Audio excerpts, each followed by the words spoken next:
feet. Well, Yes. I just hit try me. Whatever try me does, that's what I do. His feet are always up in the air, and he's always just sitting there, and he always does the same thing. Buddy. Buddy. And I'm like, Buddy. get out of the chair. And I'm like today, I was like, dude, it's less than 2 minutes. It's less than 2 minutes because I did the try me, which is 6 minutes. And what did Tug? What happened here? I walked in the door and I go, Rhino. And he's like, he's been in it for like half an hour. That's not true. You were lying on me, Rhino. You're lying on me. Rhino saw the look on my face. And let me tell you. Oh, not only did I lie, I also said, I told him to save it for you, even though I told you the exact opposite. Get in there quick. Right at 5, probably about 5:30ish. You better hurry up. It's like 3:30 in the afternoon, and I'll be like in the middle of a workout. And all I think to myself is, man, this kind of hurts. And I'm like, but tomorrow I'll take care of it. Yeah. And then I see you. For 2 minutes. Now, 2 minutes. We could go back and play the tape from yesterday. Yeah. Carlos said he would get here probably at about 5:20 so that he could be here early. He was going to come in 30 minutes early to get in there. You did say that. Yeah, you did. He didn't show up. Well, hold on. I got a text message at 5:20 this morning letting me know, and I appreciate it, about, hey, there was this wreck over on Riverside. That's right, 285. And so at that moment I go, Tug's already in the chair. No, I wasn't. I was like, walking Tug's already in the chair. I was walking in and probably about 5 minutes behind when I normally do. I usually pull in about 5:15, but that wreck got me. So I got off at Riverside and snaked back all the way through next to those big mansions. Yeah. I just want you to be aware. Yes. That by the time he's not letting this go. Next week, when you try and get in that chair, what's going to happen is you're going to start having violent diarrhea. Wow. That's because terrible. I am going to start putting things in the chair. Though it's already a problem that our friend... How's your cocoa there? Yeah, Tug, be careful. I'm afraid to drink it. Poor John Michaels, our friend down the hall. Like, he's been barely able to walk the last 2 days. Yeah, I noticed that at the game yesterday. Oh, he's hurting so bad. Up. And so he was in the chair, and I felt like I was... Office Jesus. I gave him the chair. You felt compassion. Because he was hurting so bad. Jesus. I was like, listen, what's yours is mine. What's mine is yours. I'm going to allow you to be in this chair because you can't walk. Well, what about just a friend? No. No. No. No. I have very few things in my life where I go, that's mine. I'm not giving it up. I had to give up my basement for a month because we had grandparents cycling in and out. That's tough. I think you need to start claiming your things. There's a chair right through that window over there that has your picture on it. It has my name on it. That someone else sits in every single day. Every day. All right, let's make this very clear for the audience. So there was an endorsement deal I had like 2.5 years ago. Right. And it was through X-Chair. And the company that I was representing gave me an X-Chair, which is like a $2,000 chair. It's such a, it's one Cadillac of chairs, okay? Yeah, right. And the sales weasel decided he was going to claim it for himself, even though it has my picture on it and my name. It does. I don't know. I don't Tug know and I why stared at it the I'm other gonna go day. get that chair. We talked about it. Like, I mean, how do we remedy this? You know what we Rhino, do? Rhino was ready Give to me my take chair. it. Rhino was ready to take it for you. I'll go get it right now. I was like, man, there's cameras in this place. Think about the amount of times that I have just let stuff slide, and I finally hit my limit today. Listen, Buddy, Carlos. I hit my limit. Carlos. Limit has been met. They're all against you, so when you start shooting, I'm your boy. Oh, yeah, I got your back. I'll be like, Rhino, starting to get out of here. Hey, leave her. Just let me know. Leave her. We were going to leave you in the chair. We were going to let the whole first segment go, and we said let him sleep. No, Because I thought for sure you're out. No. You've been out in there before, though. Yeah, but first off, I only got in there at 5:57. Okay, it wasn't like I got in there at like 5:35. That would have been your fault because I was done at 5:49. Again, I set my alarm to get a 4-minute nap, Tug Cowart. Are you kidding me? 4 minutes. Okay, well look, maybe 4 minutes. I think maybe. And you wonder why I'm ornery?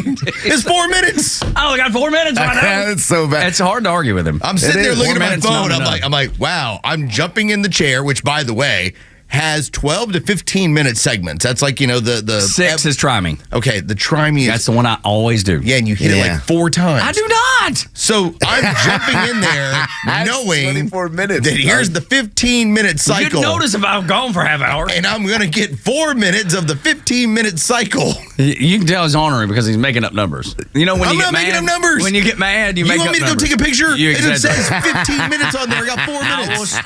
But then I'll take a picture and show you the try me that's 6. That's the one I always do. I always do try me. And the worst part is that then because you're all in a good mood because you already got your little massage in and everything else. You've been there for half an hour. So he comes out of the studio at 5:58 as I'm scrolling on my phone, which means I've already lost a minute of the nap time. And he's like, so you find anything good to read yet? Which means you just ate away that extra minute that I was planning on dozing a little bit and taking it easy. Man. I know not to speak to him anymore. Not in the morning. Not in the morning, not when you're in the chair. You remain silent when you walk by. I mean, I've sacrificed. I could barely walk. My back hurts too. But I'm like, Carlos needs this more than me. I'd give it up to Rhino. I know he would. Because he does have a caring heart. He needs it too. As mad as he is right now, he has a caring heart. I was messing with John Michaels yesterday. I said, this is your last day. Dude, you're not allowed to. The fact that he made it up to the suite yesterday and watched the Braves game, I was shocked he was able to get up there. Trying to he was just sitting and I just walked over and said, hey man, how are you? And he turned and he was like, oh, not good. He injured his back working out, and it was why you don't do it. Right. Stupid to do. Yeah, listen, you can't strain fat. But he was in a situation where walking in the halls of our office was like impossible for him. Yeah. Unreal, so he needed the chair. Yes, he did. He did. And I'm glad that you yielded, and I know you would yield to Rhino. And of course, I got to tell you, I bet my leg could be falling off, and he wouldn't yield to me. No, not after this. Not after this. Not after what you did. I don't know how to redeem myself. I really don't. I just feel like I've been wronged here. Well, I want to make it right. Doug said he said he was going to be here earlier. He's not here. I'm not doing it anymore. Now Rhino's I'm going out there. Rhino's a turncoat. I sure am. He's such an instigator. Making things up over there. I don't know where to begin. I feel like I was promised something like Christmas. Yeah. And then when I show up, there's no more Christmas. There's no Christmas. I feel like Santa Claus left you cold. Tug just canceled Christmas on me. Jeez, man. Yeah. I was done. On an almost every. By 5:49, I was out of the chair at 5:49. I told our operations manager yesterday, as I went and sat in his office and we were talking about how John Michaels was not feeling well, our friend down the hall, and I said, I only show up to work to get in the chair. And not because, again, I love doing this show, but there's that moment at 4:50 in the morning where I go, man, that chair sounds really good right now, and that's like the carrot. Yeah. I stopped using it because I start to fall asleep in there. That is so relaxing and so great. I have to turn off the heat. Yeah, you can't have the heat on. I go full have heat. To read. But why do you think I put an alarm clock and stick it on my chest? Because the heat, and it's so wonderful. Sleep Galleria. Like I said, I just love y'all. Thank y'all for giving us that chair. It's like laying in a womb when you turn on that heat. Exactly. Like, I don't want to be born. I'm like, please don't release me back into that world. That's the most descriptive. Don't release me back into the world. I've had it with this place. Warm womb. Keep me here. Safe. But I don't want to hear stupid Joe Biden anymore. Yeah, keep me here. Well, look, you don't have to hear stupid. What about Chris Rock? Would you listen to him? Oh my God. Dude, Chris Rock is legendary, and he was always so funny about OJ, who passed. 30 years ago, Chris Rock had his, and this was like back in the day when you were a comic, and it wasn't all about getting your stuff on YouTube. Everybody wanted two things. They wanted to get a sitcom or an HBO special, because that meant you made it. Yeah, you've now become the guy. So Chris Rock does his stuff on Saturday Night Live, and now he gets the HBO special, and it's Bring the Pain. It's like 1994, 1995. And if you want to talk about everything that happened yesterday in terms of O.J. Simpson passing away, Chris Rock had it right 30 years ago. It's correct to this day. It was never about race.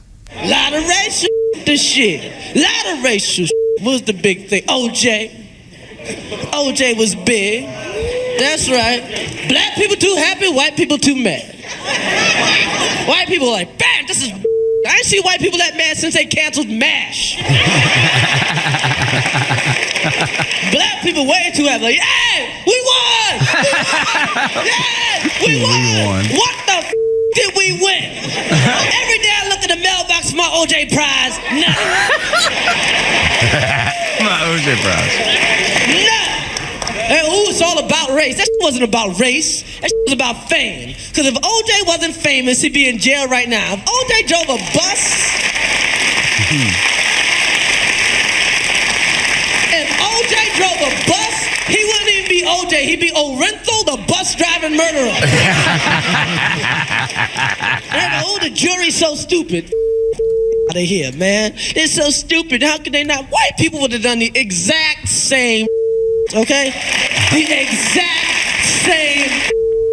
Because if that was Jerry Seinfeld, charged with double murder, and the only person that found the glove just happened to be in the Nation of Islam, Jerry be a free man. Be eating cereal right now. Eating cereal. But you saw, it's been 30 years, Yep. and the amount of people that turned it into a racial divide. And it was never about that. It was about fame and wealth and how you lawyers. have a different level of access to justice when you have those two. I think that was the first time people realized you could have 5 to 6 lawyers on your side. An all-star team. And it was the biggest all-star team of lawyers you've ever seen in your life. It was such a weird time, too. And I just think we would be celebrating O.J. Simpson so much differently today if it wasn't for what went on there. I mean, this guy, he was a great actor. He really was. He was obviously an unbelievable athlete. And today, people are just going, wow. Who knew? So I did this with my daughter. I picked her up from middle school yesterday. And I told her, I was like, hey, we had a pretty big death today. She's like, well, who is this? And what I did is I showed her Nordberg from The Naked Gun. Yeah. And I showed, the scene where obviously he steps into everything and she's laughing. She thought it was pretty funny. And I go, all right, so let me tell you this story. By the time we finish it up, the way I finished it up was with Family Guy when OJ moves into the into the town, right? And they spend the entire time where he's trying to find acceptance, and by the end, he knifes a bunch of people. Yeah. So it's he's like, I've told you I'm not perfect, but we're all not perfect together. And everyone's like, gets around him like, I'm sorry, OJ. I'm sorry we judged you. And then he knifes him. But it was one of those things to show my daughter the cultural relevance of this person. Oh my God, where he went from this, he was everybody's buddy. Yeah. To then accused of double murder, which, by the way, still to this day, the conversations we were having, over where I'm listening to coworkers tell me about how they're not sure he did it. Yeah. And I'm just sitting there like looking at really? them. Come on, man. Joe Ham asked me down the hall, he was like, you think OJ did it? And I was like, hell yeah. Yeah, I do. And I was like, what about you? He said, Yeah. And well, his coworker doesn't. In fact, the joke was, okay, so I gave the moment. I heard that yesterday afternoon in the suite. This was the awkward moment that happens when it comes to coworkers and when it comes to what goes on down the hall versus what goes on with us. I was like, well, he was accused of a double murder and he was found civilly liable for it. Well, I guess we're going to have to build a statue. And everybody freezes except Rhino. Rhino's like... I started laughing. Rhino's laughing because he's like, he gets the George Floyd joke. Yeah. And of course, the other militant dudes are like, well, did you just say something about George Floyd? Say George Floyd? Oh, my. And of course, he didn't even say George Floyd. He said we got to build him a statue. And of course, I don't care. I just put it in your face because here's the thing. If you want to jump into this arena with me, I'm going to tear you apart. If you want to talk sports, I'm going to tear you apart. So what exactly are you going to discuss with me? Buddy, today, Los is on fire. I should have left me in the chair. I'm never taking his chair again. What are you talking about? We should take his chair every day. As much as I like what's happening, I'm taking the chair every day, Rhino. You're exactly Seriously, right. Seriously, you gonna go jump in the lion's cage? Yeah. Enjoy. That's right. You want to talk about this case? Fine. You want to talk about anything else? Fine. I'm going to run circles around you regardless. So Baby. what exactly are we going to talk about here? Buddy, let's just talk about good music. Yeah. How about that? Oh, I like that. I like that. I kid. How much do you think, though, seriously, sorry, before we do headlines real quick, how much do you think the Rodney King ruling and everything that led into that? Huge. That was, Yeah, I think that was sure. major story into why OJ kind of, got away with murder in reality. Well, the jury talked about it. It was a huge factor. And quite honestly, the history of the LA Police Department played such a huge role in that, where it was one of the worst departments as far as dealing with regular people in the entirety of the country. Yeah. So by the time you say, hey, Mark Furman's a racist, and they asked him one question, you ever use the N-word? Yeah. Yeah. Because that was the nature of what was going on. And so they used that as clearly this man's racist. Yeah. The thing was that entire department was gross. Yeah. Well, and they planted the glove. Well, I mean, that's the other thing, right? At least make sure the glove fits. that was the accusation. If you listen to Cato Kalin, I don't believe it for a second. I believe that what happened was he came in through the backyard, bumped into the garden house, which is where Cato Kalin was, dropped the stuff that was down there because he thought, hey, what's the big deal? You can never explain to me how there were 3 sets of blood at that scene and in his truck. And it was Perlman, it was his wife, and him. And the cut on his hand. Well, that's correct. I busted a glass. Yeah. All right. Yeah, well, all the forensic evidence points to it. Everything points to him. Everything. All it points to him. But the brilliance, I think the glove was planted. But that was the brilliant part, right? Because Johnny Cochran, when he can't get it on, and if it doesn't fit, you must quit. I mean, that was like shot hurt but around do you know the the background on that? Which part? They had him stop taking his medication for arthritis. So his hand would swell. His hand would swell. Right. Yeah. So I mean, there were so many things that team of all-stars did, including changing out all of the stuff in his home for when the jury came and did a tour. Yes. To where instead of it looking like, why is he a celebrity who only tends to take pictures with white people, they made him look like African Boombata, okay? Like they tried to make it look like, man, he's down for the struggle. Look at all, they changed his entire house to make him look like a different person. Yeah, it's crazy, all the things that went into it. It's freaking nuts, man, all of it. There's just so much to it. Unbelievable. Well, Chris Rock had it right, though. He did. He nailed it. It ain't about race. And it never was. It's wealth and fame, man. That's right. And being able to afford good lawyers. And how many people, last thought, how many people have gotten off on like charges that they should have been guilty of because of good lawyers? Oh, all the time. I mean, every day. Well, that's why you hire them. That's why you pay so much. Exactly right. You can afford a different level of justice. That's the two-tiered justice system. Who do you know? How much can you afford? That's right. Exactly right. If you can afford Ray Giudice, you are good. Morning Extra on Extra 1063. We'll be right back.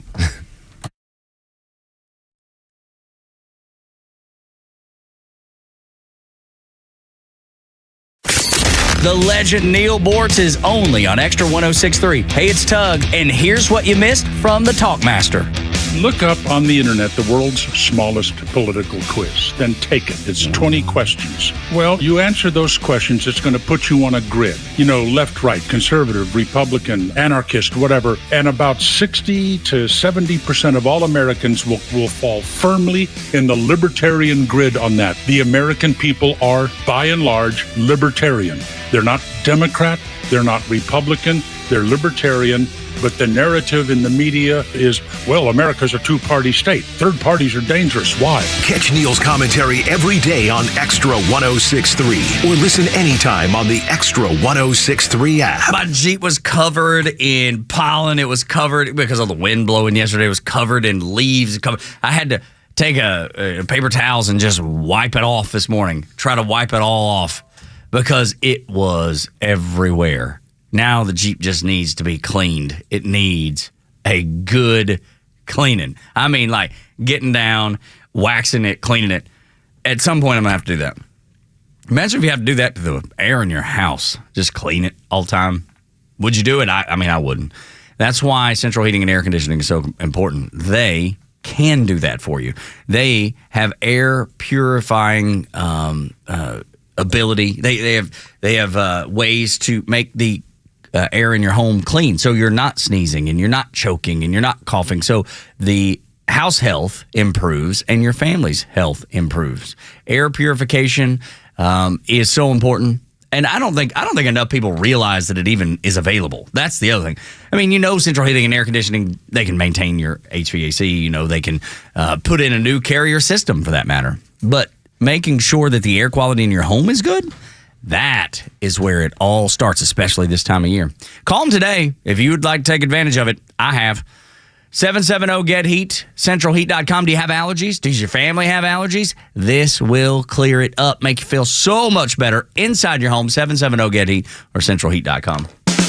Pack your bags and join the Georgia Tech Yellow Jackets football team in Dublin, Ireland as toe meets leather to kick off the 2024 football season in Dublin. The Aer Lingus College Football Classic will feature your Yellow Jackets versus the Florida State Seminoles in a special Week 0 matchup on August 24th, 2024. Don't miss this unique opportunity to visit one of the world's most popular travel destinations while cheering on the Jackets on a global stage. For travel packages, tickets, and more information, go to gt2ireland.com. Sting 'em. No one plans on going to jail, but when it happens, it's important that you know who to call. Call A Second Chance Bail Bonds, where we believe everyone deserves a second chance. Whether your loved one has been arrested in Cherokee, Clayton, or any of the other metro Atlanta counties in between, A Second Chance Bail Bonds works fast to help expedite release within hours. A Second Chance. It's better to know us and not need us than need us and not know us. Call A Second Chance 24/7 at 404-BAIL-OUT. That's 404-BAIL-OUT. Or online at atlbail.com. True Prep on Cobb Parkway is your one-stop shop for emergency preparedness supplies, including freeze-dried food, water filtration, first aid, and more. They also have a large selection of firearms, including a huge selection of AR-15s, firearm accessories, and ammo at the lowest prices around. They are locally owned and operated. You can visit their store in Marietta on Cobb Parkway or online at trueprep.com. That's TRU prep.com. Prepare today for a worry-free tomorrow at True Prep. I enjoy a good night's sleep, and I like to breathe while I'm sleeping. My wife appreciates that, too. That's why I wear a CPAP. You want the right machine. You want expert advice. You want all the supplies that go with it. You get it all at CPAPs, etc. in Alpharetta. Machines, masks, tubing, filters, cleaning supplies, all of it, and they ship nationwide. Walk-ins, by the way, are welcome. CPAPs, etc. Alpharetta, CPAPSETC.com. Hey there, it's Janelle King, host of The Janelle King Show, right here on Xtra 106.3 FM, where we are unafraid and unapologetic. We explore the topics that matter the most. You can catch us on Saturdays at 4 p.m. and encore episode on Sundays at 9 a.m. And catch up on past episodes by going to the podcast park right here at Xtra 106.3 or wherever you get your podcasts every single Tuesday. Until then, stay unafraid, stay unapologetic, and never stop seeking the truth. Introducing Sonder Health Plans, your trusted local partner for Medicare Advantage in Georgia. Only in Georgia. With Sonder, you'll get comprehensive coverage that's tailored to your needs. They offer $0 primary care visits, $0 premiums, and access to a wide network of Georgia healthcare providers. Visit SonderHealthPlans.com now to learn more about their value-based care that won't break the bank. Or call 888-428-4440. Sonder Health Plans, your doctors, your neighbors, your friends. Want weather? Grab your phone. Need traffic? Grab your phone. Conservative news and talk, also on your phone. Get the Extra 106.3 app. Tug, Rhino, and Los on the Morning Xtra on Extra 106.3. Today is National Pet Day, everybody. It's National Pet Day. Yay! Tug, I'm on to you. First off, there's like 12 things every single day. No, that's the truth. Because my 9-year-old tells me about all the things that today is. There's always like 9 things. That's exactly right. So don't make me celebrate Pet Day or Being Petted Day. Yeah. Being whatever petted weird stuff you have That's today. weird. Yeah, Being it is petted weird. day, that's real weird. It's not as weird as what I was asked, what I could do with the OG, the poor guy. Yeah, don't talk about that. That'll get us taken off the air. They will put their foot down. Poor DOG is in that, there's nobody he's still taken care of. You know what I'm saying? Like He's not been snipped. Snipped. Yes. And this is a tough time for him this early spring. Well, explain DOG, because maybe people don't realize. So Rhino's lovely girlfriend, Erin, who is just a sweetheart, has several pets, but one of them is a dog named DOG. DOG, yes. Right. DIOGI. I think it's so clever. But it spells dog. It's dog. Yes. It's DOG. DOG. But see, DOG is surrounded by... How drunk do you have to be to come up with that? That's so great, right? I mean, or like, So you've been perfect. eating those Neil Bort's gummies. Yeah. I came up with something. What do What do you think about DOG? What should we name him? Who? Dog. That's right. DOG? Dog? Yo, there you go. Yeah, DOG is surrounded by 3 female dogs, and he's all alone in this situation, and the girls don't want anything to do with him right now, so he's running around all upset, drooling everywhere, and poor guy. Well, I do realize how bad of a person Tug is, because he had a choice here. He could do National Pet Day. Or also, today is also World Parkinson's Day for recognizing these. And yet, you decided pets. Well, I was just thinking that because you don't have a place in your heart for people suffering from Parkinson's. Well, Lois, that's not true at all. That's Muhammad not true. Ali, Michael J. Fox. You chose not to recognize it with this time that you have. I just thought the conversation would be a little. Slot. I thought the conversation would just be a little more lighthearted. That's what I was going for. I see that you decided to not recognize Michael J. Fox and the contributions he's made to society. Okay, let me back Instead, up. you wanted to talk about DOG. Well, I mean, How dare you? How dare you? But you see this game you can play with all these things. There's like 10 things. There's like National whatever day. I'm sure you're on the website, right, where it just lays it all out. No, I'm not. I'm just looking up like what's important. And when you look up April 11th, it's National Parkinson's Day. What's important? Well, look. Okay. Well, let's talk about Parkinson's for a little while. Y'all go ahead. Y'all start because I'm not sure where to go. Michael J. Fox is amazing. And I think about him every day. Yeah, and it's a national. Oh, this actually works for you, Tug. Okay. Here we go. National Alcohol Screening Day. Yeah. Wait, what's that? I'm not sure what that means. What does that mean? So this is, in this case, like a breathalyzer. I've got the information here, and it doesn't really say much. It just says National Alcohol Screening Day. Yeah. Let's go get a breathalyzer before today's Braves game and tell everybody it's National Screening Day, and we'll see you on the way out and see how much it changes. That's right, because something tells me that it will. Oh, yeah. The cold beers be flowing. Yes. What? Wait, a new one? Okay. Observed annually on March 17th and annually on April 11th. It's Submarine Day. Well, there you go. I was not a submariner, but I certainly appreciate it. But what kind of, like a submarine as an actual submarine or like a sandwich I can eat? Because I'm in for the sandwich I gotta tell you, man, I lean sandwich if I'm getting to choose. Although submarines are cool, man. They really are. I don't want to be in one, though. No, I mean, I could do it. Not for like 6 months. Yeah, I could do it. But what's the longest the Navy has guys down? I think 3 months at a time. Ooh, but now the deployment's longer, but I think they can physically stay underwater for like 3 months. Yeah, I heard one guy, I think he said like 60 to 90 days he was down there. I can't even imagine being in a sub in such tight quarters. Yeah. Underwater. I can do it. I can for do it. 16 days. I just wouldn't prefer to do it. Yeah. So your man Theodore Roosevelt, old Teddy, as part of a purchase that was made while he was the Assistant Secretary of the Navy, made the purchase of basically the first like functional submarine. Right. April 11th of 1900. And so since then, and by the way, the price was $150,000. Since then, it has now been kind of recognized by those people out there in the Navy as National Submarine Day. Well, there you go. Now, you didn't know that because you don't. You're not honoring your Navy roots. People. I thought we would be talking about DOG. I thought we'd be talking about somebody's cat named Meownese or Stephen or Steph Curry. You know, I thought maybe we'd talk about some of those things. Steph Curry, I like that. This dude's got a pig named Snoop Hoggy Hog. I thought maybe we'd talk about that. Okay, you know what? I'm back on your side. Screw you, Michael J. Fox. And submarines. And your day. We don't care about none of y'all. Submarines, Parkinson's, pets. You Snoop choose. Porky Pork. Let's go. Snoop Hoggy Hog. All right. Well, I got one now called Snoop Porky Pork. Okay, good enough. I like it. Ain't no fun. Somebody's got a cat named Spicy Beef Burrito. All right. It's very creative. A dog named Doc Pawaday. Oh, it's very clever. I like this. I like this. These are the finalists for the wackiest pet names in America, and I'm trying to figure out. If you had a cat, and I just tagged you on Twitter, and I gave you a little cat video to look at because I know how much you love them. Cat videos. This one's very cute. You're gonna like this one. Okay. And what would you name, like, if you had a cat? Could you come up with? I know I'm putting you on the spot now. Like a wacky name? Yeah. Gosh, I don't know. What would you name a cat anyway, even if it's not wacky? Bill? I like Bill. I don't know. Come here, Bill. That's right. Dollar Bill, y'all. I don't know. Yeah, because we did have a cat when me and my wife first got married. We had a cat, and it got out of the house somehow or another, and she still blames me to this day that I let the cat out of the house, and I swear I didn't.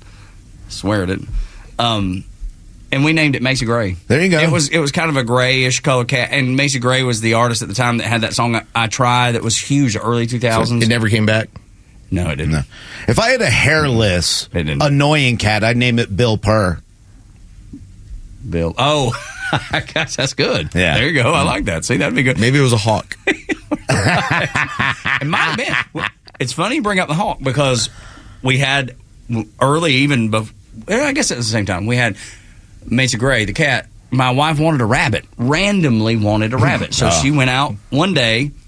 I think I was doing a remote maybe somewhere, where you go to a car lot and tell people how great the deals are at the car lot.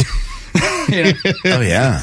Those are fun. Tug the car salesman. That's right. Come on out here, get you a car today. They got 0% financing. Come on. I came home. Laura had this big old huge rabbit.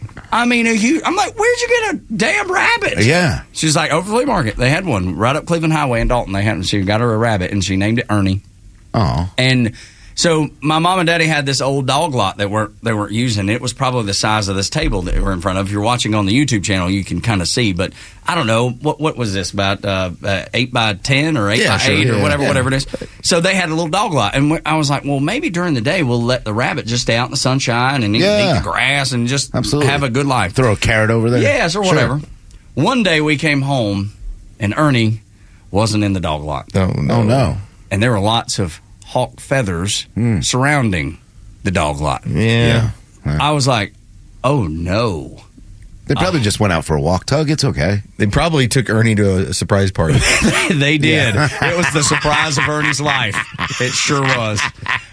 And I had to explain to Laura what had happened. Buddy. Yeah. She was like, guess whose birthday it is? Here's a Ernie said it's not my birthday. No, I don't Y'all go on about it. Y'all have fun. I'm gonna stay here.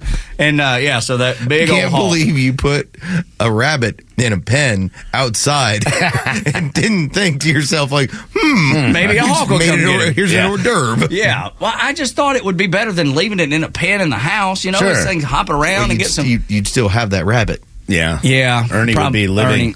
It was probably for the best, though. You murdered Ernie, really? I think it's probably for the best. Kind of sacrifice it to the hawk gods. Yeah, right. Well, I mean, hawks nature's nature. And tending to things I'm not a fan of. Well, just think about the hawk. What it did was it picked Ernie up, took it for a little flight, dropped it. Yep. And then ate him back up. It's going to be a bloodbath. Yes, dropped him for us. Bloodbath. There's a good hard rock to drop this fiery thing on. Ow! Dinner is served. Absolutely. Happy birthday to you. He invited all of his other bird friends. That's right. They all had a feast. Buzzards and whatever. All the bird friends vultures. were like, you won't believe this. These people down the street stuck this thing in a pen, just sat it out here for us. They're feeding us. Silver platter almost. I mean, what a bunch of morons. Now they're all mad because you haven't refilled their their bowl. Their rabbit bowl. Oh, my Lord. Morning Xtra and Extra 106. Are we supposed to talk politics? This does remind me, because you brought up, going over to a car lot. Yeah. It only happened one time, and it was maybe the single most biggest error in terms of the people you put in a place. Mm-hmm. But it was like Porsche of Atlanta, and they sent Hoyt and I over there to do a show one time on like a Saturday. When you were both on 680 The Fan, our sister station. Yeah. And if there was ever anybody who screams, not Porsche, it's you and Hoyt. to be annoyed. Yeah. We're like, come on out. Come test drive your Porsche. I don't have one. And I can't buy one I'll never anytime buy one soon. ever. Yeah. I'll never have one. Tell me how it was. But you're telling me, like, I could see it if it's, hey, here's Rhino for Rhino Chevrolet, Rhino Ford. Here's Tug for GMC. I'm like, that all makes sense. Yeah. Here's Tug for Alfa Romeo. Yeah. Like, I don't even know how to spell that.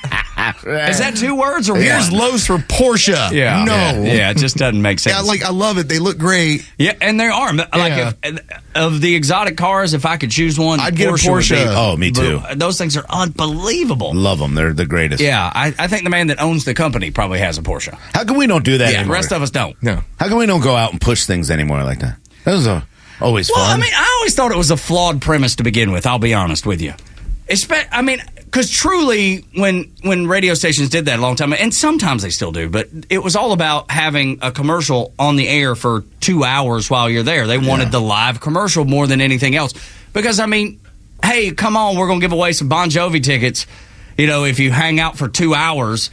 and you can get 0% financing. You're going to make a decision on the spot to buy a car so you can possibly win Bon Jovi tickets, and you just bought a Porsche. I mean, that's a lot of dominoes to fall. I don't know. We had a signing. This is years ago. We had a signing at a dealership over in Kennesaw, and I believe it was a Toyota dealership. And you had like Ron Gant, Terry Pendleton, a handful of these guys were all out there.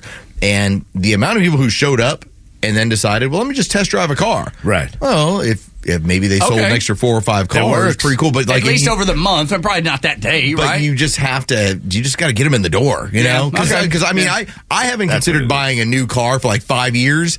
Man, last time when I was at Toyota of Cumming and I started looking at some of the cars they had there, I was like, oh, how could I make that work? Yeah. You know, just get them in the door. Well, yeah, because it is. Good cars, oh, man. my gosh. It is. Because you're the most recent to get a new car. Yeah. That got me. Well, yeah, but I went over to like Jim Ellis and looked at that Ford, and I was like, man, that's nice. Because it is Here's alluring. Tug telling you, it got 0% interest for 60 months. Yeah.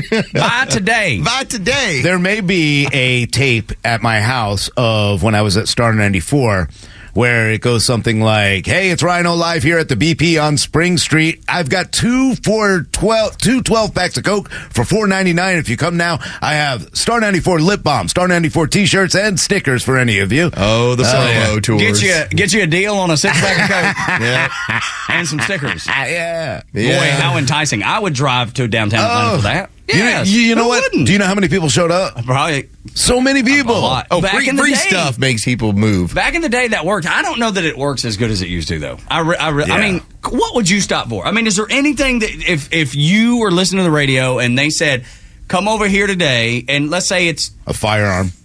Okay. Okay. Maybe there is something. Yeah. Hey, I'm hanging out over here at the gun show. I'd be like, I'm going to go stop by. Seriously. Yeah. It may handing out free 9mm out front of the BP station that's in not Spring realistic. Street. Right? That's not realistic. I don't know. There are a lot of handguns by the BP well, like, I mean, for a radio station to do. But one of the biggest ones we do as a company is we cover the boat show. Yeah.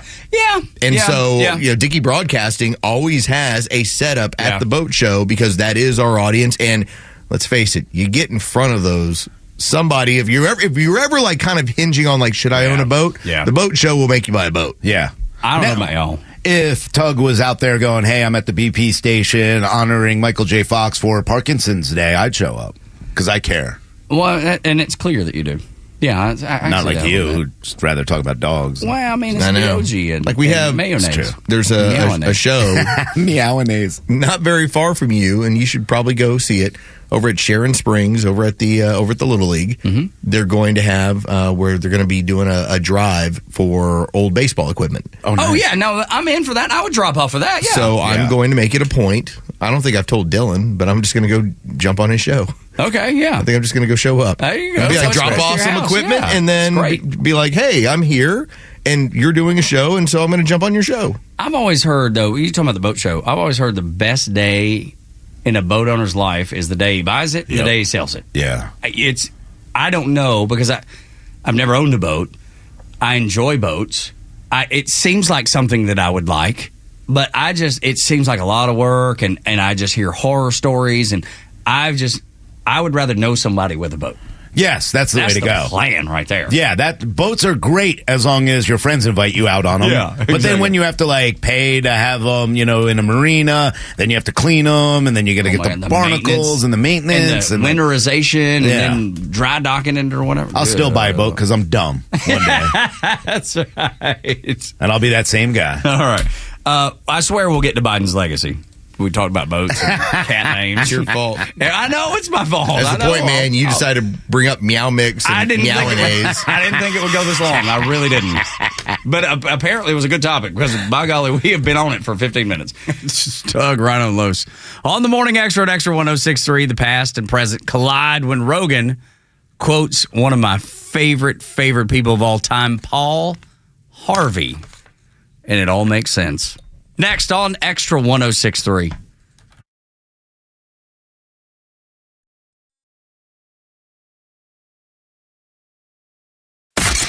The legend Neil Bortz is only on Extra 106.3. Hey, it's the camera. How's it going? Here's what you missed from the Talkmaster. Over the weekend, a series of articles in the Sunday Atlanta Journal-Constitution that were interesting. There's a surprise. And they weren't about race. Another shocker. What were they reporting on?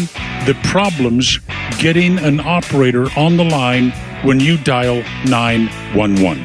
There is an industry standard for 911 emergency call centers, and that is that every 911 call should be answered within 20 seconds. But it's not working that way in the metro Atlanta area. Catch Neil's commentary every day on Extra 106.3 or listen anytime on the Extra 106.3 app. Horizon Background Screening is a fully licensed and insured private investigations firm that focuses on litigation support for law firms, criminal defense cases, and background investigations. We are also FCRA compliant and process pre-employment background checks, tenant screening, and background checks for volunteer organizations. Whether your business is a law firm needing anything from scene investigations to witness interviews, or a company that requires pre-employment background checks, we have the experience you need. Visit horizonscreening.com to learn more. That's horizonscreening.com. Lee Brandt Jewelry and Watch Company, where quality and value make the difference. Locally owned and located in Sandy Springs, offering you the finest selection of unique diamonds, sapphires, rubies, and emerald jewelry, as well as other fine gemstones. Lee Brandt Jewelry and Watches has been servicing Rolex watches for over 30 years, and their Rolex-trained watchmaker will service your watch in their state-of-the-art Rolex service center in their store. Lee Brandt uses only genuine Rolex parts, and their estimates are free. Drop by Lee Brandt in the Trader Joe's Shopping Center in Sandy Springs or visit LeeBrandt.com. Is the tax deadline causing you anxiety? Searching for elusive 1099s and trying to uncover any exemptions? If so, you're not alone. Every year, Georgians find themselves looking backwards to file with the IRS, reporting tax history. But what if you were to flip the script? Not just report your taxes, but actually planning for them. We're Master Plan Retirement Consultants. We're local, with offices in Marietta. We work with folks just like you to create a personalized, tax-efficient strategy designed to last a lifetime, a crucial piece to the holistic retirement plan. Do you have a retirement roadmap? You should. It's never too late. Visit masterplanretire.com. Don't wait any longer. Visit masterplanretire.com. Advisory services offered through Master Plan Retirement Consultants, Inc., a registered investment advisory in the state of Georgia. Insurance, tax, and commodity services offered through Fricks & Associates, Inc., DBA Master Plan Retirement Consultants. The aforementioned are affiliated companies. This is Dan Watkins with All Four Seasons. We've always been Atlanta's best at installing and servicing garage and entry doors, but you would be surprised at how many windows we've installed as well. So we're proud to announce a new division, All Four Seasons Windows. We now have the ability to make sure every opening in your house is safe, energy efficient, and looks darn good. So give us a call today to schedule your free sales consultation. Find out how you can decrease your energy bills and increase the beauty and value of your home with All Four Seasons garage, entry doors, and windows. It's a mad world out there, but one thing is certain, everyone is trying to market something. So tune in every Saturday at 3 p.m. to the Marketing Madmen, who, along with a variety of industry expert guests, can help you make sense of it all. Whether you own a business and want tips to scale, or are a fan of the finer things in life and want to know how restaurants, golf courses, and wine companies try to sell you stuff, the Marketing Madmen is your ultimate destination for all things marketing. Tune in right here on Extra 106.3 every Saturday at 3 p.m. or search online for more content. Join the madness with the Marketing Madmen. Millions of guys suffer from erectile dysfunction. That's 1 in 4 men. And I can tell you, I'm one of them. If you or someone you know suffer from ED, Peyronie's disease, or PE, here's 38-year emergency room doctor and founder of Total Body Therapy of Georgia, Dr. Eric Deal. Patients who enter my office are often frustrated, hopeless, depressed, and embarrassed. I understand the problem, and I'm going to help you fix it. There are lots of competitors that don't have the credentials that I have. When you go to other clinics, you're not going to see a board-certified physician with the experience that I have. When you come to our clinic, you're going to see me. There's just not one therapy that can solve these complex issues. I'll do a complete history and physical prior to any treatment that we use. Take it from me, Dr. Deal. When it's not hard, it's really hard. Call Dr. Deal for your free one-on-one evaluation and resolve your ED, Peyronie's, or PE issues. Total Body Therapy of Georgia, 404-777-1911, 404-777-1911. Online at stopmyed.com. Extra 106.3 is proud to be your conservative voice in Atlanta, and we offer a huge slate of original podcasts. Head over to thepodcastpark.com and grab the podcast that you love, all presented by Associated Credit Union. Tug, Rhino, and Los on the Morning Extra until 10. Then the Glenn Beck program, Clay Travis, Buck Sexton, and the local afternoon show with the camera, Pete and Flounder. Y'all, my two worlds collided last night when I was watching this clip of the Rogan podcast. They had a guest on, and they were talking about the craziness that's happening in America. Just right is wrong, up is down, left is right. And the guest referenced one of the people that I grew up listening to that still to this day, his name invokes such memories for me, by the name of Paul Harvey. I bet you recognize that name too. He's just legendary. You got to be old school radio listener, because he was, like, I'd have to look up how many stations he was syndicated on. Oh my gosh, it was hundreds and hundreds. At least. He was unbelievable. I'm going to play you this little clip. I'm not going to play the whole thing, but I want you to hear Joe Rogan. You can hear him because he'd never heard this. It's called If I Were the Devil. Listen to this. Harvey, you know who that is? Sure. So he did a thing, back in the 60s or 70s, and he equated it to the devil. If I were the prince of darkness, I'd want to engulf the whole world in darkness, and I'd have a third of its real estate and 4/5 of its population, but I wouldn't be happy until I had seized the ripest apple on the tree, thee. So I'd set about, however necessary, to take over the United States. I'd subvert the churches first. I'd begin with a campaign of whispers. With the wisdom of a serpent, I would whisper to you as I whispered to Eve, do as you please. To the young, I would whisper that the Bible is a myth. I would convince them that man created God instead of the other way around. I would confide that what's bad is good and what's good is square.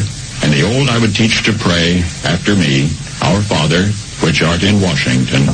And then I'd get organized. I'd educate authors in how to make lurid literature exciting so that anything else would appear dull and uninteresting. I'd threaten TV with dirtier movies and vice versa. I'd peddle narcotics to whom I could. I'd sell alcohol to ladies and gentlemen of distinction. I'd tranquilize the rest with pills. Wow. If I were the devil, I'd soon have families at war with themselves, churches at war with themselves, and nations at war with themselves, until each in its turn was consumed.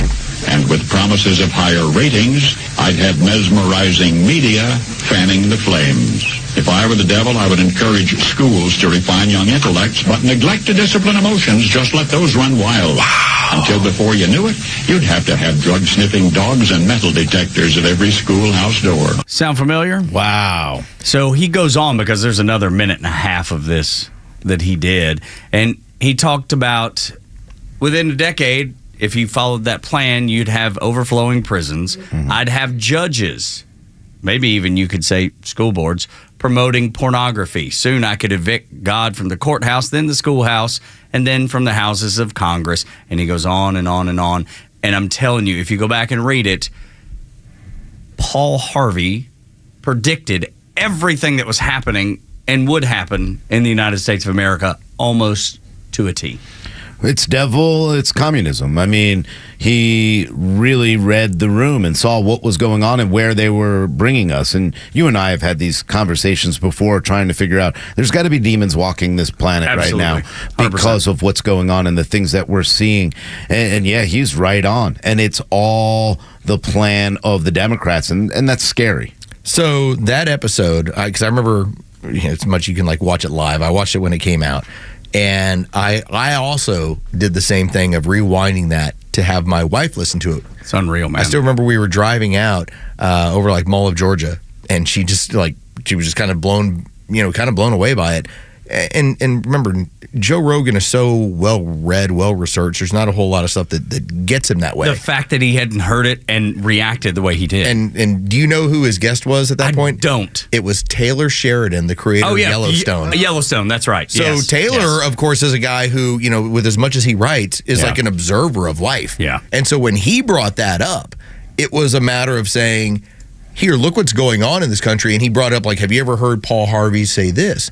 And Rogan's like, no, what is it? And again, he's playing something from basically the better part of 40 years ago. I would convince the young that marriage is old-fashioned, that swinging is more fun, and that what you see on TV is the way to be, and thus you could undress in public. You could lure into bed with diseases that there's no cure.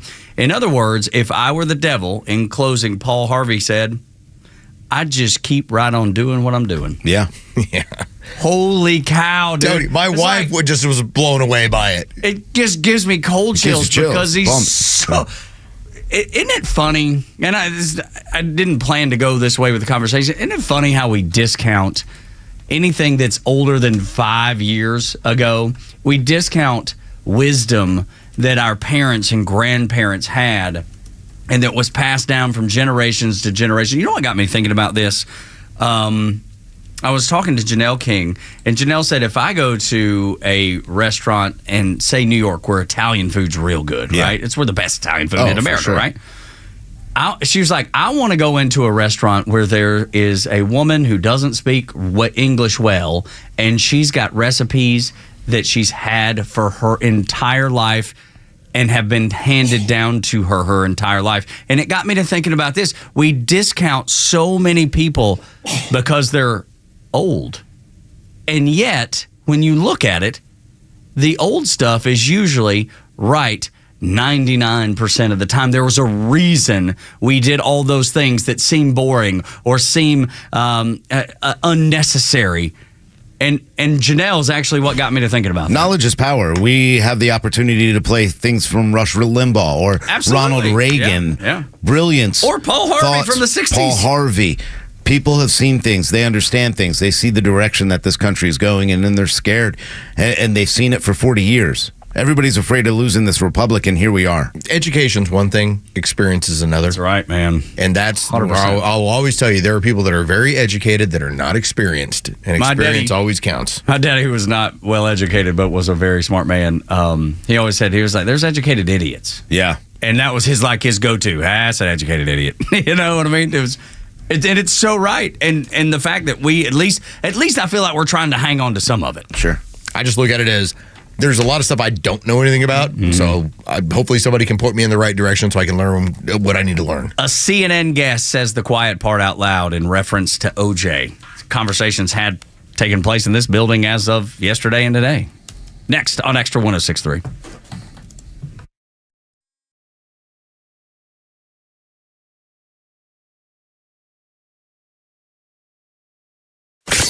The legend Neil Bortz is only on Extra 106.3. Hey, it's Tug, and here's what you missed from the Talkmaster. Look up on the internet the world's smallest political quiz, then take it. It's 20 questions. Well, you answer those questions, it's going to put you on a grid. You know, left, right, conservative, Republican, anarchist, whatever. And about 60 to 70% of all Americans will fall firmly in the libertarian grid on that. The American people are, by and large, libertarian. They're not Democrat, they're not Republican, they're libertarian. But the narrative in the media is, well, America's a two-party state. Third parties are dangerous. Why? Catch Neil's commentary every day on Extra 106.3 or listen anytime on the Extra 106.3 app. My name is Pamela Conley. I've worked for Bruce Hagen for 22 years. It's been the best years of my life, and not everyone can say that about their jobs. I'm the intake specialist for new clients, so I am the voice you hear when you call our office and the first face you see when you come by. I love sharing my years of experience with people and alongside Bruce, helping them through what is so often a really hard time. My name is Pamela Conley, and I work for Bruce Hagen. Let him work for you. Hagen-law.com. The Atlanta Braves invite fans to come experience the brand new Blue Moon Beer Garden at Truist Park, located in right field, offering the largest variety of Molson Coors beer options and unique food pairings. Plus, there's a special ticket offer for the new space for any weekday game during the regular season. Tickets are only $30 and include a grandstand reserved game ticket and $15 added value to use toward food or beverage. Lock in your seats now for Blue Moon weekdays at Braves.com/Blue Moon. Atlanta Braves baseball. We are Braves country. Is this the year you want to grow your business? Do you want to expand your team? Build a new office? Hey, it's Tug, and I want to tell you about First Liberty Building and Loan. Aren't you exhausted by going to lenders, building a relationship, and a week later, you're dealing with a new person? You won't have to with First Liberty Building and Loan. The Frost family has been helping businesses grow since the 90s, and they can help you too. They know the patterns, they know the ebbs and flows, and they know business. Now the Frost family wants to know you. FirstLibertyGA.com. Buying a building, building a building, buying a franchise, or expanding. Reach out and spend 10 minutes with them. See if you're a fit for them and if they're a fit for you. FirstLibertyGA.com. By the way, if you're a young banker and you want to work with a team that's faith-friendly with a culture of excellence, First Liberty might be a good match. Reach out to First Liberty Building and Loan at FirstLibertyGA.com. That's FirstLibertyGA.com. Hey Atlanta, it's Ben, host of the Weekend Ben Burnett Show, proudly brought to you by Peach State Pride. Each and every weekend, we bring you all the issues going on around the globe and what America's ultimate role is in order to drive our agenda forward as conservatives. And if you ever miss an episode, you can download everything I've ever done on Apple, Spotify, or you can go to the podcast park. See you around, Atlanta. We're going abroad for the first time in years, to Spain. So we started using Babbel. And started learning Spanish fast. With Babbel, you can start having conversations in another language in just 3 weeks. ¿Cómo te llamas? ¿Cómo te llamas? When you learn a language, you want to actually use it. Babbel is designed with that goal in mind. In just 3 weeks, we're starting to have conversations in Spanish. Gracias, Babbel. Babbel, language for life. Now try Babbel for free at Babbel.com. That's Babbel.com. The Kimmer Show is back every afternoon from 3 to 6 p.m. Only on WFOM Marietta, a Dickey broadcasting station. Extra 106.3 FM. More Americans getting more debt wiped out. I'm Dave Anthony, Fox News. As President Biden keeps finding a way around the Supreme Court that rejected a much bigger student loan forgiveness plan, Fox Business Network Cheryl Casoni reports. Today's announcement cancels $7.4 billion in debt for 277,000 borrowers. This brings the total forgiven to $153 billion. White House Press Secretary Karine Jean-Pierre. The president will continue fighting to give people more breathing room and using every tool at his disposal to help borrowers. Now, the president met with the leaders of Japan and the Philippines amid concerns about Chinese aggression. Any attack on Philippine aircraft, vessels, or armed forces in the South China Sea would invoke our mutual defense treaty. This as the U.S. keeps a close eye on Iran. The Wall Street Journal reports a retaliatory strike against Israel appears imminent within days, blaming Israel for a strike in Syria last week that killed 2 Iranian generals. FBI Director Christopher Wray keeps warning of elevated terror threats since Hamas's attack triggered Israel's war in Gaza, telling a House hearing. Our most immediate concern has been that individuals or small groups will draw some kind of twisted inspiration from the events in the Middle East to carry out attacks here at home. We're learning an Afghan migrant on the terror watch list is back in custody after Mohammed Karwan came to the U.S. illegally last year and was allowed to stay. Homeland Security officials say at the time, Customs and Border Protection could not conclusively prove that Karwan was on the terror watch list. He was referred to Immigration and Customs Enforcement and released on ATD or alternatives to detention. Then, as our Bill Maludran reports, in February 2024, he was officially added to the FBI terror watch list. After new concerning information was developed on him, ICE was notified and ICE arrested him in San Antonio, Texas. That's Fox's Madeline Rivera. America's listening to Fox News. Don't let everyday aches and pains keep you from living your best life. I don't think I really understood what people meant when they talked about pain until I started feeling it myself. Start feeling better every day with Relief Factor, a daily supplement designed to support your body's fight against aches and pains. Not only do I move better without pain, I just feel better. Created by doctors, Relief Factor uses a unique formula of natural ingredients that target 4 metabolic pathways to address pain. Relief Factor doesn't just mask aches and pains, it helps reduce or even eliminate them. Today, I do the things I love, and it doesn't occur to me to think about pain. You can feel the difference all day, every day. Join the over 1 million people who have tried Relief Factor's 3-week Quick Start Kit. It's only $19.95. Visit ReliefFactor.com or call 1-800-4RELIEF. That's 1-800-4RELIEF. And feel the difference of Relief Factor.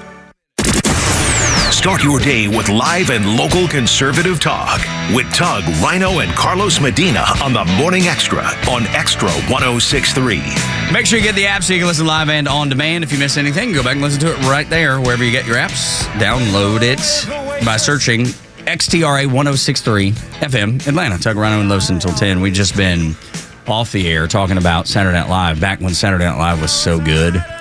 And Los brought up something that is, I think, one of the things that made that show great, because they had to work so hard to get their own skit on the show. Yes, I know. They had to use merit? Unheard of these days. Well, they would write, and then they had to sell it to basically the producers to try and get this skit. And some of them, they weren't even in the skit. Right. They were just like, I wrote this comedy skit. Can we get this into the show? And that was the coolness of having that ensemble cast, is that you had all of these comedians that were at the top level of where they were at, all writing, trying to get something on a show.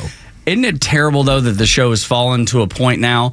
The only thing I know about Saturday Night Live this Saturday is that Chris Stapleton is going to be the musical guest. I don't care about any of the skits. Country, music or a big guest. I care about the artist. That's it. I want to go see, because I love Stapleton. I won't stay up to watch it, but I'll go search it out. How did he sound on Saturday Night Live? Not because, like a long time ago when artists was on, like Nirvana was on or something. Yeah. That was just the bonus, because you knew you were going to laugh. That was the additional part. Not anymore. Part of me wonders, I don't think we outgrew it. I think just the nature of how we consume stuff changed. Yeah, for sure. Because when we were younger, it was, I'm going to stay at home on a Saturday night and I'm going to watch Saturday Night Live. Now it's turned into, I can pull it up on my phone and watch the funniest bits in 10 minutes. But the problem is there are no funny bits anymore to share on social media. I don't know. Michael Che, I think, is pretty creative and funny, and I like him. But the rest of them, I don't know anybody else on that show. And I have watched a few, and I get I see the humor there, but it's not the way it was. But again, you're competing with people like Steve Martin, like Eddie Murphy, Adam Sandler. But all Martin those, Short, these people who have been on that show in the past. I don't know. But this is what has changed, and the part of the reason why I do enjoy listening, like I've shared with you, listening to Joe Rogan and Darnell Rollins, who, if you don't know who that comedian is I'm rich, bitch. Yeah. from Chappelle Show. Okay? He was a Chappelle Show regular. He was part of the regular cast. Yep. And they talked about how so good. They talked about how the goal for the longest time when they were coming up in the comedy world was get my own sitcom, get my own special.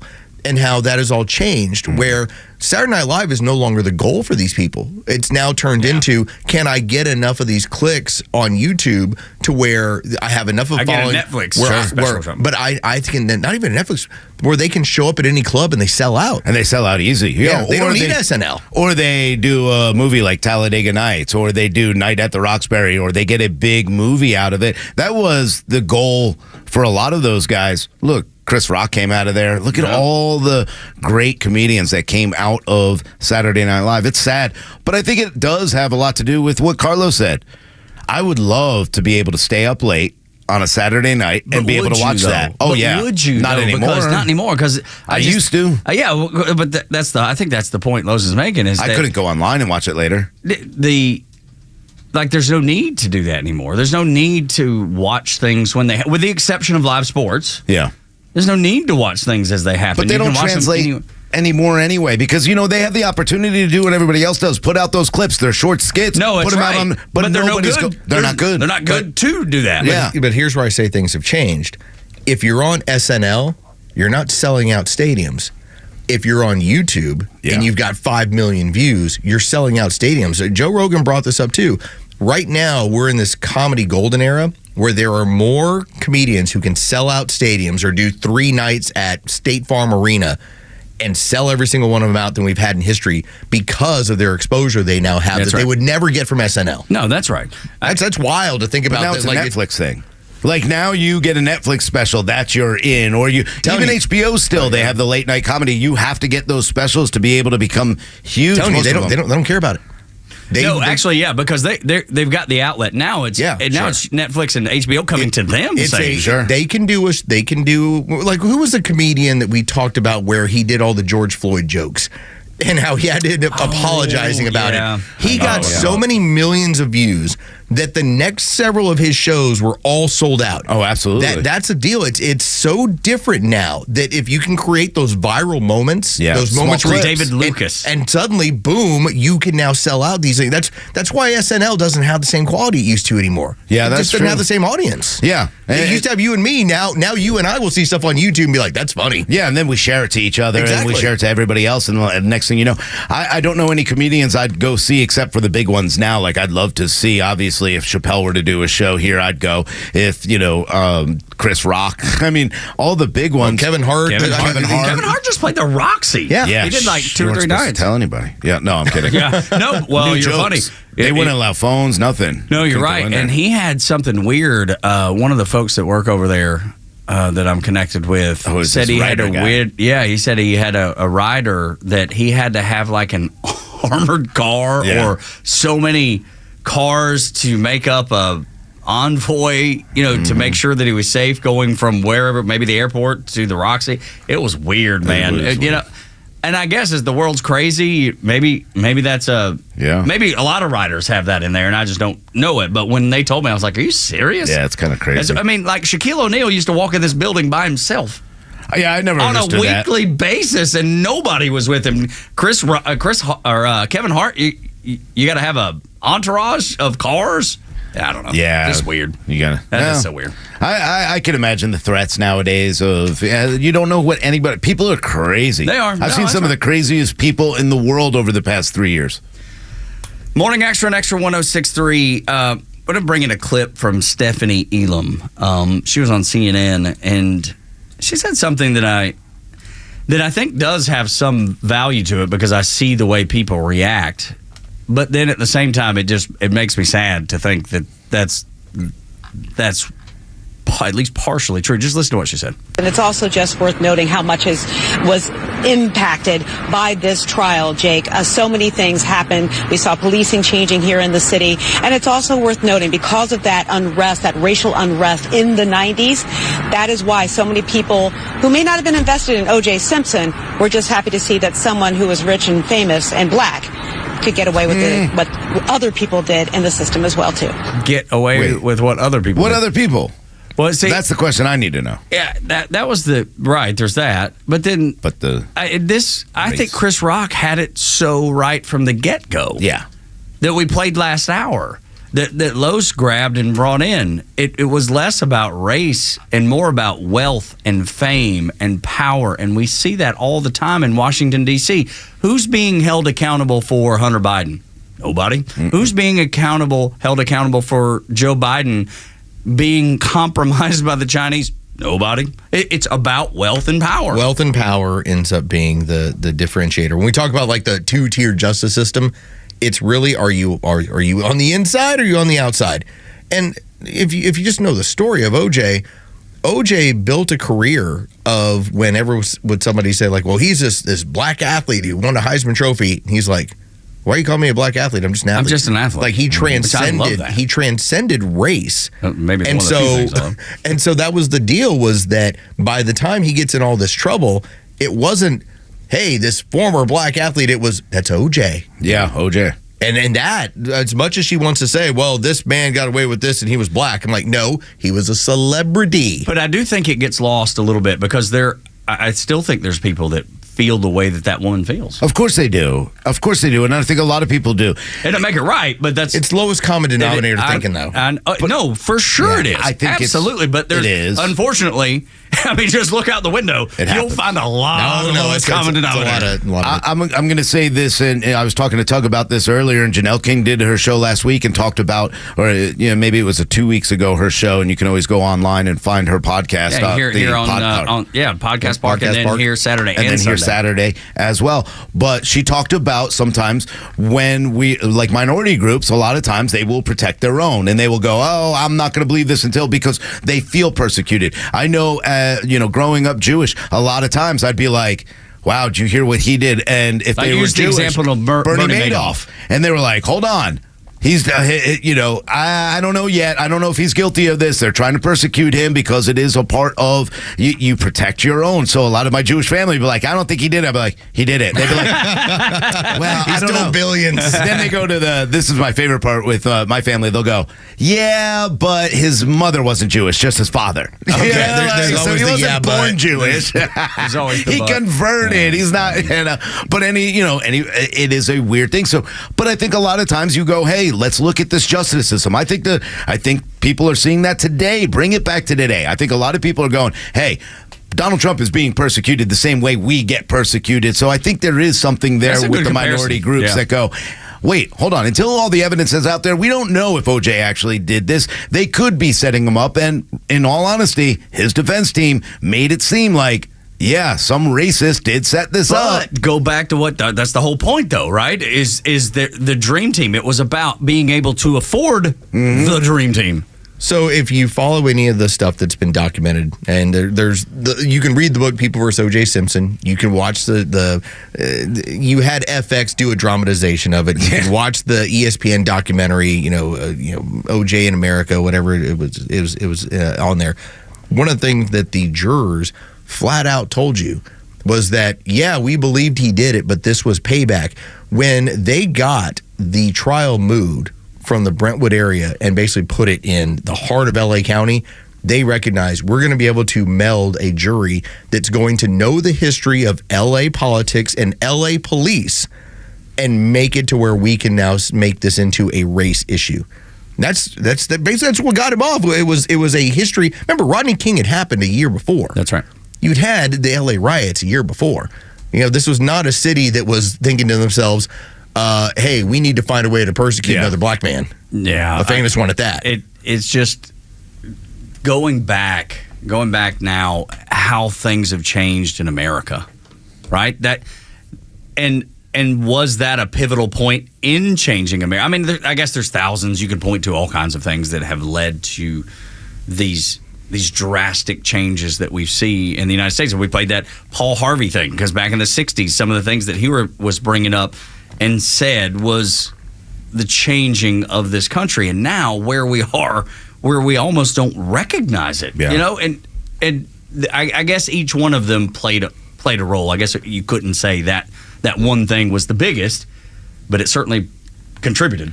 It definitely contributed. It's such a weird time now. I'd actually go back to 1994 and enjoy everything that was going on during those times when everybody was kind of banded together, because it was a weird divide. There were a lot of people who knew that OJ was guilty and would be like, yeah, he's guilty.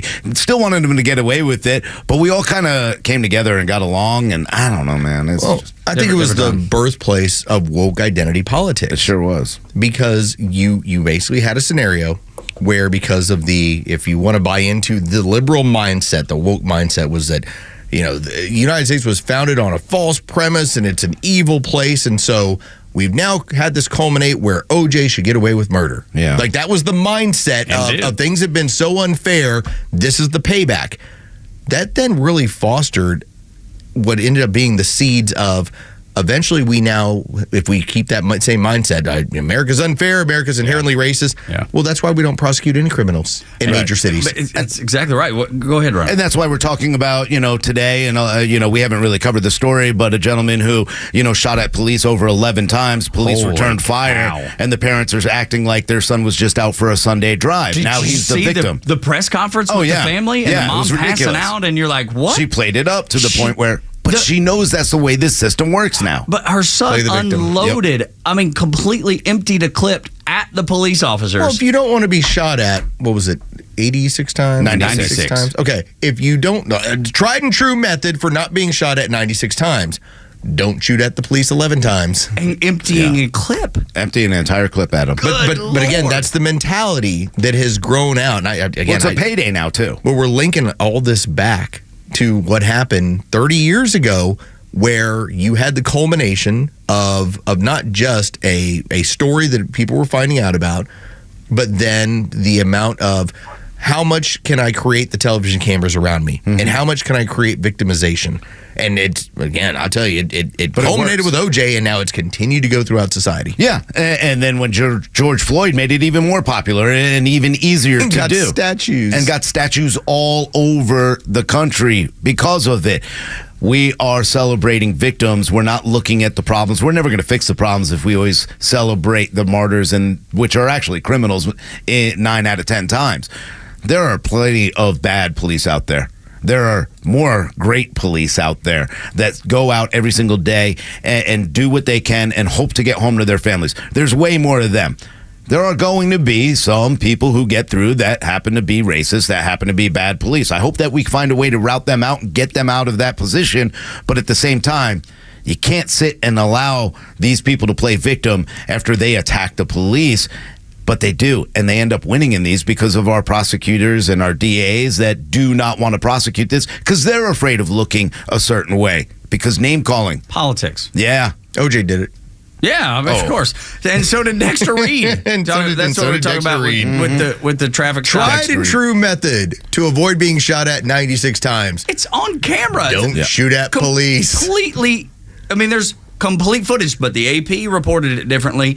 Every newspaper across America reported it differently. CNN led with a headline that was completely false. And this is the mentality, and I see this in my parents, okay? Like, I see this in my mother last time she was visiting. I can't wait for you to be back next week, Mom. Glad you're listening. But when my mom says, I'm not responsible for that. I was overserved. You gave me too much. Okay. I'm like, hold on a second. Nobody made you drink it, and you were the one who asked for it. There's a level of personal responsibility that always has to, and this is where I try to be like, when I make a mistake, it's typically because I was personally irresponsible. If you don't accept personal responsibility, then you will go in front of the news cameras and tell you why, hey, this is why this person died and it's not their fault. Yeah. And it's not only that. Look, abortion's the same thing. A personal responsibility that you want to blame everybody else for. Always comes back to it. Sure. Every time. Absolutely. Morning Extra on Extra 106.3, Atlanta's only conservative news and talk station.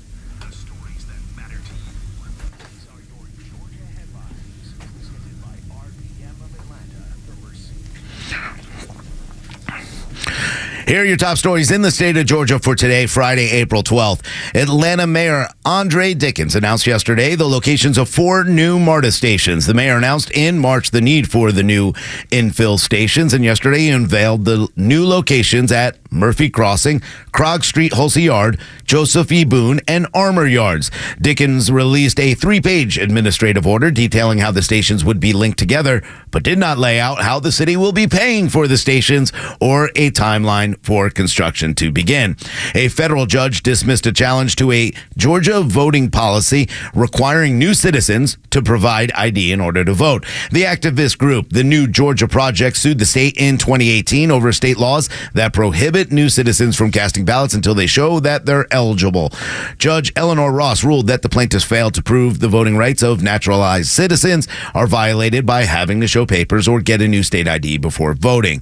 And after a 16-4 destruction by the Mets, the Atlanta Braves will head to Miami, where they'll take on the Marlins tonight. Max Fried will take the mound for the Braves in a 7-10 start. When we come back on Extra 106.3, the Democrats in Georgia are at war with themselves.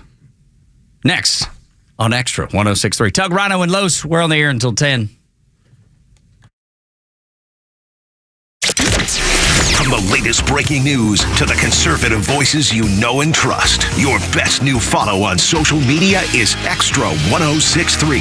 We're at XTRA 106.3 on Twitter, Facebook, TikTok, Threads, and LinkedIn, and pretty much any social media you scroll through every day.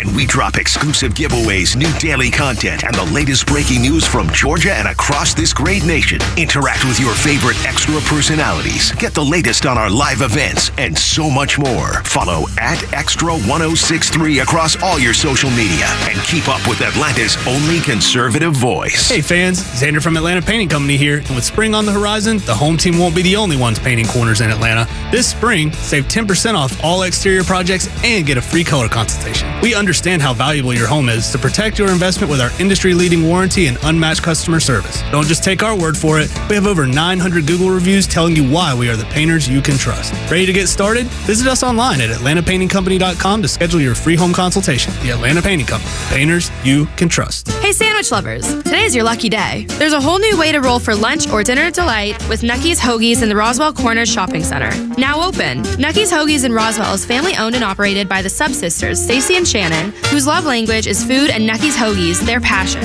When you bite into a Nucky's Hoagie, you'll taste the difference. The softest hoagie rolls ever, along with hunger-quenching sandwich combinations. Make Nucky's Hoagies in Roswell on Woodstock Road your new favorite spot for lunch or dinner.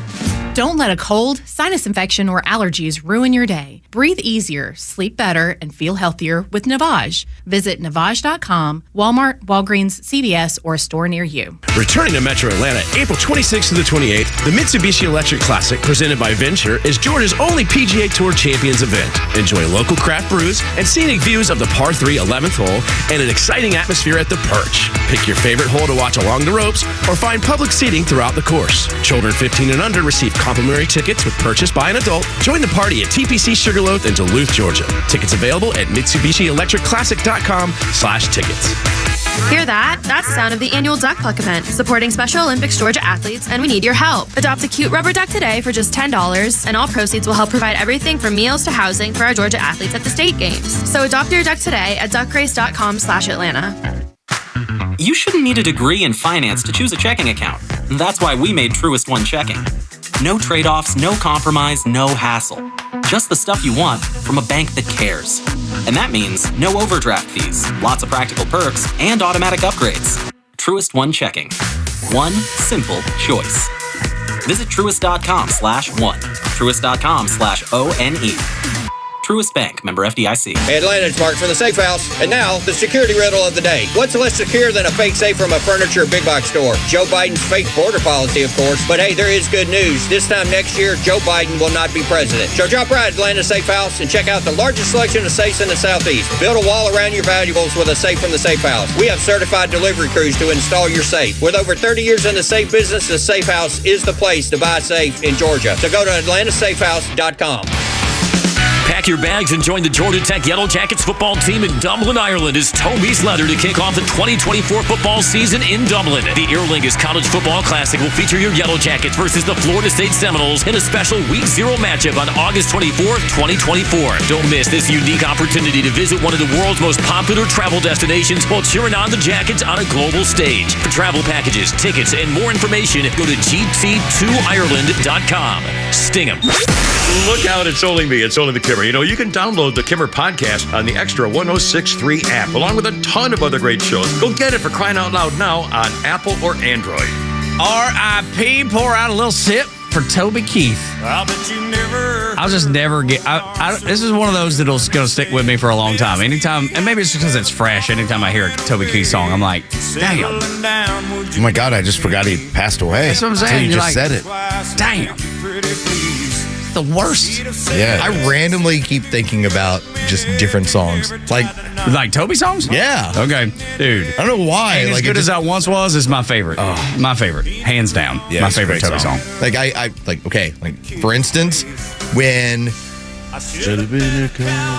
that has hit my head a number of times, only because I've been watching these Cowboys, or in DallasCowboys.com does these great draft podcasts, and I've been listening to a handful, and they will come back with this song every now and then, and I'm like, oh, Toby Keith. But it hits you suddenly. You're like, man, Toby's gone. Yeah, how can that be so? And there's a great, if you like country music, and I promise not to spend much time on this, but if you like country music, there is a album that came out 2 weeks ago by the artist Hardy, and he does these off album cycle projects. Yeah. And they're called Hicks tapes, and there's all kinds of mixes, and some of them will show up and be hits, and some of them won't, and it's fine.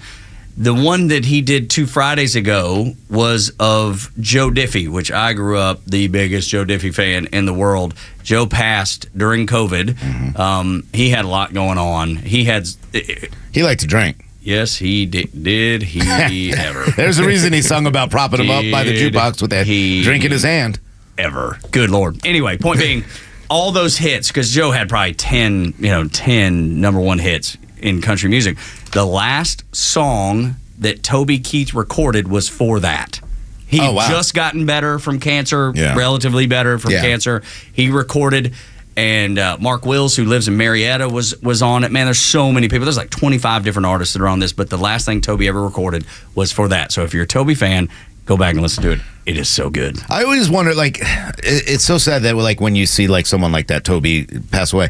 Willie Nelson, he's obviously got this thing going, right? Then you look at, like, Keith Richards, and you're like, I don't know how these guys survive. And now I'm starting to think, like, we should all be doing lots of drugs, apparently. Because they live forever. Yeah. The song that they did was called Ships That Don't Come In. And let me tell you, it's one of those heartfelt, it's just the missed opportunities of life. And it was it was number one hit for Joe Diffie. And that was the last song that Toby recorded. So go listen to it. It is so good if you like Toby. I don't mean to bum you out, so I'm going to end this the right way. Oh, hell. Because, yes, we will lose Keith Richards at some point. YouTube. Okay, like back in the day during Super Bowl week, they used to actually give regular media the microphone when they would introduce the act. So if you went to go see yeah, dude, I used to do it all the time. So I got to bring George Strait on stage one time. That was the greatest moment of my life. But you get to ask a question, right? So you can ask a question to the Rolling Stones in this case. Oh, I thought you meant at a concert. I'm sorry. I misunderstood. But again, you've done that. But I'm just saying, it's like, so here at the Super Bowl act, it's Prince, and they hand you a microphone. You get to ask Prince a question. Like, that's really cool. Yeah. Friend of mine, a guy I used to work with, Corby Davidson, would always look forward every single year to asking this question. And he posed it. You can still find it on YouTube. He asked Keith Richards. He goes, they've often said that when there's a nuclear war, there will only be roaches and Keith Richards left. How do you plan to deal with the roaches? And Keith Richards dies laughing. He just goes, I'll eat them. I'll eat them all. Yeah, I'll eat them. I'll eat them all. I'm like, that is Keith Richards to a T, man. That's so awesome. I'll eat them. Oh, it's a great. I've seen that. Yeah, that's a funny YouTube. How do you plan to deal with the roaches? Yeah, I'll eat them. In that British accent. No. Oh my gosh, I love Keith Richards. I love the Rolling Stones. I believe, and y'all can argue this if you'd like, I believe that Keith Richards doing Satisfaction is the greatest guitar riff of all time. Oh, for sure. So legendary. It is my absolute favorite. So another one. Man, y'all have me this afternoon, or not even this afternoon, at 10 o'clock. At 10 o'clock, 10:01. Dude, it's going to be the Tug mixtape, and it's going to be the Toby Keith and Joe Diffie and the Rolling Stones and everything in between. And that's the way I'm going to start my weekend. I love that. Listening to my favorite stuff. And because I've already got to hang out with my favorite folks. You know what I get to do today? What's that? I get to go pick up DOG from the vet.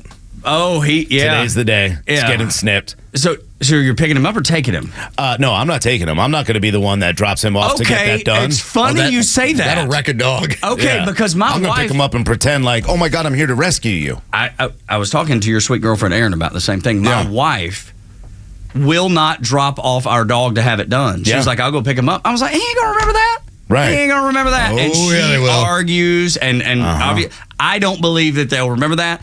Y'all clearly do. I do. I believe that what's going to happen is Aaron is going to put the dog in the car today, drive him there. He's going to be like, all right, good.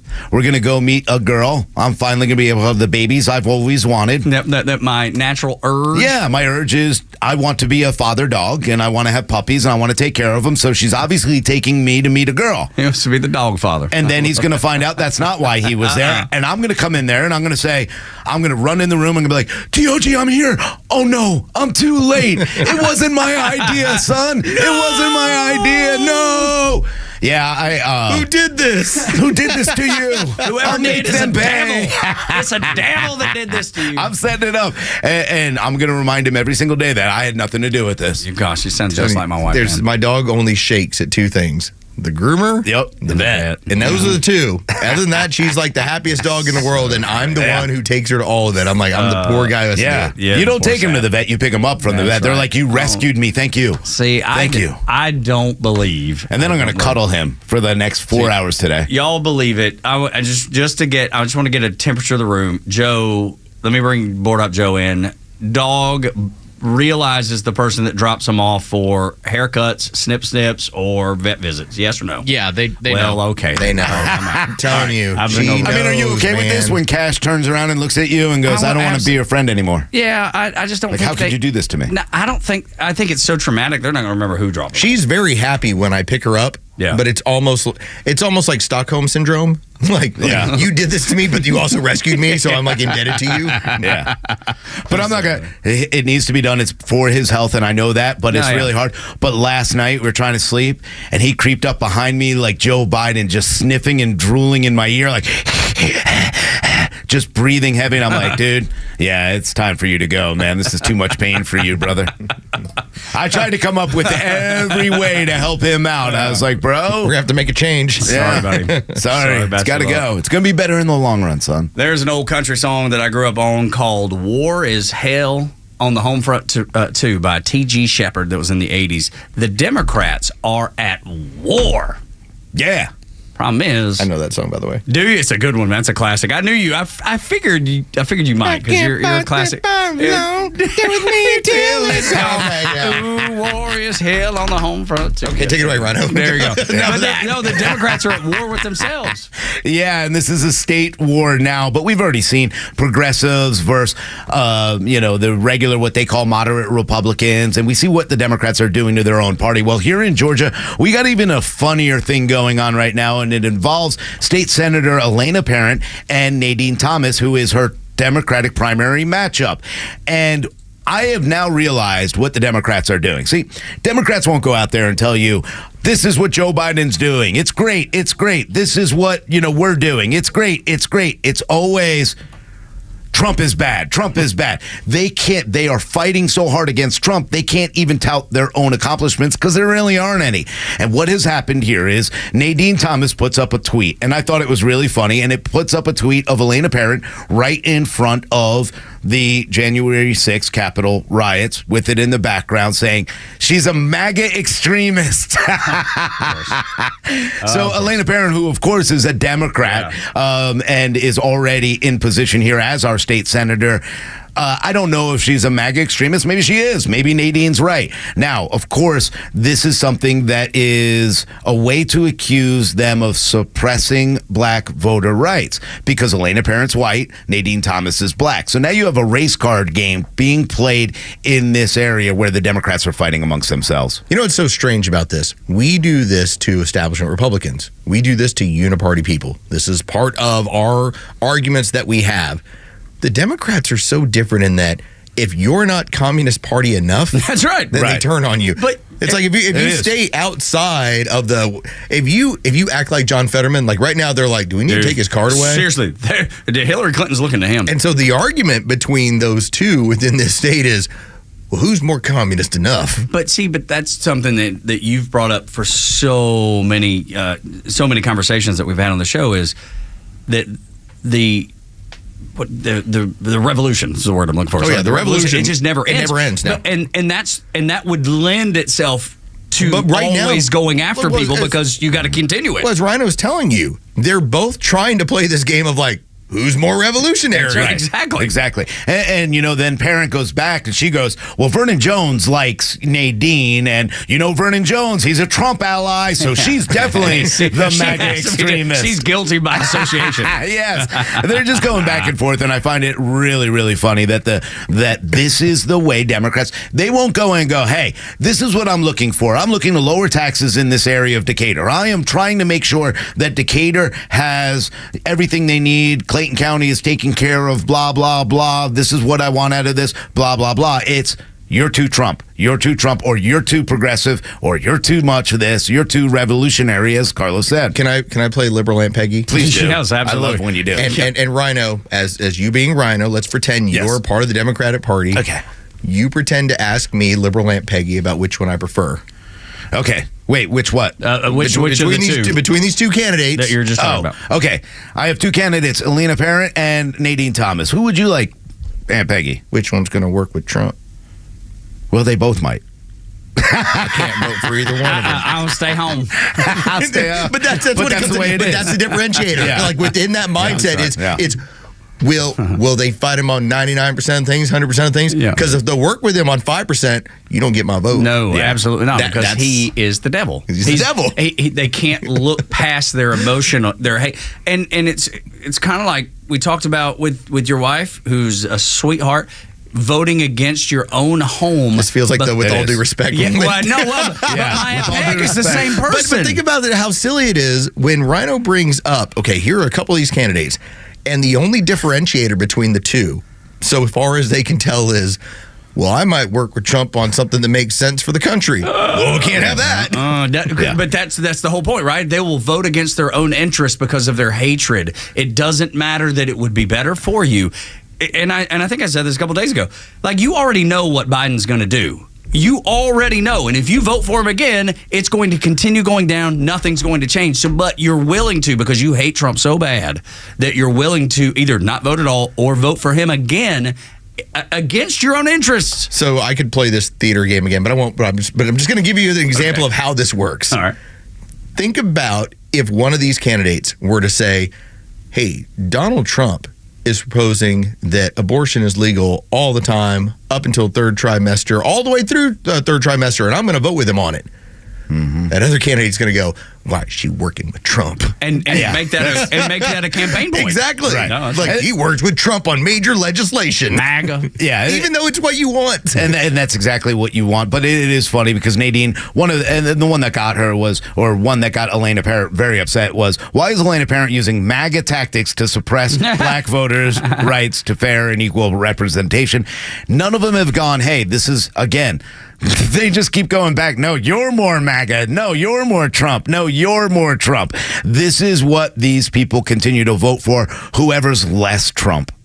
It's funny because there was an article, I was trying to look it up as you're talking and I can't get to it, but it was the New York Times, and they had an article about the deep state, because we always talk about that. And their article was, the deep state's actually better than we thought. And it reminds me.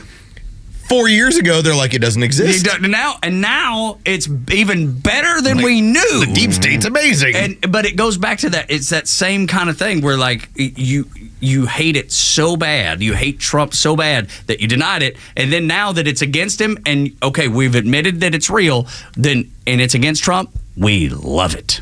It's amazing. It's amazing how these people think. The emotion that's involved, they can't put it down. No. You could give Aunt Peggy like 98% of what she wants, but if it's delivered to her by Donald Trump, right? Never. You could read all the accomplishments. Just send it back like an Amazon package. Read all the accomplishments. Even take some of the things he said and read it to her. She'd be like, that sounds like a great candidate. And then go, that's Donald Trump. She'd die. Oh, yeah. Not in the interest of giving you tired head, but the perfect example of this is the COVID vaccine. Oh, no doubt. Because leading up to the election, never, I'm not touching it. As soon as it's all over with, how many can you put in me? That's right. It's crazy. Morning Extra and Extra 106.3. Then she said, war is hell on the home front too. God only knows what a woman goes through. There you go, T.G. Shepherd, boys and girls. Who knew we were getting T.G. this morning? I love T.G. Shepherd. His show on, I think it's RFD TV, I think is what yeah. Is this song not the epitome of like, hey, man's off, so like I still need to get mine? Yes, it is. That's what I thought it was when I was a kid. Exactly right. Husband has gone off to war, but I still have needs. Yeah. Can you help me? And there's always somebody going, yes, ma'am, I can. He also has a Sirius XM show, I think, and he calls like some of the older and does interviews with them. It's so great. Is fantastic. Goodness gracious. That was not on the bingo card this morning. Even for me, it wasn't on the bingo card. Can't believe you dragged me into this. Come on, man. Shot me back 40 years. I was like, I remember this song. I knew that. As soon as you said what it was, like, yeah, I know that song. You do the song. You're singing it in that. I know the words. That fine low space. Here we go. Might as well. Might as well get one more hook just because it's here and you're gonna upset Stephanie. Yeah, here we go. Well, Stephanie, this is for you, girl. And how she said, war is hell on the home front too. God Morning Extra and Extra 106.3. When we come back, still needs what a man who's gone. A Chinese woman schools David Hogg on gun control. You have to hear what she says because she knows it from experience.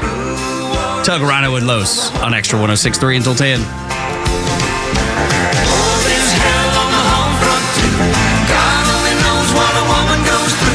She still needs what a man who's gone can't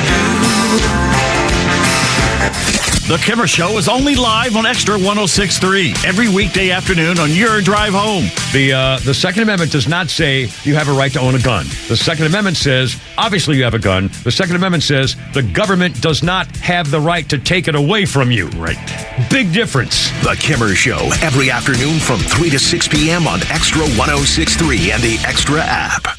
What are your plans for your business this year? Hey, it's Tug. Do you want to expand and grow? Aren't you exhausted by going to lenders, building a relationship, and a week later, you got a new person to deal with? You have to start all over again? You don't have that with First Liberty Building and Loan. The Frost family has been helping businesses grow since the 90s, and they want to know you. Unlike big banks, they want to partner with you. The Frost family knows the patterns. They know the ebbs and flows. They know business. Get to know them at firstlibertyga.com. Building a building, buying a franchise, expanding. Reach out to them. Spend 10 minutes with them. See if you're a fit for them and if they're a fit for you. You do that at firstlibertyga.com. And by the way, if you're a young banker and want to work with a team that is faith-friendly and has a culture of excellence, First Liberty might be a good match. Reach out to them today. First Liberty Building and Loan. firstlibertyga.com. That's firstlibertyga.com. No one plans on going to jail, but when it happens, it's important that you know who to call. At A Second Chance Bail Bonds, we believe everyone deserves a second chance. We handle bonds from local to federal for any jail in any city. And in most cases, we can have you and your loved one out of jail in a matter of hours. A Second Chance. It's better to know us and not need us than need us and not know us. Call A Second Chance 24/7 at 404-BAIL-OUT. That's 404-BAIL-OUT. Or online at atlbail.com. Well, Michael, I want to thank you for your time, but unfortunately, we can't offer you the position. Why? Well, we got the results of your background check, and quite frankly, we were concerned. About what? Apparently, you were arrested for throwing a shopping cart at a customer? In my defense, he had it coming. At Horizon Background Screening, we find things that other companies don't. That's why companies that use us make smarter hiring decisions. Don't let the wrong hire put your company at risk. Get the real story on your candidates at horizonscreening.com. Introducing Sonder Health Plans, your trusted local partner for Medicare Advantage in Georgia. Only in Georgia. With Sonder, you'll get comprehensive coverage that's tailored to your needs. They offer $0 primary care visits, $0 premiums, and access to a wide network of Georgia healthcare providers. Visit SonderHealthPlans.com now to learn more about their value-based care that won't break the bank. Or call 888-428-4440. Sonder Health Plans. Your doctors, your neighbors, your friends. Intelligent technology that's more intuitive, electrified power wrapped in sporty elegance. Meet the 2024 Mercedes-Benz C300 sedan. The leader of the pack with a sensual interior, the C300 sedan is a driver's delight and paradise for passengers. Experience the 2024 C300 sedan today. Lease one for just $529 per month for 36 months with $46.73 due at signing. Exclusively from RBM of Atlanta in Sandy Springs. Contact RBM of Atlanta for details on this vehicle and many other models. Visit today to see how to qualify. Special lease rate available only to qualified customers exclusively for Mercedes-Benz Financial Service through RBM of Atlanta, Sandy Springs through April 30th, 2024. Excludes tax, tag, title, and Georgia lemon law fees. Contact RBM of Atlanta for details on this and other exciting offers. Visit rbmofatlanta.com or call us at 770-390-0700 for details. Election coverage is more than polls and numbers. It's about what matters in your life and your community.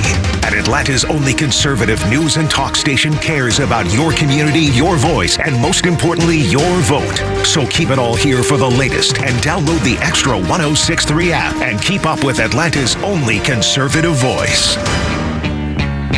We've told you over and over again, taking away guns has such a bigger consequence. It has, in the left, they have bigger designs on removing the Second Amendment. There's a reason that it happens. It's not just, oh, we want to keep neighborhoods safe. We want to keep cities safe. We want to keep guns out of the hands of children and all those. They use those as the examples of why, but there's more to it. And if you know anything about the left, if you know anything about communism, they are going to take guns away immediately. David Hogg got torched by a Chinese immigrant about gun control. This was an open mic conversation, and I want you to hear this woman who is from China. She introduces herself, and she says, Here's why you cannot take away the Second Amendment. Hi, my name is Lily Tang Williams. Welcome to my live free or die state. Actually, I am a Chinese immigrant who survived communism. And under Mao, 40 million people were starving to death after he sold communism to them. And 20 million people died, murdered during his Cultural Revolution. So my question to you, David, is that can you guarantee me, a gun owner tonight, our government in the U.S., in D.C., will never become a tyrannical government? Can you guarantee that to me? There's no way I can ever guarantee that any government will not be tyrannical. Well, then the debate on gun control is over because I will never give up my guns. Never. And you should go to China to see how gun control works for dictatorship of CCP. Dude. Yeah. That awkward laugh, too. Nails it. Yeah. He just knows, I have no response here. I've got nothing to say. Yeah, and thank you to Spike Cohen for being a part of this as well. Lily Tang Williams destroyed him with just that one statement. This gun debate is over. And she is, yes, a Chinese immigrant. We got to talk to Xi Van Fleet, too, who talks about this all the time. People need to realize what's really happening. David Hogg is a useful idiot that the Democrats are going to use because what they want to do is disarm their enemy, the people, because that's who we are to the Democrat Party right now. This has never changed over the last several hundred years. When you have a society, when you have a government who looks to disarm you, they're next looking to hurt you. That's how this goes. This has always been the same way. It repeats itself over and the weird part is as your government becomes more and more tyrannical, as we talked about even yesterday, you hire 87,000 IRS agents. You even had Clay Travis yesterday talking about wow, I'm being audited again. Imagine that. I was like, as the government is now targeting more and more people, does it just end with that? No. It never does. It continues to increase. And the only reason no one does this stuff is because we're a very well-armed society. I wrote down two things as she was speaking. I wrote survived communism because that is a common thing that people that come from communist nations to the United States say. We survived it. Now you have the left and leftists and people that unfortunately, like it or not, and this is going to sound inflammatory and I don't mean for it to, people that vote for the Democrat Party are marching toward it. They embrace it. They think it is the right way of doing. Survived communism. Yeah. I want you to keep that in the back of your head. The next thing, did you hear her say, I am a legal gun owner? Yes. Dude, she has experienced it. If you were to go around that room, I bet the majority of people would have picked her last as a person to own a gun. But because of her life, her real life experience, she said, I will never give up my guns. No. And I just retweeted a picture from Spike Cohen of her holding her AR-15 because that's the kind of woman she is. She understands that this country is trying to disarm and you can only fight against a tyrannical government if you're armed. Spike Cohen is the star of the show, and yet then she steps up, and now she is. I'm saying he was the star of the show, and now she stepped up and is star of the show because it was just a common sense debate. David Hogg was in this debate, and as I watched, I realized one thing. David Hogg was presenting emotion, not facts, not anything else. He was just telling you about emotion, but it didn't line up with every counterpoint that she made and that Spike Cohen made, and that's the way the Democrats work with gun control. All right, I've got to go back and watch this. And Spike Cohen was a guest last week and got a chance to promote it, and I missed it, but I'll consume it. You're gonna get your view out of this.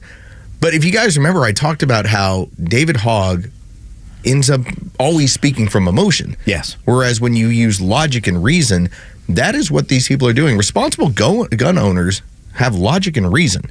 Now, when we talk about the 99.9% that'll never commit a crime and it's just about home protection, well, they're using logic and reason. But yet, David Hogg ends up being that guy who, when he argues from emotion, I'm sorry, it's like arguing with my daughter. Sorry, this doesn't make any sense what you're talking about. And it's funny because she had emotion in her voice too. Sure. But it was controlled and it was speaking from a real place of experience. So It wasn't unhinged. It wasn't off the rails. Because oftentimes people in this debate, especially on the left, they just lose their mind. It's kind of TDS the same way, right? It substitute Trump for guns, substitute Trump for abortion, whatever it is. They will lose their mind. She was very emotional about it, but from a place of experience, and she didn't lose her cool. She was even keeled the entire time, laid out the facts, and won the argument. Yeah, it was. Period. I love that you said that. Yeah, she just kept. Of course, she's filled with emotion because she's seen it. Absolutely. Where we sit back and we pretend it would never happen here, and that's what David Hogg and all of them do. But then again, they're the same group that says we need to send arms to Ukraine to defend themselves against what they say is a tyrannical government. And if you think about the situation there, exactly right. They were handing guns to citizens. Why? To defend themselves. And that's exactly the point that we continue to make when it comes to the Second Amendment and why it's so important. There's no secret to me that the Democratic Party, the Socialist Party, the Communists want to make sure that their enemies are disarmed. They are trying to do everything they can for red flags, background checks, and we saw it yesterday. This is their new thing. Every time they lose on the economy, inflation, the border, everything else, they go to these emotional issues that David Hogg can present emotion all day. None of us ever want to see a school shooting. None of us ever want to see anybody murdered. None of us. We want to be able to protect ourselves, though. They do. Yeah, that's exactly right. Only to use it. Only to use it for themselves. Like 2 years ago, like the first time I made a promo was when I told everybody, listen, the left loves when there's a school shooting. And I explained the reason why. And the look on Tug's face at the time was like, oh my God. And then after we had like 2 school shootings, you were like, okay. Yeah. Totally get it. Yeah, but saying it out loud, though, right? Because you're not pointing it out to these people. Because you have to. You have to. It has to be jarring. And it wasn't even meant to be inflammatory, though. No, it's just telling you the truth. The truth. Yep. And what's so weird about this entire thing, Rhino, is that if you could draw me a certain line of telling me with certainty, here's what our laws are going to be when it comes to gun control, here's what we're going to allow, here's what we're not going to allow. And the problem is they never can because it's a slippery slope where if you allow it, then look what happens. You can almost liken it to a decade ago, we were arguing over gay marriage and we said, okay, fine, cool. Now I've got all this stuff being pushed at my kids in their elementary schools. I'm like, wait a minute, how did this get in the door here? Right. If I allow you to tell me what kind of weapon I can have, then you're going to eventually move to, well, now you can have no weapons. Exactly. And that's the continuation of the difference between tolerance and acceptance. When you use that example, we're tolerant of gay marriage. Most certainly. But they took that and said, you know what? Now that they tolerated that, now they have to accept everything else we tell them from this point on, that furries are good, that we're now minor attracted people, that we could be in a school. We need to keep promoting that. Same thing with the guns. If I was to tell you, Rhino, we're going to institute laws where you can't have an automatic weapon. Okay. I'd be like, all right, because I don't, listen, I'm fine with a semi-automatic. It's going to take care of whatever I need to. Then what happens when they go, well, but the semi-automatics have kind of got a problem with. And it can be adjusted. It can be manipulated. But that's the thing. Once you allow the one, then everything starts going from there. If they actually did their research, they'd realize more guns were used as handguns and they're semi-automatic rather than something And then it turns into, well, you can only have rifles. And no handguns. All right. So we can only have bolt-action single-shot rifles. Okay. Then it turns into, well, you can't have that either. You can have a rock. Comedian Chris Rock nails it on OJ back in 1994. Get ready to laugh and think. Next on Extra 106.3.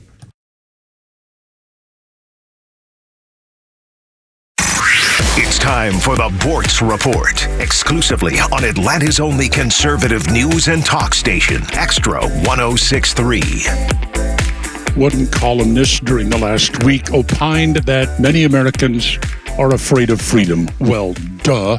I've been saying that for 40 years. It's reflected in the close polling between Democrats and Republicans. So I see the future as Democrat, and that is because people really are afraid to be free.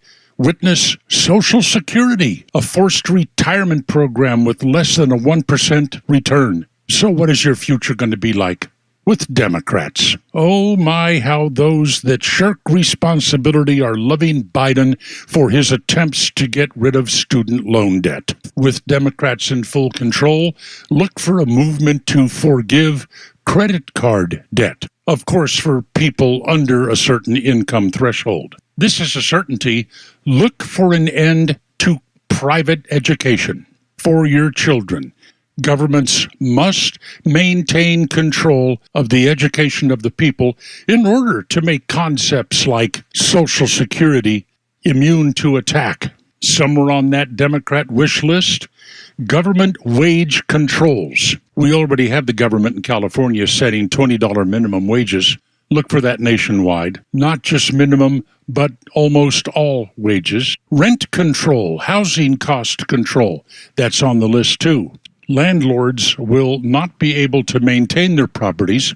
Nobody will be willing to build new rental properties because the money just isn't there. But that won't matter to the people because the rent will be low. Scarce, but low. I'm sure somewhere along the line there will be penalties if you intentionally misgender somebody. You know, in Canada, you can go to jail for that. It'll eventually come down to the point that the government will monitor the thermostat in your home. Make sure you're not too cool in the summer, not too warm in the winter. Climate change, after all. What fun. Let's look forward to it. Neil Bortz, Extra 106.3. Millions of guys suffer from erectile dysfunction. That's 1 in 4 men. And I can tell you, I'm one of them. If you or someone you know suffer from ED, Peyronie's disease, or PE, here's 38-year emergency room doctor and founder of Total Body Therapy of Georgia, Dr. Eric Deal. Patients who enter my office are often frustrated, hopeless, depressed, and embarrassed. I understand the problem, and I'm going to help you fix it. There are lots of competitors that don't have the credentials that I have. When you go to other clinics, you're not going to see a board-certified physician with the experience that I have. When you come to our clinic, you're going to see me. There's just not one therapy that can solve these complex issues. I'll do a complete history and physical prior to any treatment that we use. Take it from me, Dr. Deal. When it's not hard, it's really hard. Call Dr. Deal for your free one-on-one evaluation and resolve your ED, Peyronie's, or PE issues. Total Body Therapy of Georgia, 404-777-1911, 404-777-1911, online at stopmyed.com. The legend Neil Bortz is only on Extra 106.3. Hey, it's the Kimmer. How's it going? Here's what you missed from the Talkmaster. But I'm watching the TV last night, and the reporter kept talking about gun violence. You hear that all the time. Gun violence. A question. When somebody gets into a wreck and somebody dies, did they die from car violence? No. They died because the driver of a car took an action that resulted in their death. Catch Neil's commentary every day on Extra 106.3 or listen anytime on the Extra 106.3 app. WFOM and W292EV Marietta, a Dickey Broadcasting Station. The 8 a.m. hour is brought to you by Central Heating and Air. He's doing it again. I'm Dave Anthony, Fox News. For the second time in days, President Biden is going to give more Americans student loan debt relief, continuing to get around the Supreme Court rejection of the much bigger Biden student loan forgiveness plan last year. This is in addition to what the president said in Wisconsin earlier this week, $7.4 billion in additional student debt relief. That's going to affect some 277,000 students. That's a grand total of $153 billion. This is getting closer to double the size of the Ukraine aid package that's stalled in Congress right now. Fox's Lucas Tomlinson at the White House. The U.S. Embassy in Jerusalem is urging American government employees to limit travel within Israel, fearing an Iran attack. The Wall Street Journal reports it may be imminent within days. At the State Department, Secretary Blinken is making lots of calls to other countries as Israeli Prime Minister Benjamin Netanyahu makes this vow. Whoever hurts us, we hurt him. Iran's supreme leader vowed to retaliate against Israel for a strike in Syria that killed 2 Iranian generals. Israel has not taken responsibility for that attack. Fox's Jackie Heinrich. FBI Director Christopher Wray's warning of increased terror threats here in the U.S., telling a House hearing. Increasingly concerning is the potential for a coordinated attack here in the homeland, akin to the ISIS-K attack we saw at the Russia concert hall just a couple weeks ago. The House today is expected to vote again on a key national security tool, a section of the Foreign Intelligence Surveillance Act that some fear can lead to Americans being wiretapped. Some Republicans refused to advance it the other day, but Congressman Russell Fry tells Fox Business. There are things when you need to get a speedy warrant that you can do, but you can do this in a lawful way that adheres to the Constitution and puts these guardrails on these agencies that have abused this for years. Former President Trump wants to kill FISA, saying it was used to spy on his 2016 campaign. He'll meet today with House Speaker Mike Johnson, who calls FISA a vital tool. America's listening to Fox News. Don't let everyday aches and pains keep you from living your best life. I don't think I really understood what people meant when they talked about pain until I started feeling it myself. Start feeling better every day with Relief Factor, a daily supplement designed to support your body's fight against aches and pains. Not only do I move better without pain, I just feel better. Created by doctors, Relief Factor uses a unique formula of natural ingredients that target 4 metabolic pathways to address pain. Relief Factor doesn't just mask aches and pains, it helps reduce or even eliminate them. Today, I do the things I love, and it doesn't occur to me to think about pain. You can feel the difference all day, every day. Join the over 1 million people who have tried Relief Factor's 3-week Quick Start Kit. It's only $19.95. Visit ReliefFactor.com or call 1-800-4RELIEF. That's 1-800-4RELIEF. And feel the difference of Relief Factor. No need for traffic updates. We always steer you right. It's the Morning Xtra on 106.3. Tug, Rhino, and Los on the app. The best way to listen, get that free for Apple and Android just by searching for XTRA 106.3 FM Atlanta, wherever you listen to or wherever you download apps. You can also listen on smart speakers. You say, Google, enable the Extra 106.3 skills, or Alexa, enable the Extra 106.3 skills. Now, I don't know about y'all, but I have, this is going to sound probably crazy, but I've done it nonetheless. I've gotten rid of all of our smart speakers. Got rid of all of them. Really? Yeah. What'd you do with them? They're in the cabinet under the Unplugged, of course. Unplugged, yeah. And Why? even I don't know, it weirds me out. You don't man. trust them? No, of course not. Neither do I. And I mean, we know that they're recording everything. We know that, right? That's it. They tell you that in the terms and conditions. They're recording everything you say. And they do it under the guise of, oh, we thought you said, Alexa, we thought you said Google, whatever. All that goes back to, what if they record you talking about something that's very personal? I mean, maybe it's, it could be an illness, it could be a family issue, it could be something intimate. I mean, it could be anything. And then that just ends up in Amazon's hands? No, thank you.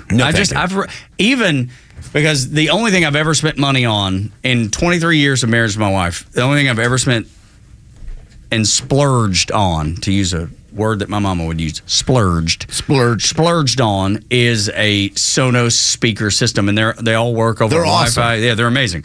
But I bought all speechless. I didn't get this one. And the one that did the kind of the sound bar, the main sound bar, the ARC, I took, because you can load either Google or Amazon or whomever, like Alexa or Google or whatever. You can load, and I've went back and deleted it all. I've taken it all out. Here's the problem that I have. I love technology. Me too. I would love to have an Apple Watch that kept up with my heartbeat. I want to get rid of this. I want to get rid of it. Right. I do, really, Rhino. But you think about all the, I would love to jog and know what my heartbeat is. I would love to do those things. Steps. I would love to know my steps. Like a pedometer or whatever. I would love to tell me, hey, your blood pressure's a little high. And it's not that. It's, who else are you telling about my blood pressure?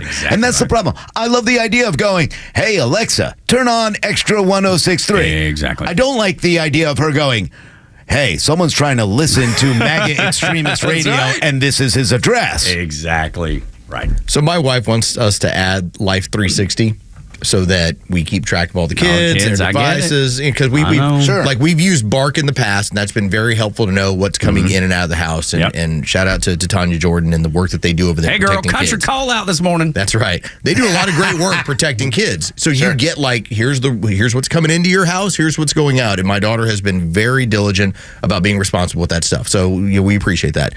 Now my wife is talking about how if we add Life 360, she's like, well, then we'll know where the girls are, and then we'll know this and this. And in my mind, I go, and you'll also know where I am. And I'm like, and sometimes I want to sneak away to the bar with Tug and Rhino.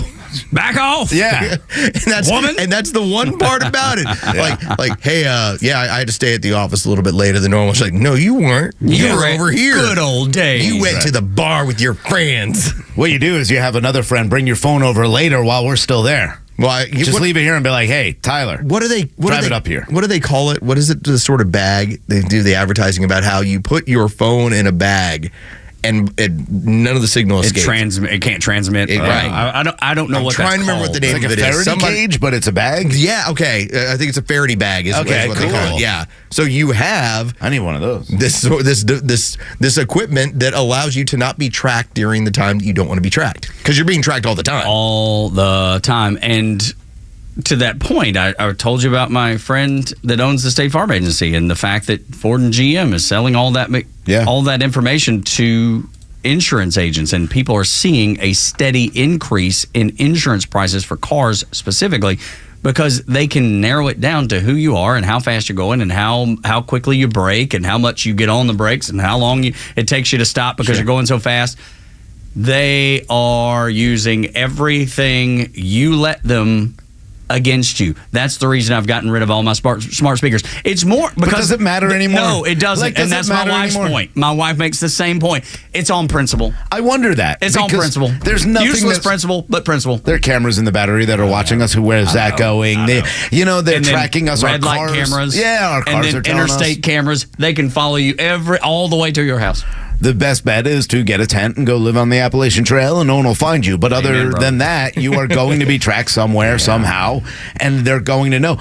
Tracking you is the devil. That's the conundrum. Like, I really do want to acknowledge that technology is cool. It really is. I say it in jest, but it's the truth. Tech is cool, and as long as you're not up to any kind of dirt, all right, you're fine. But at the same time, you don't have to be. That's the way we thought about the... I know, with the Patriot Act, but that's the problem. I should be allowed to kind of do whatever I want and have some bit of privacy. Anonymity. Yes. You shouldn't be able to have You're going to drive to a gun store, they're going to know that. And I think... And then your credit card company's going to report whatever you bought. And then everything that... Yeah. Damn it! And it all gets added up to one thing, too. Okay, now let's surveil Tug Cowart. Yeah, because they're at his house. Because why not? He's been talking about guns. He's been talking about how bad the government is and how he doesn't like either side. This guy seems like an extremist. But this is where data is so valuable. In the last 30 years, you've created an entire industry where if I know that Rhino has decided to change his taste in terms of what he likes to have for lunch, I can market to him if I know. If I know his patterns have changed, and now put it this way, if I know that Scott Rhino has decided he's going to the gym 5 times a week, man, I can't wait to start marketing different health stuff to him. Absolutely. Right. Because it's again, that's data. It's energy valuable. Drinks, vitamins. But that's why it's so valuable to know what people's stuff is. Yeah. Yes, of course. And that's not the fear I have. Like, I understand that. I understand the business part, right? Like, that makes sense. Right. I want you to. That's fine. You want to market at me? I can ignore it. I can push it away. Whatever. That's not the end game for them. No, it's not. That's just the end game is he's not that healthy. So if we're come going up to with raise something like a COVID-19, it might take him out along with everybody else that has those same symptoms. And it takes him off the government dole because we're providing health care now. But let's talk about the unscrupulous part. Well, all of it's unscrupulous, but the most unscrupulous. If I want to market country music to you because I know you're in Nashville. Absolutely. Okay, I right? know. Yeah, that's... Again, that's not terrible. That's just me taking advantage of the data that I have on you. But when you have the scenario of where your federal government starts reaching out to the telephone companies and saying, we want to know how effective our lockdowns were. Give us the data to see if people stopped going to church. And they did. And they did do that. Yep. If they want to know how many people were in D.C. for January 6th. And they did do that. Like, these are the things, like, you start, honestly, hey, I want to know if somebody's just working out a little bit more or if they're enjoying lunch a little bit more. And then it goes from there. It's a slippery slope. And it's never ending. And so the way I'll kind of wrap this thing up is that I got rid of all my smart speakers. Now I was like Rhino, and probably you too, Los. I was so fascinated with technology, and I was so into it, and I loved every bit of it. Now your house is wrapped in copper wire? Kind of. No, but I put do. a big Faraday cage around the house. No, but I do. Right outside the moat. I feel myself going in the other direction. I want to get rid of this stupid Apple Watch. I want to go back to anything less technologically advanced. You know, Timex keeps the time just the same way. Exactly right, But Los. that's what, and I've talked to Los about this too, because I talk about one in the heart rate monitor, and I know Aaron's making fun of me now, like, you don't jog. I'm like, I would if technology allowed me to. But like, you have certain things, like Polar makes one that does not connect to the internet. It only connects back to its own watch, or a reading that goes directly to your phone, which then again, I don't trust on the phone, but hopefully I can save a way to do that. But you have to find other ways to stay out and off the internet, really, more than anything else. I'm going backwards. I look forward to my point. In 10 years, exactly right. living off my land, not having any kind of technology, getting rid of all, and figuring out, how do I get water from the sky? How do I use sun to make that? I want to go backwards to a land that is lost. Morning Extra and Extra 106.3 Tug, Rhino, and Los until 10. It was back in 1994 that OJ changed the world, changed America, and everybody had a point of view. Everybody had an opinion, but one opinion stood out from the rest, and it came from a guy that was on Saturday Night Live and a guy that became a worldwide known comedian by the name of Chris Rock. So outside of being slapped at the Oscars, Chris Rock has been relevant for 30 years. That's right. Chris Rock has been one of our great national treasures when it comes to comedy. So his breakthrough was on Bring the Pain. It was an HBO special, 94, 95. He's got basically the Colorado Rockies logo for Chris Rock in the background. Yeah. It's like, that's just the iconic thing that he had. And so take a listen. When you had everyone who kind of jumped in their corners yesterday after O.J. Simpson was announced that he had passed away and people wanted to turn it all into race. All right, that's lowest common denominator. That's stupid stuff. Take a listen as Chris Rock 30 years ago knew what it was really about. A lot of racial this shit. A lot of racial was the big thing. OJ was big. That's right. Black people too happy, white people too mad. White people are like, bam, this is... I ain't seen white people that mad since they canceled MASH. Black people way too happy. Like, yeah, we won! We won! Yeah, we won! What the did we win? Every day I look at the mailbox for my OJ prize. Nothing. And ooh, it's all about race. That shit wasn't about race. That shit was about fame. Because if OJ wasn't famous, he'd be in jail right now. If OJ drove a bus... If OJ drove a bus, he wouldn't even be OJ. He'd be Orenthal, the bus driving murderer. And everybody, oh, the jury's so stupid. Out of here, man. They're so stupid. How could they not? White people would have done the exact same. Okay? The exact same. Because if that was Jerry Seinfeld, charged with double murder, and the only person that found the glove just happened to be in the Nation of Islam. Well done. Jerry be a free man. Be eating cereal right now. He's not wrong. Dude, and there Wealth was and another. fame. I wish I'd have thought of it and pulled from 1999 his special called Bigger and Blacker. Oh, yeah. Do you remember the skit? He was like, he goes through the whole OJ thing, and he was like, he was letting that man drive OJ's Ferrari. He was like, I'm not saying he should have killed him, but I understand. He runs through the entirety So funny. of, obviously, acknowledging basically he's a murderer. Yes, that's right. But as he's saying, I'm not saying he should have killed her, but I understand. And he just runs through this laundry list where you recognize, yes, if you are somebody who has violent tendencies, you can see where that guy was enraged to the point where he was willing to cut two people's heads off. And again, not criminally negligent, civilly negligent. Civilly, they were found that he did it. It's crazy. And you know, we pulled audio from CNN, you know, earlier, and we weren't going to play Joe, but it's just a woman was so fixated on the race issue and the race part of it. And I'm not saying that. Hold on. You might as well work it in. Okay. No, not that one. Oh. The Norm Macdonald one. Yeah. Oh, okay. Like, Joe, do you have Norm Macdonald? Because I can send it to you if we need to. I sent it. No, I think I sent it last night. Okay. Do you have it, Joey? Norm, one from the ESPYs? From the ESPYs, From the ESPYs, Norm Macdonald. Great. Who, if you know the story with Norm Macdonald, obviously, comedian who has since passed, another one of those great guys when you do Weekend Update. Norm Macdonald was told by NBC, you need to stop. Like, we're going to have legal issues because of how you're attacking O.J. Simpson. And it became his thing where he would work in O.J. no matter what. Like, he had a 2-year run leading up to the crime. During the trial, where he just always had an OJ joke. He turned Dr. Seuss jokes into OJ jokes, where it was, green eggs and ham and murder by OJ Simpson, stuff like that. So take a listen. Not funny at all and hysterical. This is from the ESPYs. This is, I believe, 1998. Charles Woodson has now won the Heisman as the first guy, defensive player, to win the Heisman. And listen to what Norm Macdonald does. And there's Charles Woodson. How about that? What a season he had. Great, man. He became the first defensive player to win the Heisman Trophy. And congratulations, Charles. That is something that no one can ever take away from you. Unless you kill your wife and a waiter, in which case...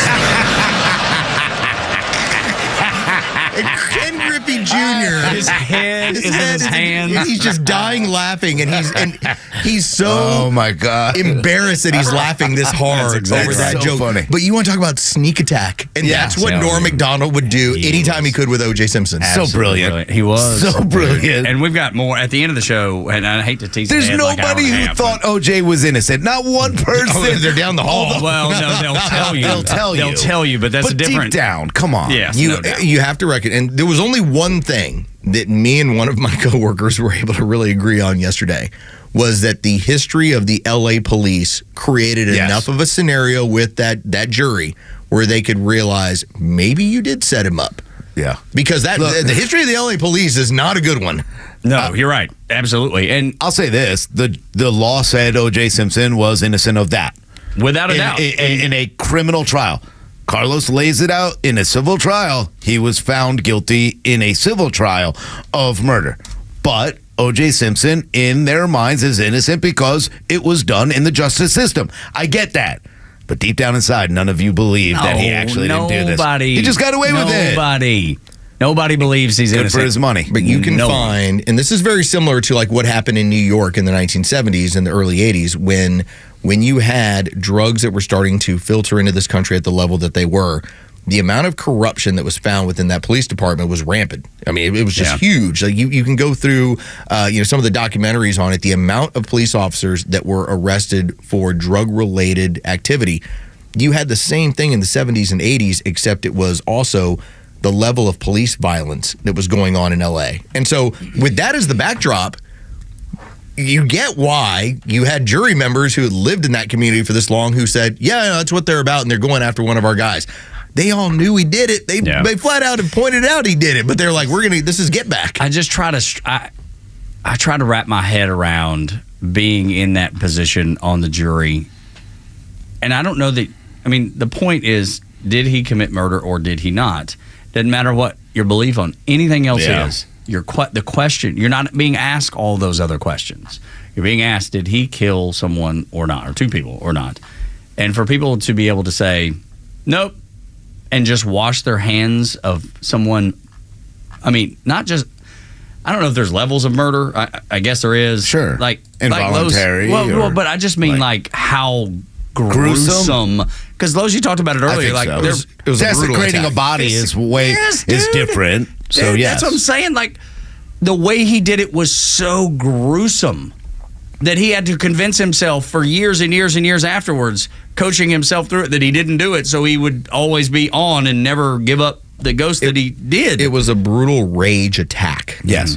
And look, anytime and you can do any kind of criminal psychology, you'll realize that anytime a knife is involved, it's usually very emotional. It's usually someone very close, and it's done in that manner. And what he did seems to be somebody who knew those people or was emotionally involved with those people. It's pretty obvious to a lot of people that O.J. did this. Again, I think it is much more relevant that what he did, decapitating these people. It's unreal, dude. Now, if they would have went in for a temporary insanity, yeah, I might even be able to get on board with that one. I could. You know what I mean? Because, a rage. Yeah. Still got to be responsible for that, but yes. Of course, but I could, lowering it down? Yeah, or whatever. But he had fame, money, money and power. And so at that point, you know what? I wasn't even there. Yeah, that's right. Wasn't me. It's a Shaggy defense. Oh. And the jury went, kind of seems like y'all are trying to frame this guy. Yeah. Remember when the Democrat Party was the party of anti-war? Oh, those were the days.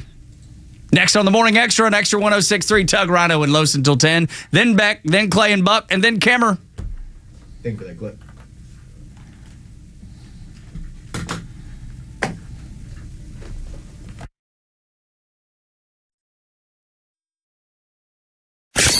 The legend Neil Bortz is only on Extra 106.3. Hey, it's Tug, and here's what you missed from the Talkmaster. I mean, I cannot bring myself to vote for a Democrat. I just can't do it. And that's why in most of the last 10 presidential elections, I voted Libertarian. Catch Neil's commentary every day on Extra 106.3 or listen anytime on the Extra 106.3 app.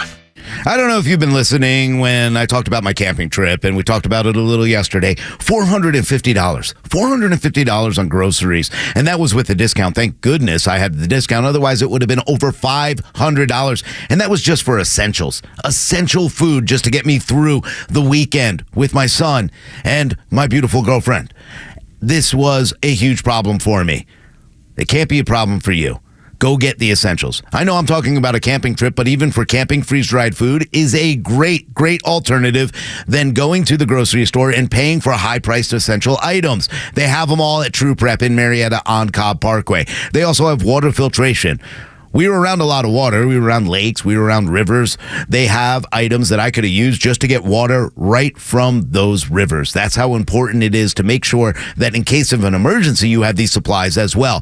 True Prep in Marietta on Cobb Parkway is your one-stop shop for emergency preparedness supplies. They're locally owned. They're operated by people from Georgia who know all about the elements, so they've got everything you need. They even have firearms, firearm accessories, and ammo at the lowest prices around with all these background checks. And the way the Democrats and this socialist communist party is trying to take away and disarm you, now more than ever you need to support local businesses. Tell them Rhino sent you down there. And if you're new to prepping, they even have unbelievable workshops where you can learn from. It could just be going ahead and starting to prep or care and maintenance for your AR-15. They even have first aid classes for all the amazing first aid kits they sell right there. And these are life-saving first aid kits. Go check them out, Marietta Cobb Parkway, or online at trueprep.com. That's TRUprep.com. Prepare today for a worry-free tomorrow with True Prep. Hey sandwich lovers, today's your lucky day. There's a whole new way to roll for lunch or dinner delight with Nucky's Hoagies in the Roswell Corners Shopping Center. Now open. Nucky's Hoagies in Roswell is family owned and operated by the Sub-Sisters, Stacy and Shannon, whose love language is food and Nucky's Hoagies, their passion. When you bite into a Nucky's Hoagie, you'll taste the difference.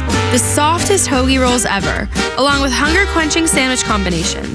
Make Nucky's Hoagies in Roswell on Woodstock Road your new favorite spot for lunch or dinner. At the Piedmont Bank, we're proud to be one of Georgia's largest community banks, focusing on serving businesses and the communities they serve. With headquarters right here in Metro Atlanta, our tailored banking expertise and solutions help meet the diverse needs of our customers so they have what it takes to grow, expand, and thrive. It's what elevates us above the rest. Find a location near you at Piedmont.bank and experience elevated banking for you and your business. The Piedmont Bank. Banking elevated. Member FDIC and Equal Housing Lender. My name is Amy Risley. I have been working for Bruce Hagen for 17 years. When I first started, my boys were 4 and 6, and whenever I needed, Bruce allowed me to bring them to our office. Bruce has always treated us like family, and 17 years later, I still love coming to work for Bruce Hagen. The best part of my job is when I get to put a settlement check in the hands of someone Bruce won a case for and see it change their life. I'm Amy Risley, and I work for Bruce Hagen. Let Bruce Hagen work for you. Hagen-law.com. Neil Borch here. Maybe you've already taken the steps to improve your health, maybe save your life. You're using a CPAP for your sleep apnea. I've been using one for well over 20 years. So right now I'm here to tell you about a source for CPAPs and CPAP supplies here in the Atlanta area. CPAPs, etc. They're in Alpharetta. They have whatever you need. Roddy and Sharon are your CPAP experts, and they'll ship nationwide. More information, cpapsetc.com. This is Dan Watkins with All Four Seasons. We've always been Atlanta's best at installing and servicing garage and entry doors, but you would be surprised at how many windows we've installed as well. So we're proud to announce a new division, All Four Seasons Windows. We now have the ability to make sure every opening in your house is safe, energy efficient, and looks darn good. So give us a call today to schedule your free sales consultation. Find out how you can decrease your energy bills and increase the beauty and value of your home with All Four Seasons garage, entry doors, and windows. Hey Atlanta, it's Ben, host of the Weekend Ben Burnett Show, proudly brought to you by Peach State Pride. Each and every weekend, we bring you all the issues going on around the globe and what America's ultimate role is in order to drive our agenda forward as conservatives. And if you ever miss an episode, you can download everything I've ever done on Apple, Spotify, or you can go to the podcast park. See you around, Atlanta. Hey, it's Clay Travis. Buck Sexton and I are coming your way at noon, but right now we're getting your morning started right with Tug, Rhino, and Carlos Medina on the Morning Extra. The term fart walk is trending after a fart walk. Okay. FARTWALK. Fart walk is trending after a cookbook author coined it on TikTok. She eats a lot of fiber and then goes on regular fart walks to help things get to moving. Her name is Marilyn Smith. Check this out. I got a new way to walk. Walk, walk. I got a new way to walk. Walk, walk. I got a new way to walk. This woman she says it's important. We're not adding those sounds in, are we? Well, I mean, that's part of the song. Yeah, it's just part of the song. But no, she says it's so important to do a fart walk. Okay, I do that. So I don't, like it doesn't broadcast it. She said it's part of aging wonderfully. Sure. She said that it's so important for your health to do a fart walk. Like, I always thought that was just, hey man, I've got to excuse myself. I don't want to blow everybody out of the room. You know what I mean? Like, yeah. And now this woman is making a living authoring books doing the fart walk. Who knew that this was a real thing? Los, you eat it. She's dumb. Well, okay. And second off, if she's got to walk, then she ain't eating right to start with. Yeah. What I mean, I don't know. Do you fart walk, Carlos, or just whatever? When you eat the way that I eat, because she's vegan too. It's very regular. Yeah. You don't have to walk. It's what happens. It's part of, like, you were warned, if you eat this way, you are going to process food faster and you will have to use the bathroom more. She said it is healthy to get up and walk. And now she's making a full-on living doing, like, TikTok. Good for she's her. doing cookbooks, all about the fart walk. And who would have thought that in 2024, that would actually garner you attention? Now, I'm a child, so I do it just because it's funny to me. So, like, I try to... What do you mean? Well, like, I try to control so when I take a step... like, for me, it's a fun thing to do. I'm not doing it for health. Yeah. Make the kids laugh. This woman says she's doing it for health. And is making a grip of money. She's launched an app. Like, she's going to make this is like I'm not comparing it to OnlyFans, but it's in that same realm where it's like you can just grab onto anything. Carlos is so mad about this right now. I'm just saying that this woman is encroaching on this area, and she's making it. It's idiotic, but. Yes, your microbiome and your gut health are very important. And in next 3 or 4 years, people are going to start talking about it because it does a whole lot to prevent a whole lot of disease and a whole lot of illness. And so if you are doing this regularly, your gut health is better than other people. Yeah. I don't I think also my do gut the health fart is good. tub. You do what now? The fart tub. Like turn off the bubbles in the hot tub and see if I can make my own. So gross. Stop it. Get some help. I figured y'all would like. I'm childish and I think farts are funny. They are. And my 14-year-old thinks farts are funny still. So Erin doesn't find them as funny. Yeah, when women usually but I'm very respectful, and I do a fart walk, and I walk outside. And then it's something that I guess the whole point for me is it's something that I thought everybody did just as a courtesy. Sure. Not fart. Of course, everybody farts. But I'm saying people would just do a fart walk as a courtesy. Like you would just excuse yourself. Pardon me, I'll be right back.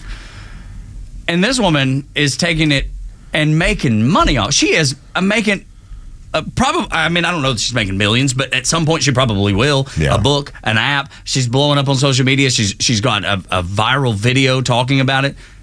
I'm just impressed when people take things that should be so obvious and turn it into a money-making venture. That's what's so impressive. It is impressive. About it. I enjoy it. That's what blows me away. Good for her, though. Yeah, absolutely. It does blow you away, doesn't it?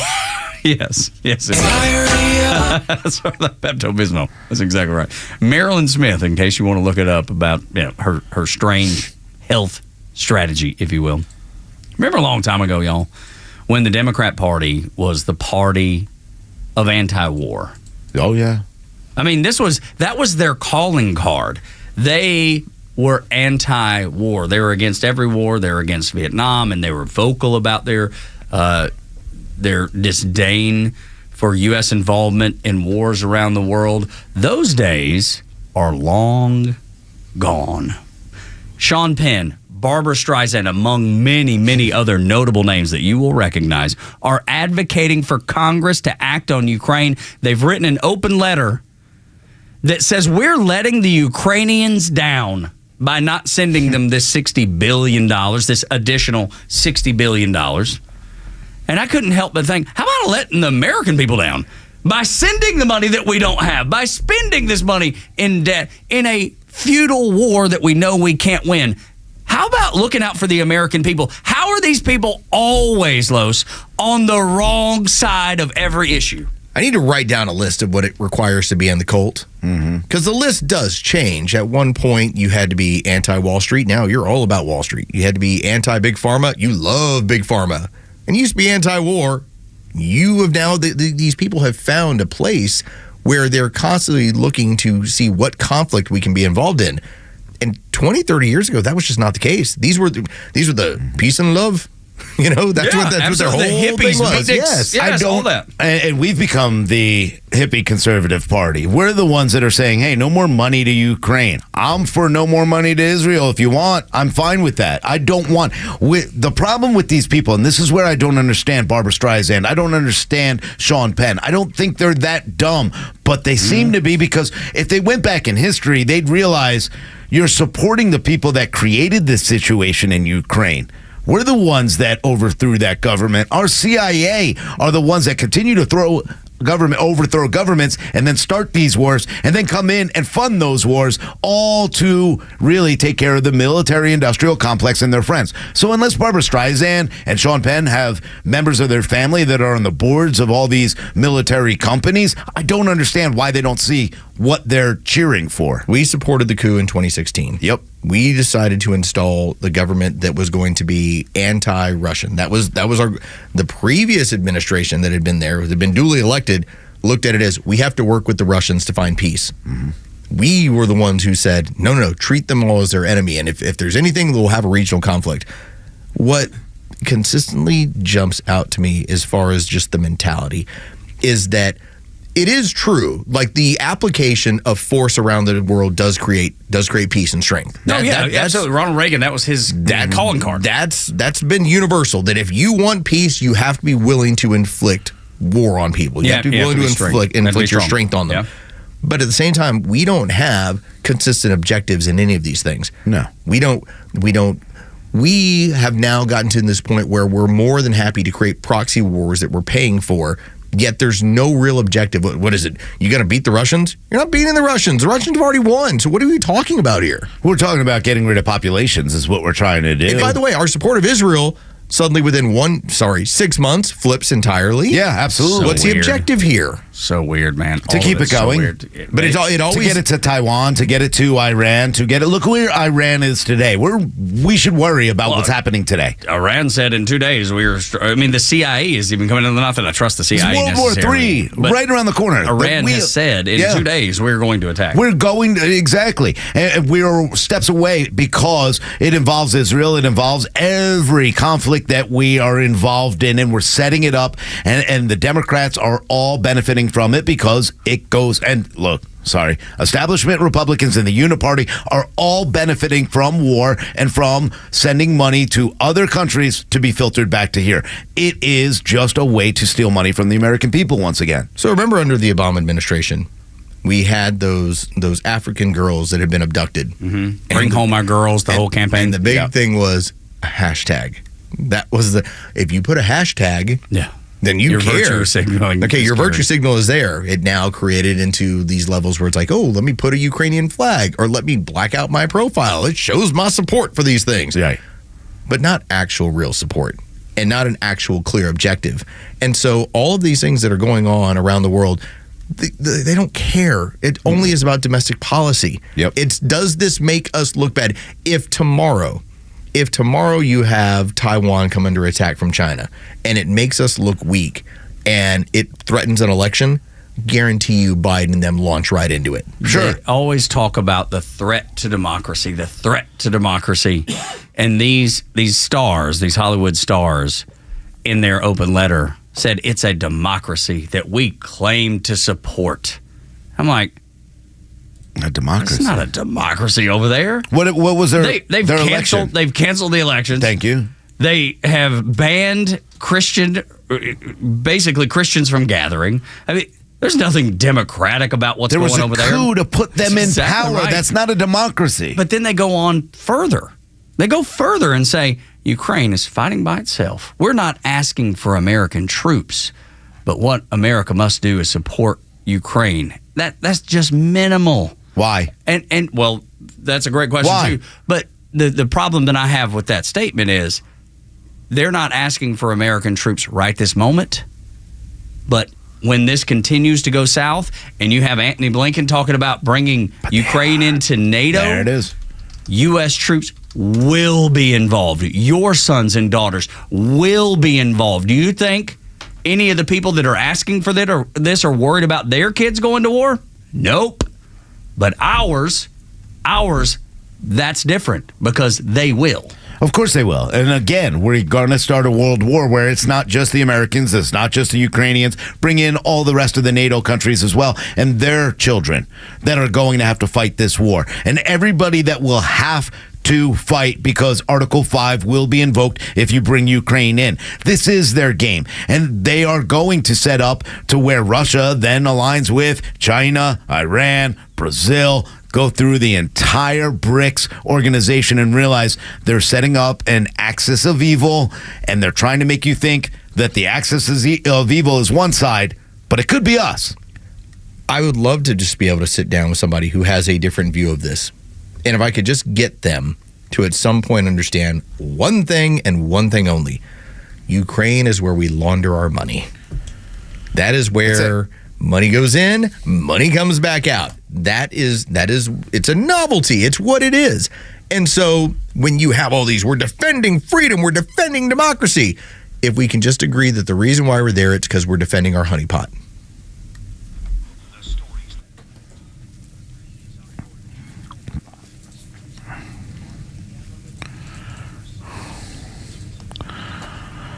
Here are your top stories in the state of Georgia for today, Friday, April 12th.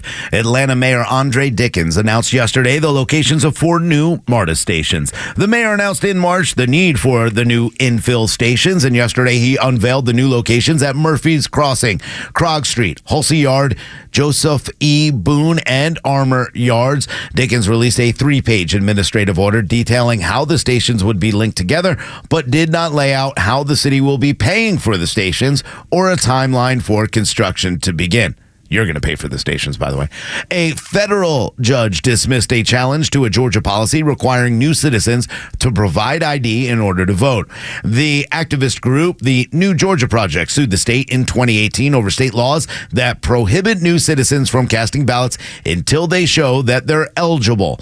Judge Eleanor Ross ruled that the plaintiffs failed to prove the voting rights of naturalized citizens are violated by having to show papers or get a new state ID before voting. And after a 16-4 defeat by the Mets, the Atlanta Braves will head to Miami where they'll take on the Marlins. Tonight, Max Fried will take the mound for the Braves in a 7-10 start. You can catch all the action on our sister station, 680 The Fan. Cannot wait till the next segment so I can tell you about the time I met OJ. Next on Xtra 106.3, Atlanta's only conservative news and talk station, Tug, Rhino, and Los. Until 10. We're so glad that you're here and appreciate you spending time with us every day on Xtra 106.3 on the app at 106.3 FM, 12:30 a.m. When the Glenn Beck comes on at 10, Mike Pompeo, former Secretary of State, will be there.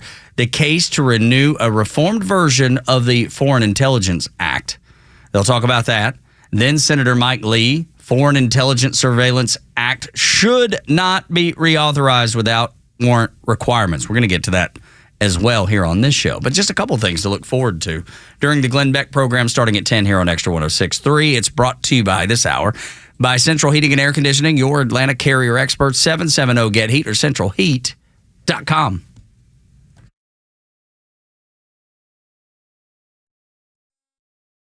Hey, it's the Kimmer. Look out. The Kimmer Show is live every afternoon from 3 to 6, just like the Kimmer.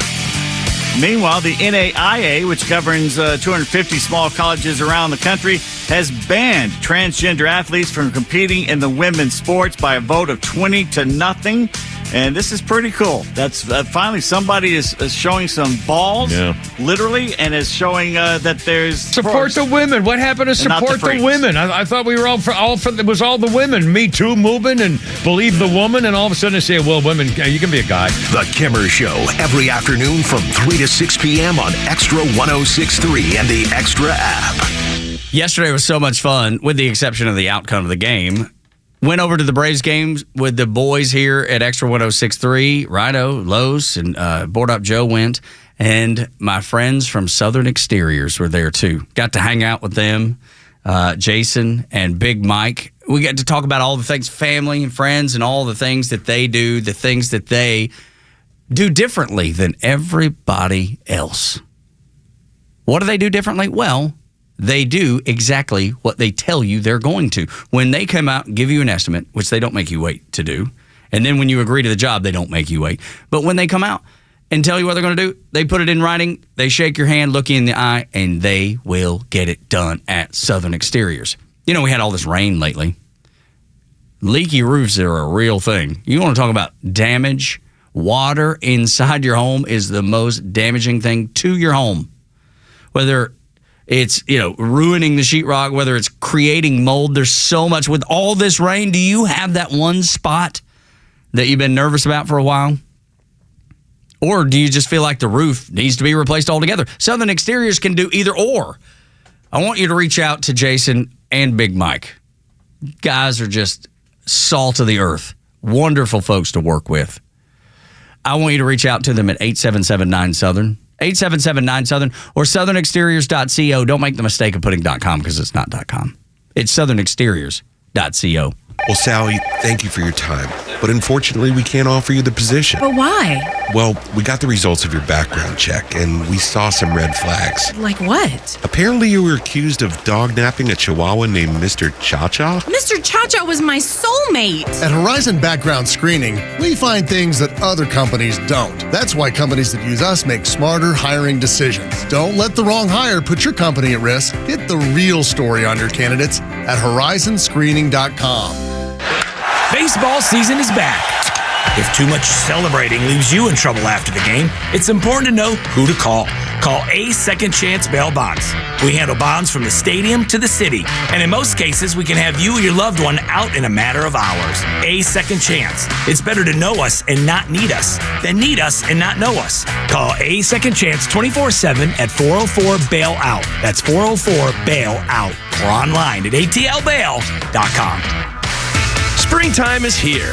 Looking for a fun weekend with family, friends, and the kids? The Mitsubishi Electric Classic, presented by Venture, Georgia's only PGA Tour Champions event, returns to Metro Atlanta April 26th to the 28th. Pick your favorite hole to watch along the ropes or find public seating throughout the course. Children 15 and under receive complimentary tickets with purchase by an adult. Join the excitement at TPC Sugarloaf in Duluth, Georgia from April 26th to the 28th. Tickets available at MitsubishiElectricClassic.com/tickets.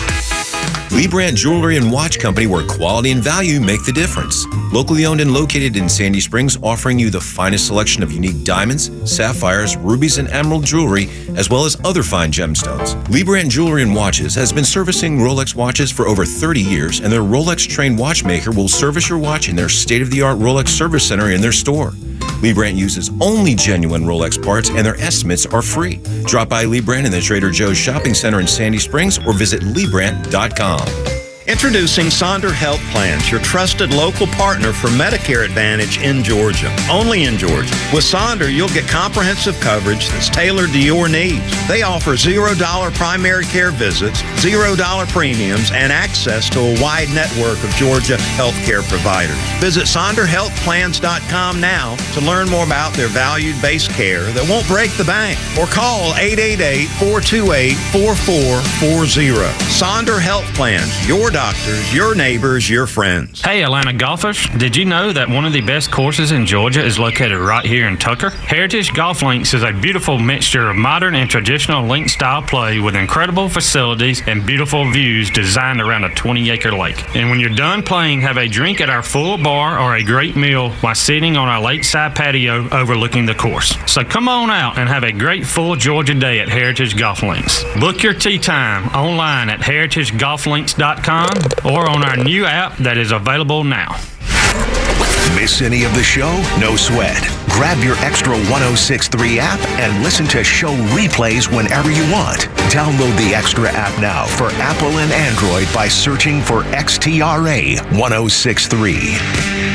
Tug, Rhino, and Los on the Morning Extra at Extra 106.3. We're on the air until 10, so about another hour and 15 minutes. Glad that you're here. If you missed any of the show so far, we've had so many great discussions about when the left was the anti-war party and just things that have gone on in the last week or two that just blow your mind. But we're going to take a little pivot right now because there was this time when Carlos Medina actually met O.J. Simpson. Good thing you didn't make him mad. The year was 2004, and I'm working over at 790 The Zone. And the fun part about it was I would sub in on like these random shows. I would always work middays with Matt Chernoff and Chuck Oliver. But every now and then management would say, hey, need you to stay a little bit later? Can you do some updates for us? Can you work on a different show? And sure, yeah, I'm go-getter. Here's what I'm doing, right? So 20 years ago, we get the word, hey, O.J. Simpson's going to join the Two Live Stews later this afternoon. And I'm handling updates. And so I'm thinking, what, is he coming in studio? Is this what's going to happen? Like, oh yeah, OJ's going to come into studio. Wow. Well, now, consider this at the time. 20 years ago, OJ had yet to be convicted of what ended up being kidnapping and robbery and the stuff that had gone on in Vegas. Mm-hmm. So he became this novelty item where he got invited to play in all these different golf tournaments. And it was almost like he's innocent, but we know he's a murderer. Yeah, we know he's not really. But so yes, he wasn't like in a court of law. He wasn't the headliner, but it was always, can you get OJ to play in your golf tournament? Yeah. I mean, it's kind of creepy, Yeah. right? Yes. Yeah. Did you have Ted Bundy over for Thanksgiving dinner? That's right. Well, it's kind of like the White House reaching out to OJ's family, but not the family of the people he killed. Right. It's like, well, we'll just do this. Right. So what happens is we're told OJ's coming in at 2 o'clock in the afternoon. And, show starts like 1 o'clock, and we're going until like 4:30, 5 o'clock before we head over to Budweiser's Hardball. We're going to hand it over to Chris Domino. And 1 o'clock rolls around, no OJ. 1:30, no OJ.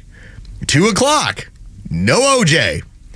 We're in the middle of a segment. It's like 2:15. Suddenly the door flies open, and all you hear is, Stews! And it's a drunken bear of a man. Oh, no. Who is O.J. Simpson. Oh, so he's lit up. He has come straight from the golf tournament. Oh, my. He is like 3 sheets. Like, whoa. Like, and the first thing you recognize is he is like, when you go 11,000 yards rushing, 2,000 yards in a season, he's a bear of a man. You can understand what he could do to people if he was ever angry. He's a big dude.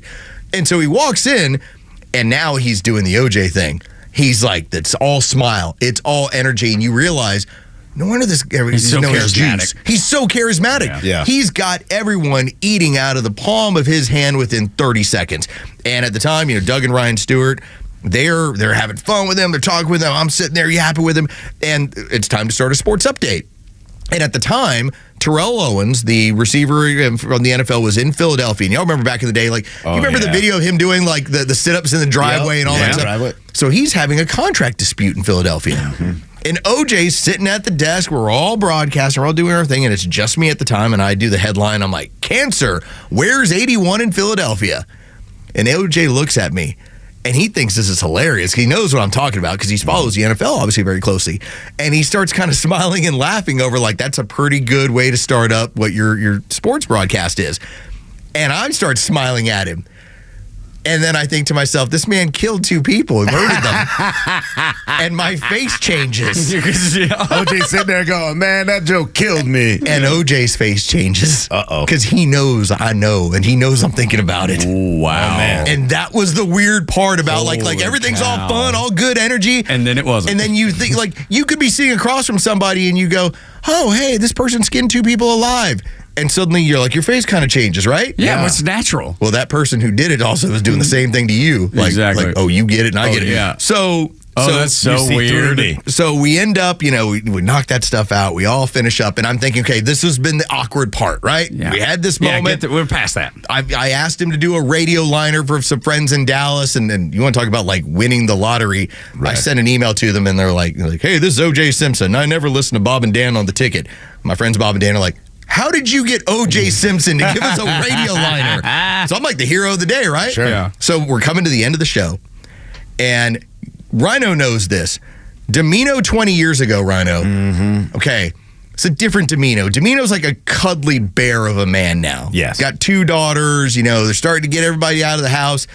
Domino didn't suffer any fools back then. Nope. And so we're getting ready to start Budweiser Hardball. Domino is down over at Turner Field. And so here's the Stews, and here's OJ still in the room. And bring him on, and Domino starts kind of, talking with them. And OJ says something, and Domino says something back, and Domino just goes, so I've said it before, I'll say it to your face right now. Like, I do think you're a killer. No, he did not. Yes, he did. Yes, he did. Are you kidding me? And now this is the moment where all I want to do is leave the room and immediately. Get under the desk. Like, I want to get under not because I'm worried for my safety, but now this is the most awkward moment. And the problem was, and again, it was Domino's one time. Sure. They weren't in the same room, but he was going to tell it to him. If Domino was in the room, he would have told it to him. He would have told him straight to his face. He would have straight told him. And he did. Yeah.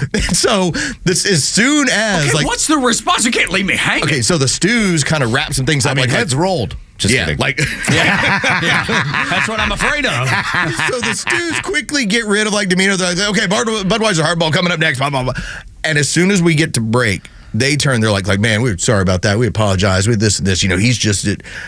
And all I'm thinking to myself is, this guy has come in here, rip-roaring drunk, doing his OJ thing. He knows I'm thinking about it. And now one of my coworkers just called him a killer to him on the radio. And I'm sitting across from him looking at us. And I'm sitting. Okay. I could not wait to get out of that room. No, of course, I totally get it. But what is his reaction? What is his response when not only when Domino says it, but then afterwards when everything's over? It was almost an automated response. Like, this was not new to him for people to say this stuff to him. He'd done national interviews. He'd done, interviews with different, places all around the world. So he just rolled with it. Where people would say this stuff.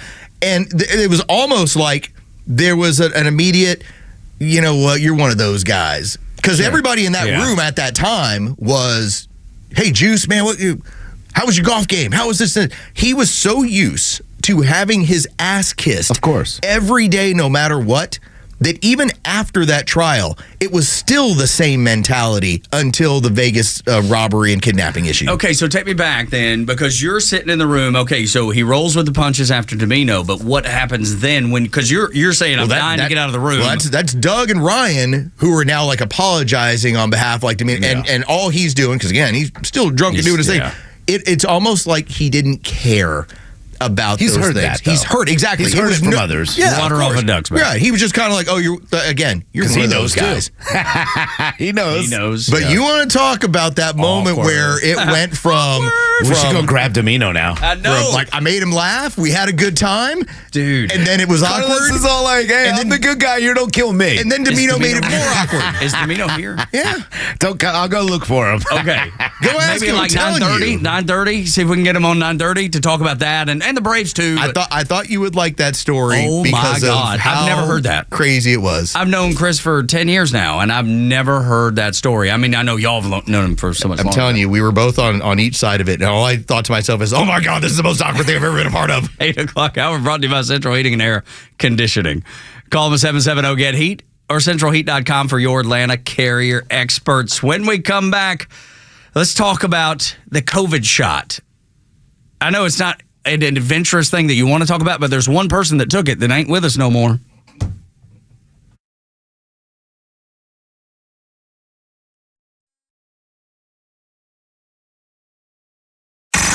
It's time for the Bortz Report, exclusively on Atlanta's only conservative news and talk station, Xtra 106.3. One columnist during the last week opined that many Americans are afraid of freedom. Well, duh. I've been saying that for 40 years. It's reflected in the close polling between Democrats and Republicans. So I see the future as Democrat, and that is because people really are afraid to be free. Witness Social Security, a forced retirement program with less than a 1% return. So what is your future going to be like with Democrats? Oh my, how those that shirk responsibility are loving Biden for his attempts to get rid of student loan debt. With Democrats in full control, look for a movement to forgive credit card debt. Of course, for people under a certain income threshold. This is a certainty. Look for an end to private education for your children. Governments must maintain control of the education of the people in order to make concepts like Social Security immune to attack. Somewhere on that Democrat wish list, government wage controls. We already have the government in California setting $20 minimum wages. Look for that nationwide, not just minimum, but almost all wages. Rent control, housing cost control, that's on the list too. Landlords will not be able to maintain their properties. Nobody will be willing to build new rental properties because the money just isn't there. But that won't matter to the people because the rent will be low. Scarce, but low. I'm sure somewhere along the line there will be penalties if you intentionally misgender somebody. You know, in Canada, you can go to jail for that. It'll eventually come down to the point that the government will monitor the thermostat in your home. Make sure you're not too cool in the summer, not too warm in the winter. Climate change, after all. What fun. Let's look forward to it. Neil Bortz, Xtra 106.3. Is this the year you want to grow your business? Do you want to expand your team?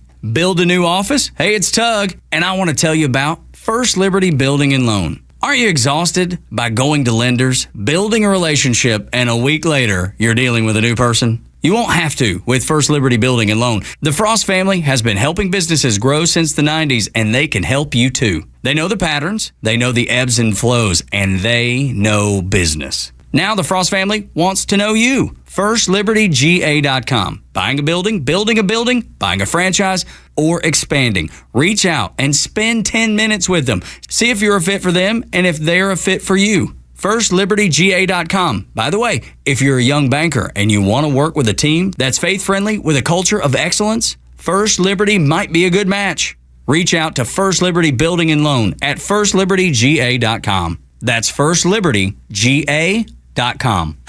The Kimmer Show is only live on Xtra 106.3 every weekday afternoon on your drive home. Google has now changed the definition to reveal they are no longer including business bloodbath. Oh my God! Playing with words is what they do. Changing the definition for political purposes of the American language. The Kimmer Show, every afternoon from 3 to 6 p.m. on Xtra 106.3 and the Xtra app. WFOM and W292 EV Marietta, a Dickey Broadcasting Station. The 9 a.m. hour is presented by Southern Exteriors. Quality and precision you can rely on. The House is about to try again. I'm Dave Anthony, Fox News, with another vote soon this morning on what is touted as a national security tool that's key within the Foreign Intelligence Surveillance Act. Days after some Republicans blocked extending that FISA section over concerns American citizens get caught up in warrantless wiretapping. GOP Congressman Tom Tiffany just said on the House floor. Afghanistan falling to the Taliban, ISIS revived, Houthi terrorists putting our troops under attack, Israeli men and women, children slaughtered by Hamas. Will Americans giving up their civil rights prevent those things from happening? It won't. Some Republicans are trying to make changes to FISA to protect Americans, but Congressman Joe Neguse, a Democrat, counters. A former president, whom apparently the House Republican caucus continues to take orders from, made clear and abundant his desire for a permanent reauthorization of this program with none of these reforms. Well, that's when from Donald Trump was president. Now he wants to kill the FISA program, saying it was used to spy on his 2016 campaign. Later today, the former president will meet with House Speaker Johnson, who calls FISA a vital tool. Israel keeps bracing for an Iran attack that appears to be imminent. Iran's warned of retaliation, blaming Israel for a strike in Syria last week that killed 2 Iranian generals. For the second time this week, President Biden announces a plan to spare more Americans from student loan debt, wiping out $7 billion worth for 277,000 borrowers. White House Press Secretary Karine Jean-Pierre says the SAVE plan is helping millions of people who earn less than $15 per hour, have a monthly payment of $0, and is helping some borrowers get their debts canceled faster. As President Biden keeps finding a way around the Supreme Court that rejected his much bigger student loan forgiveness plan. 3 police officers in a hospital in Memphis after being shot early this morning approaching a suspicious vehicle. A 3rd cop was shot and grazed. They fired back, wounding 2 people who are also hospitalized. America's listening to Fox News. Don't let everyday aches and pains keep you from living your best life. I don't think I really understood what people meant when they talked about pain until I started feeling it myself. Start feeling better every day with Relief Factor, a daily supplement designed to support your body's fight against aches and pains. Not only do I move better without pain, I just feel better. Created by doctors, Relief Factor uses a unique formula of natural ingredients that target 4 metabolic pathways to address pain. Relief Factor doesn't just mask aches and pains, it helps reduce or even eliminate them. Today, I do the things I love, and it doesn't occur to me to think about pain. You can feel the difference all day, every day. Join the over 1 million people who have tried Relief Factor's 3-week Quick Start Kit. It's only $19.95. Visit ReliefFactor.com or call 1-800-4RELIEF. That's 1-800-4RELIEF. And feel the difference of Relief Factor. Hey, gang, it's your old friend Neil Bortz. You can catch me every Tuesday morning here on the Morning Xtra. Now back to Tug, Rhino, and Carlos on Atlanta's only conservative news and talk station, Xtra 106.3. I don't know that I've ever heard a more incredible story than the one that Carlos Medina delivered in the last segment of this show. And if you did not hear it, go back right now and listen. You can leave the show to go back and listen to. You can leave what we're talking about right now and go back and listen to it on the Xtra 106.3 app, because it is that unbelievable. When he was talking to a psycho killer, and the psycho killer realized that he knew he's a psycho killer. So coming up at the bottom of this hour, just know that because Chris Domino's in the hallway, it's going to get better. He was a part of the story. We're going to bring Chris Domino in to tell his end of it, because again, I was in the room when Chris Domino started going after O.J. Simpson.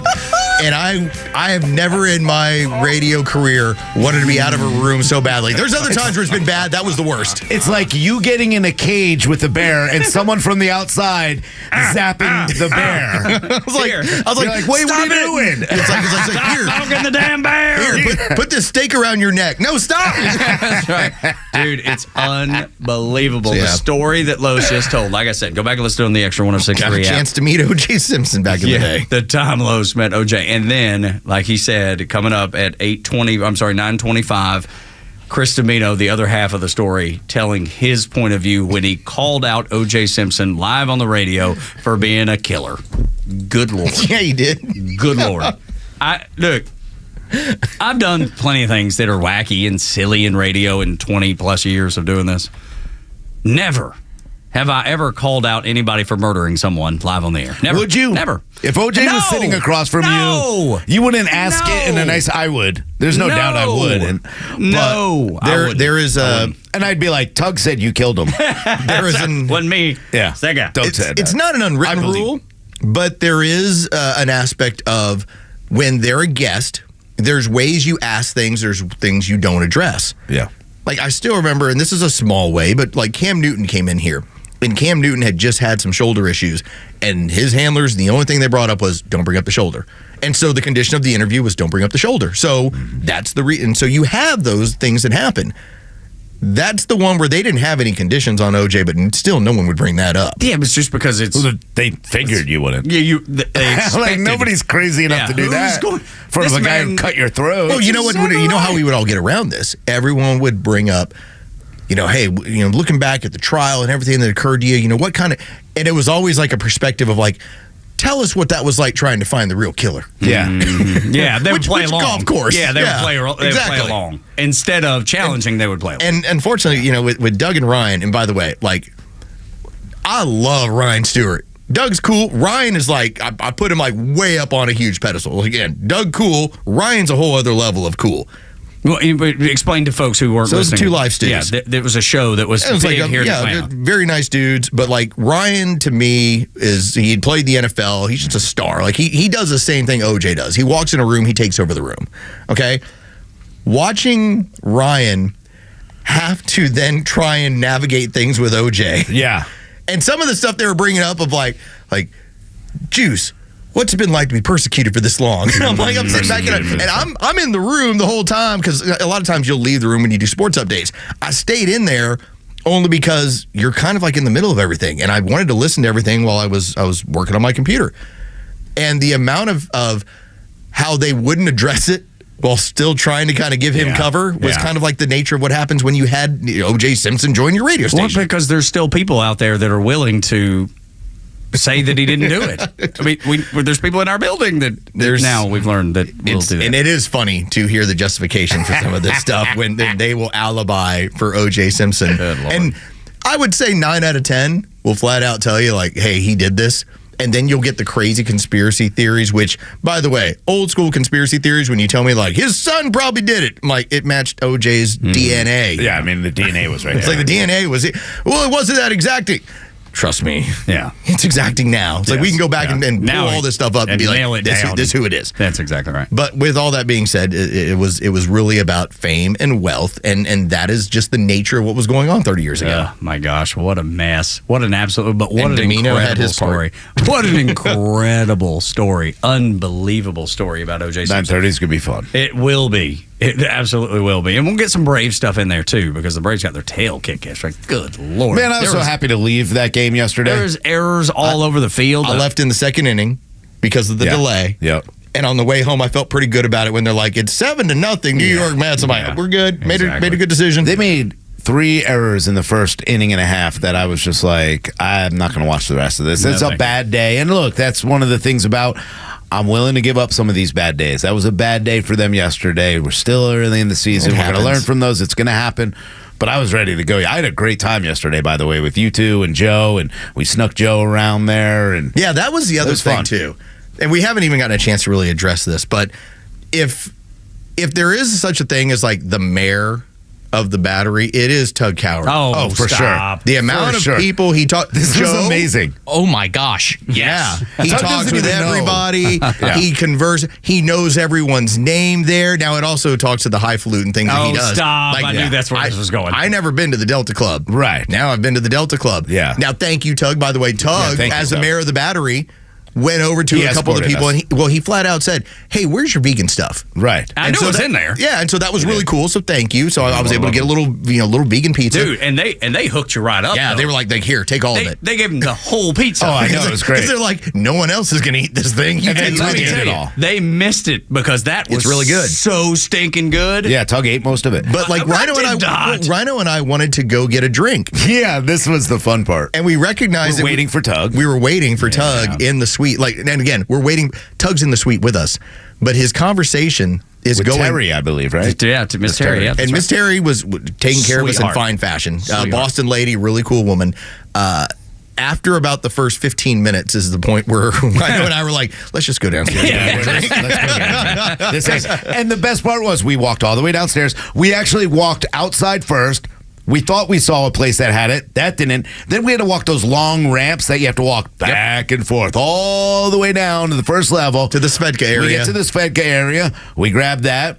We waited for them to get our drinks. We walked back over, got in the elevators, came upstairs, knocked on the door. Tug opened the door, and then went back and continued his conversation with Terry. It was like a half hour. It was like a half-hour conversation. At least I thought to myself it'll be done because we waited through the first 10 minutes, and then we took about a good 10 minutes to go down and grab it everything and come on back.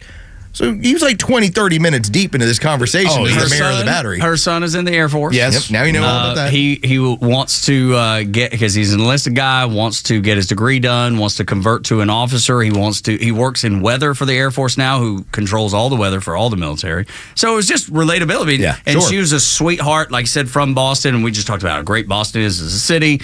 And there was so much. She was such a great host as far as taking care of everybody. But that's the thing about that park. Everybody is that Everybody way. is. They make it a point.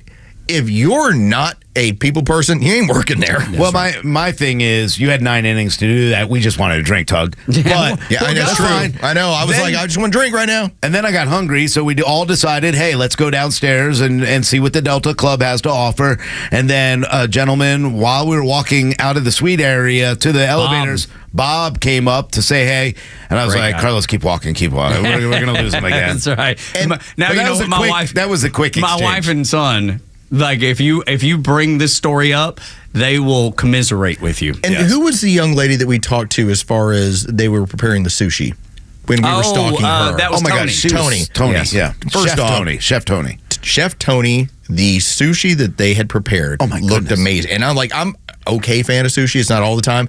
I would have taken that entire thing, unhinged my jaw, and just poured it down my throat. It looked incredible. But we see it, when she walks by with it, and now we're following her. That's right. And now she's trying to speed up a little bit because there are these 3 stalkers that are right behind her talking about the sushi tray that she has. That's right. And then we get to the elevator. She's the only one getting on. Then here comes the 3 stalkers. That's right. So That's now we're right. having to apologize. Like, we're not stalking swear you. we're not stalking Swear you. we're not talking. So then Tug has to, as mayor of the Battery, introduce himself and make friends there. course. And so that's Miss what's Tony going was a on. sweetheart. And you know Very what? nice.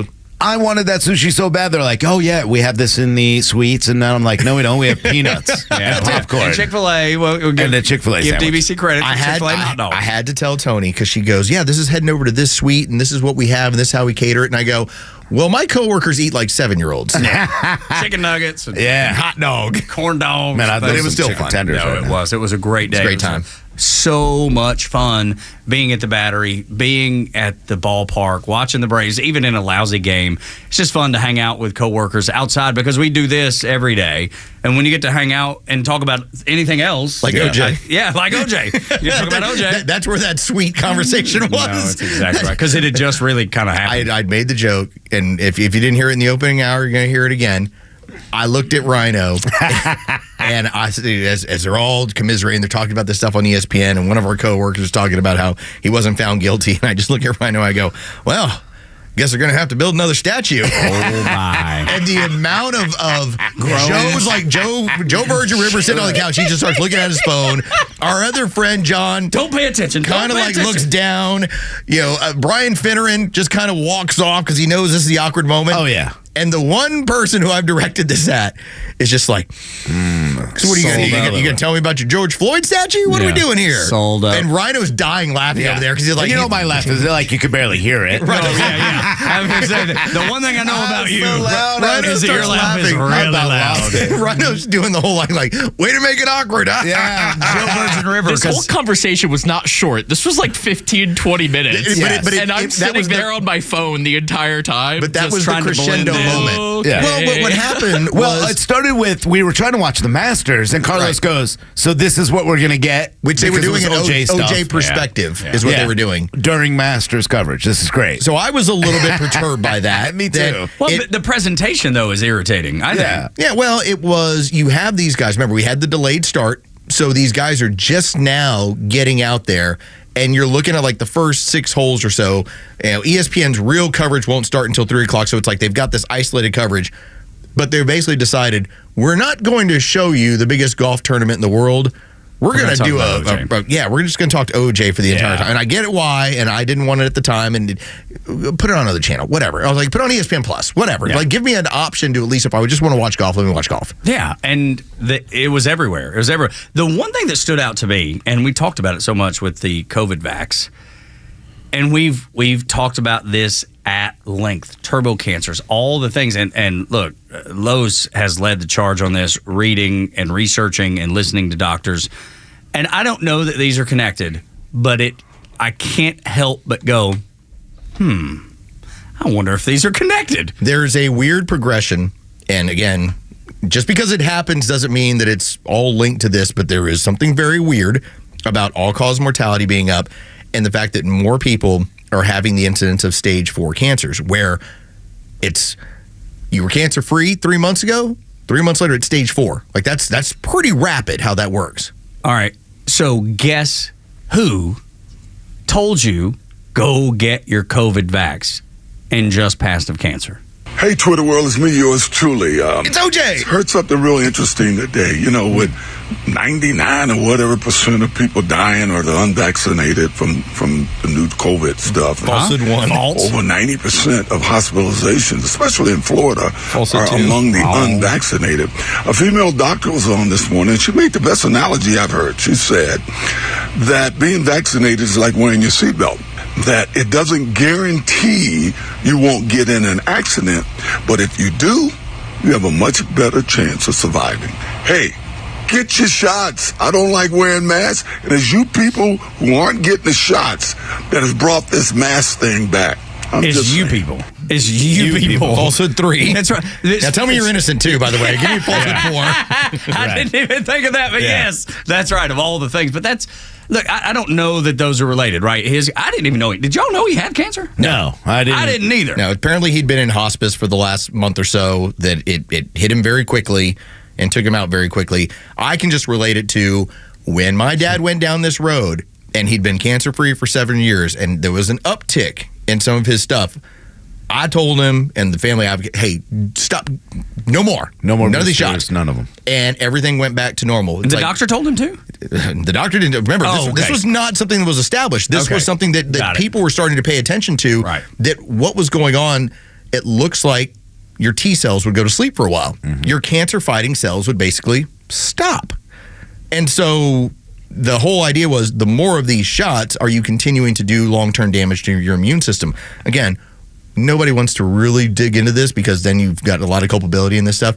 But here's another person, got their shot, and then boom, cancer done. 76 years old, and being healthy most of your life, and then it coming on quick, and then him passing in hospice as quick as he did. From prostate cancer, by the way. From prostate cancer, which is... It's a pretty treatable cancer along the line. Sure. I mean, most people that get prostate cancer, you can do the seeds, you can remove the prostate, you can do many things, but it's not a death sentence the way that OJ went down. And you're seeing that a lot in 43-year-olds and others that continue to get cancer and turbo cancers that are just moving so quick. That's a scary part. And to avoid even talking about it, to shut down and continue to put out falsehoods like this, I mean, obviously this was older, but it's still a problem. By the way, your 5-year survivability rate for cancer, because everything's on a 5-year window when it comes to prostate cancer, localized, it's 99%. 99. Regionalized, 99%. I mean, this is one of the cancers where you're like, okay, we're going to be all right if we handle this thing.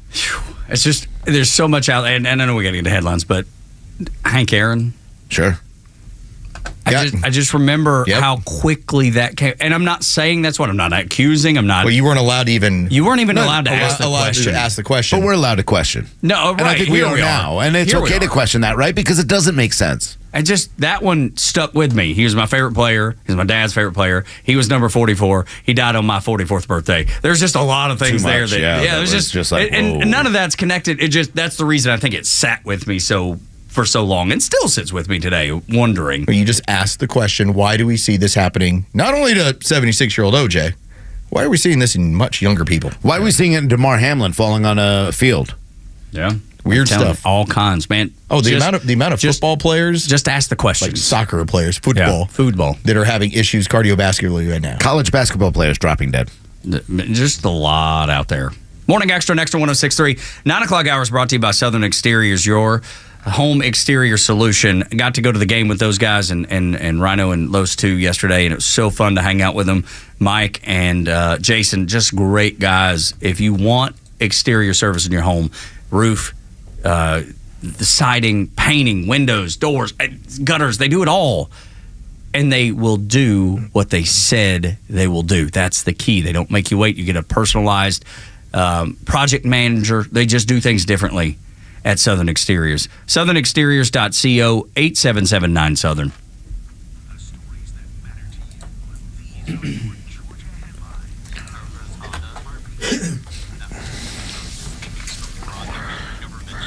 All right, here are your top stories in the state of Georgia for today, Friday, April 12th. A beautiful sunny day and a sunny weekend ahead.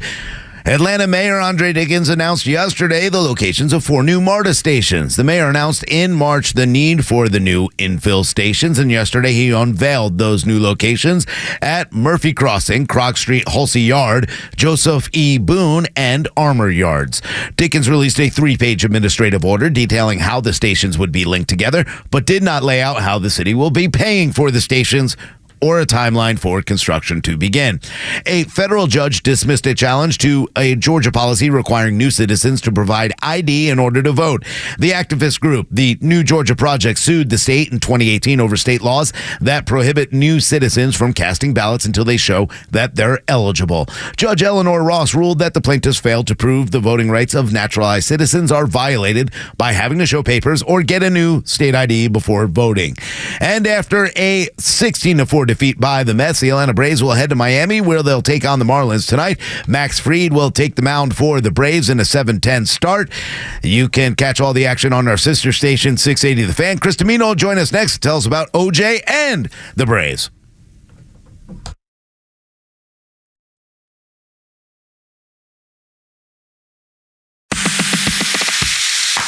If you love news and talk, you have to connect with the biggest personalities in the South at thepodcastpark.com. It's more original Atlanta content from Atlanta's hometown talk crew. From legal news to sports and politics, and even archives of interviews from years past. Find the podcast that you love and subscribe everywhere you get podcasts. Atlanta, it's Lowe's. Let's talk about Honda and Howard Brothers. It's time to cut grass. Huzzah! Huzzah! Huzzah! Huzzah! Cut that grass. Oh, thank you, everyone. Which may mean that it's time for you to upgrade your mower. And if you're looking for a mower, it'll give you the best looking lawn on the block. Look no further than Howard Brothers and Honda Power Equipment. Honda mowers, they're easy to start. They're reliable. And you want a mower that makes the job less of a chore and more of a pleasure. And Honda has you covered with that. They're going to make that yard of yours look outstanding so you can have, when your neighbors look at you and they're like, huzzah, compared to my yard. And you'll be like, huzzah, look how great my yard looks like. Genuine Honda mowers are known for their reliability of their engines and how they work and how you can ensure that you're going to get outstanding performance from them.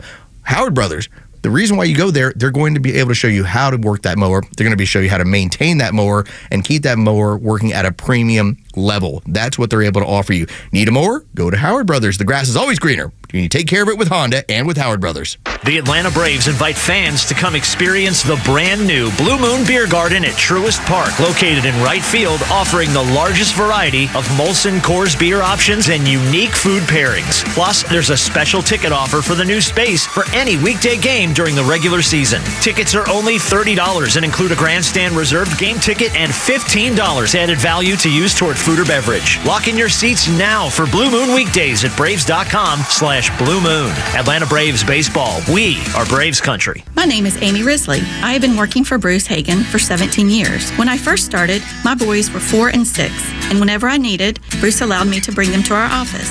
Bruce has always treated us like family. And 17 years later, I still love coming to work for Bruce Hagen. Just recently, a friend told me they hear Bruce talking on 680 The Fan. They asked me if he was as nice as he appeared to be on air. I smiled and without any hesitation answered, he's even nicer in person. I'm Amy Risley. I work for Bruce Hagen. Let Bruce Hagen work for you. Hagen-law.com. This is Dan Watkins with All Four Seasons. We've always been Atlanta's best at installing and servicing garage and entry doors, but you would be surprised at how many windows we've installed as well.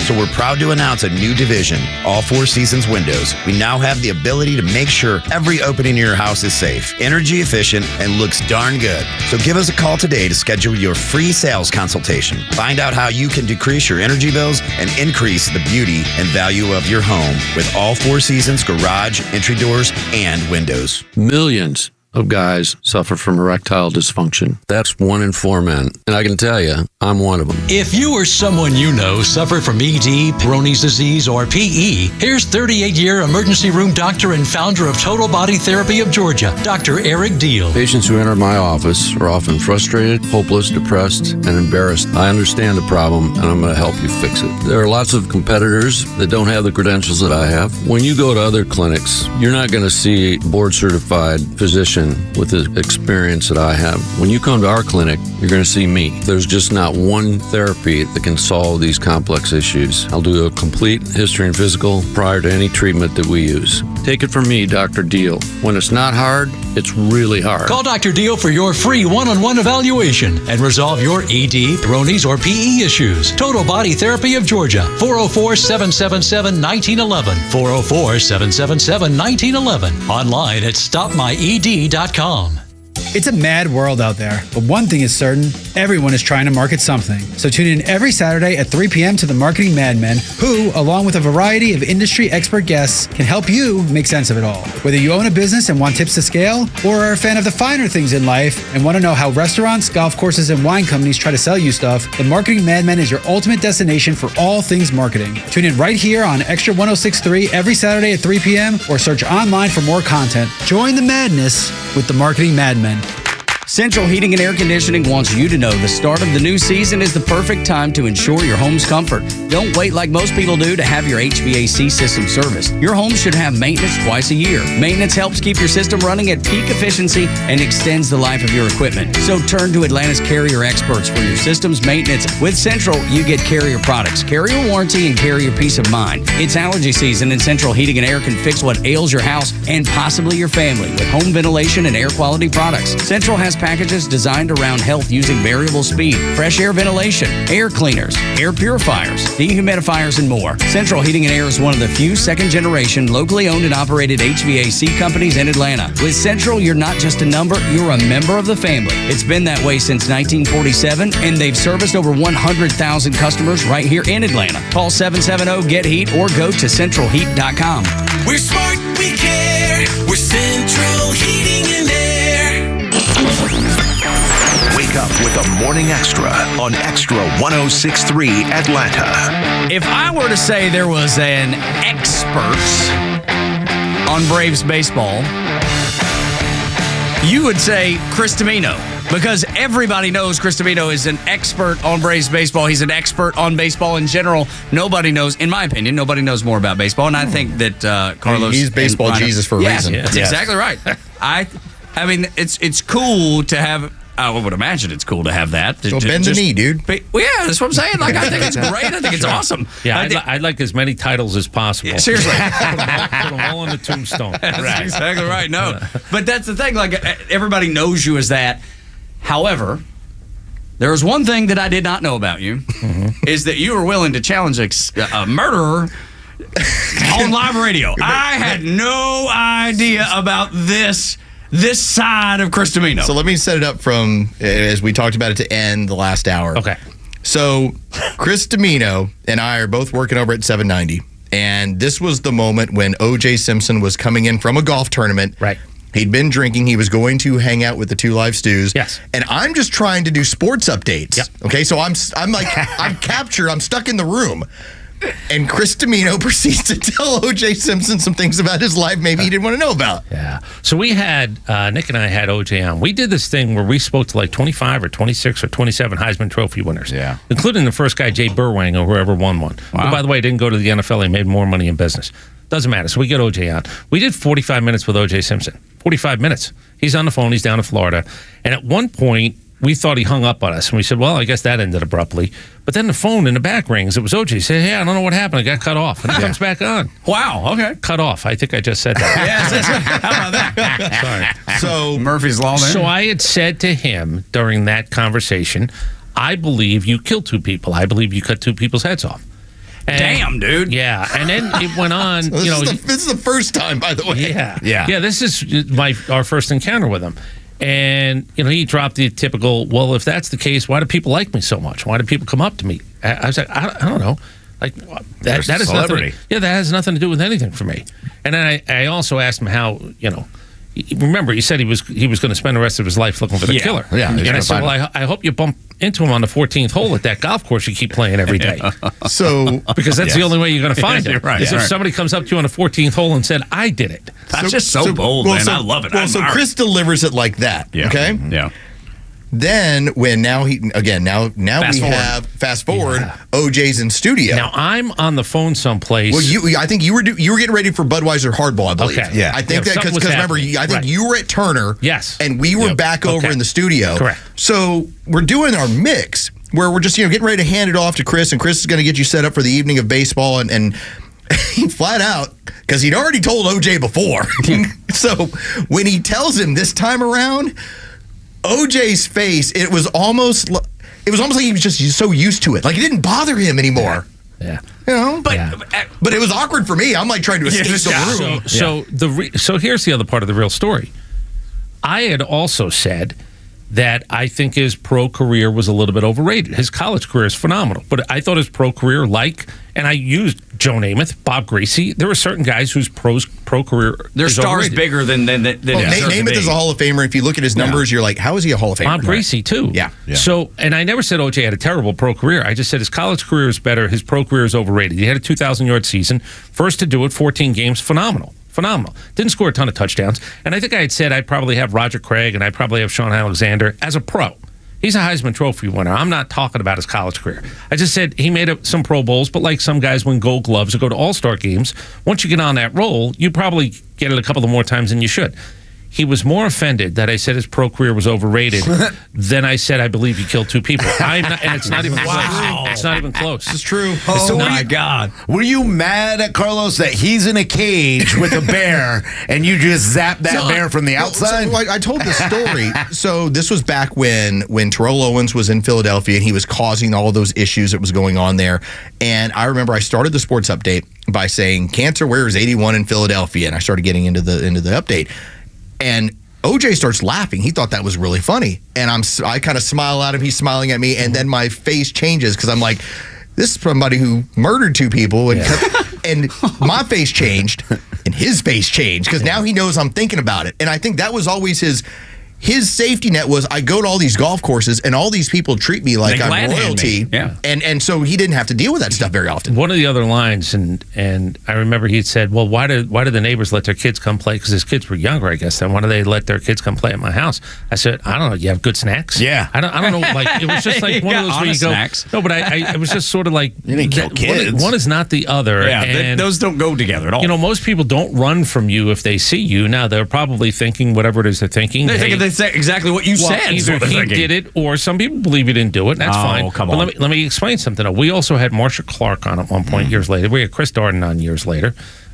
We had a couple of other people who sort of talked about the case, and it was just interesting that the other thing that was brought up, and I don't remember how it was, but I asked if there was going to be a deathbed confession, because I've always believed like there's a better chance you can convince yourself you didn't do something. Like which is what he did. Right. I'm absolutely of the belief that you can convince yourself there's something in your life that maybe you can just say, maybe 3 things. Maybe you're a sociopath and it's everything. I didn't do that. I didn't do that. And you believe you didn't do that. But the deathbed confession was always the thing to me that was like, well, if you are spiritual or religious, do you think you got to get it off your chest? Now, he was an incredible social media follower in a lot of ways. He said a lot of really smart things on social media. Yeah.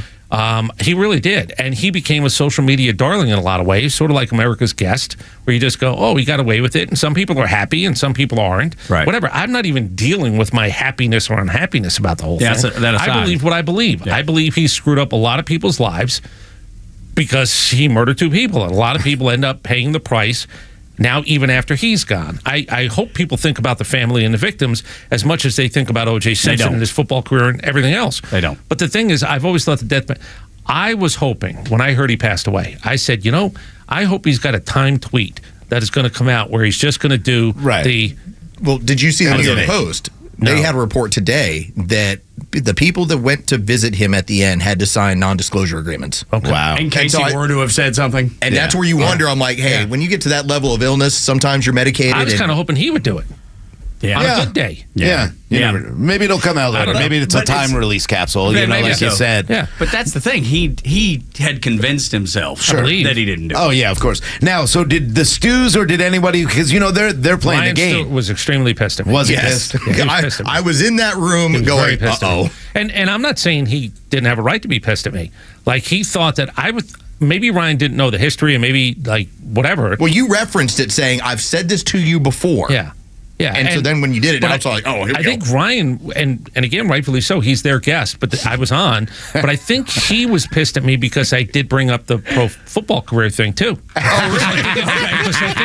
He and OJ both. Because I think... Surprised you're living right now. Because I think he realized that, that one struck a chord with OJ. Yeah. And now OJ's not in a good mood. And I take full responsibility for that. Like, if bringing that up hurt his feelings or it made him angry... Yeah. But Sorry about the football comment, Ryan. Seeing how he came into that room, and I guess you see the documentaries. He had been drinking. Oh, yeah. That was acknowledged. He flat out like, hey, he had something on the golf course.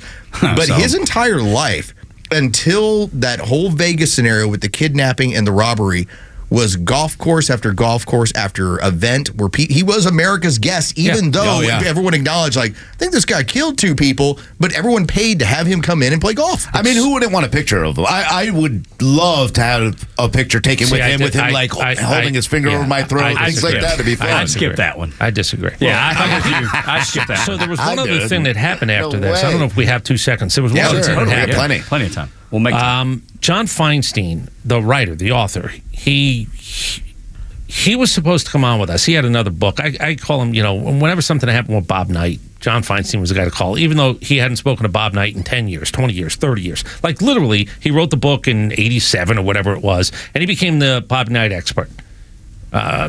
Season on the Brink was the name of the book. Season on the Brink, yeah. So he wrote other books, and I guess he's talented, and he wrote a really good one about the Army-Navy football game, whatever, it doesn't matter. He was supposed to come on with us.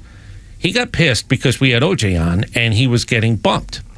Like, he got bumped. Like, we just, hey, John, the guys are talking to OJ Simpson. He got pissy. He calls Matt Egger, our producer, and says, well, I don't ever want to be on a show again that had OJ Simpson on, that gave him platform. I said, well, that's really interesting. So let's see how this plays out.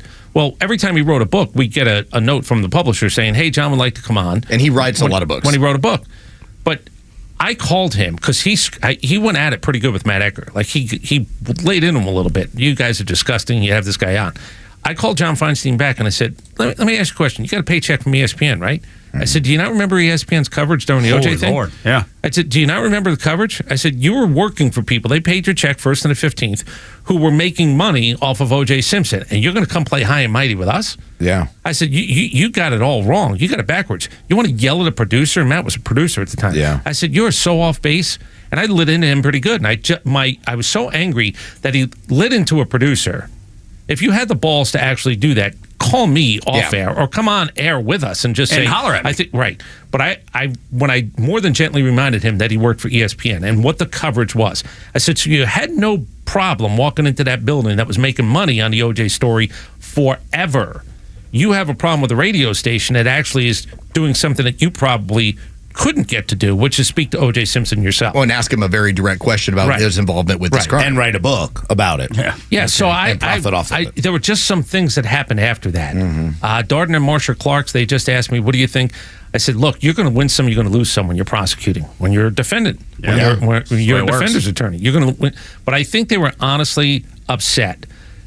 The national part of it, you lost the most winnable case in the history of the world. You got to live with that. You do. You've got to live with that. But I think they were honestly dejected about the part that somebody who they truly believed had killed two people got away. Yeah. Won't be the first time, won't be the last time. Of course not. Defendant attorneys, prosecuting attorneys, they're going to lose cases. Not guilty doesn't mean you didn't do it. No, it guilty doesn't mean you did it. That's exactly right. People forget that. I could tell that I thought Chris Darden really more than Marsha Clark. I just remember this distinctly. This is 20 years ago we talked to him.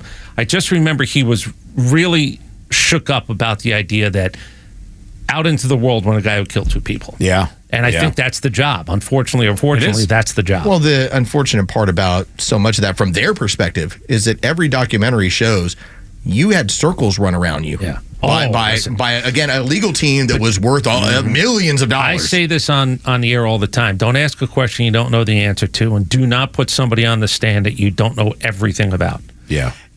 I find it interesting, though, how many people, because we talked about it, we had this great clip that Los brought in of Chris Rock talking about how this wasn't a racial issue. I mean, it was, but more importantly, it showed that if you have the money and the power and the notoriety, you can do things that other people cannot. Celebrity. Celebrity. I mean, and that goes into politics, which we talk about a lot, too, though. Yeah. But those overlap. Can I tell you when that started?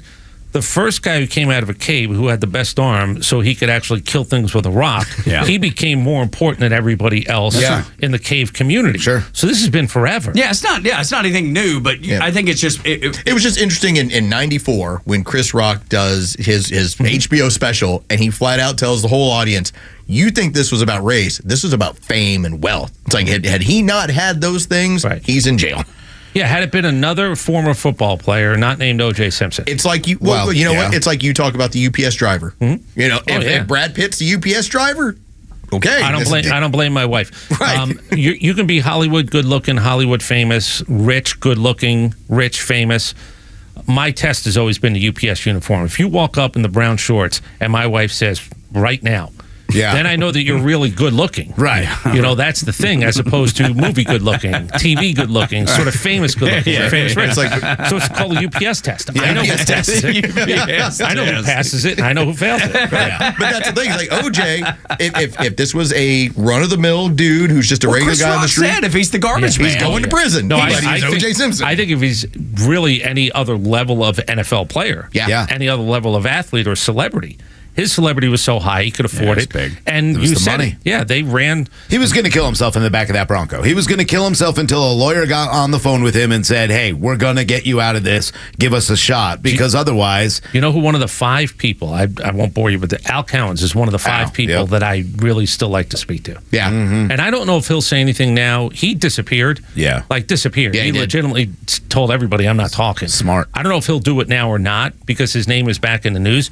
But 10, 15, 20, 25 years ago, he was the guy that I always wanted on the air that we didn't get. Dude, if he were to, you're talking about money that But would, could be. I mean... Could be. He can get paid for, he can get paid for a story. But endless amounts of money. This is the part that, and you realize that, it's been 30 years, when I'm having to explain to Joe Virgin River, no, that's not OJ driving the Bronco. That's Al, and you have to tell the whole story because he wasn't even born. It's like, he was like, how famous was he? I'm like, this is like, this is huge. in your living room every Sunday. Famous. Kalin, who nobody became one of the most famous people. The white Bronco. That's all you have to say to That's me. it. Everybody knows the white Bronco. Immediately what it is, and everybody know knows where you were. It's the OJ Bronco. I know. We'll talk about Braves baseball another time. Listen, that's okay. But when Lowe's told me the story, I was just like, I got to hear it from Chris. Good for you, too. Holy, dude, because that takes some stones, man. I believe that it does, and I admire you for it. I don't know that I would have done it. Nick and I had been hung up by a bunch of people, and OJ wasn't one of them. After we told him we thought he killed him. You didn't have a problem with that? Bob Knight hung up on us. Mills Lane hung up on us. Tom Osborne hung up on us. Mills Lane and was the guy that great. said kill 2 people didn't hang up on us. Go figure.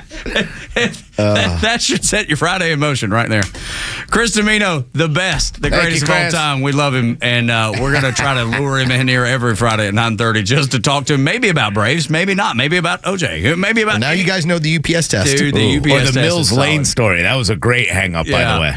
Were you in like the room? Were you working it or something? I might have been. I don't remember, but I remember Mills getting really mad, screaming, yelling. And remember Mills' voice? He had that really high pitch. Yeah. And it just went on, and the next thing you know, he was cursing, and it was done. All right, Norm Macdonald was the greatest observer of OJ back when SNL was funny. Get ready to get a little laugh with your decaf as we wrap up the show. Morning Extra, Tug, Rhino, and Losen till 10.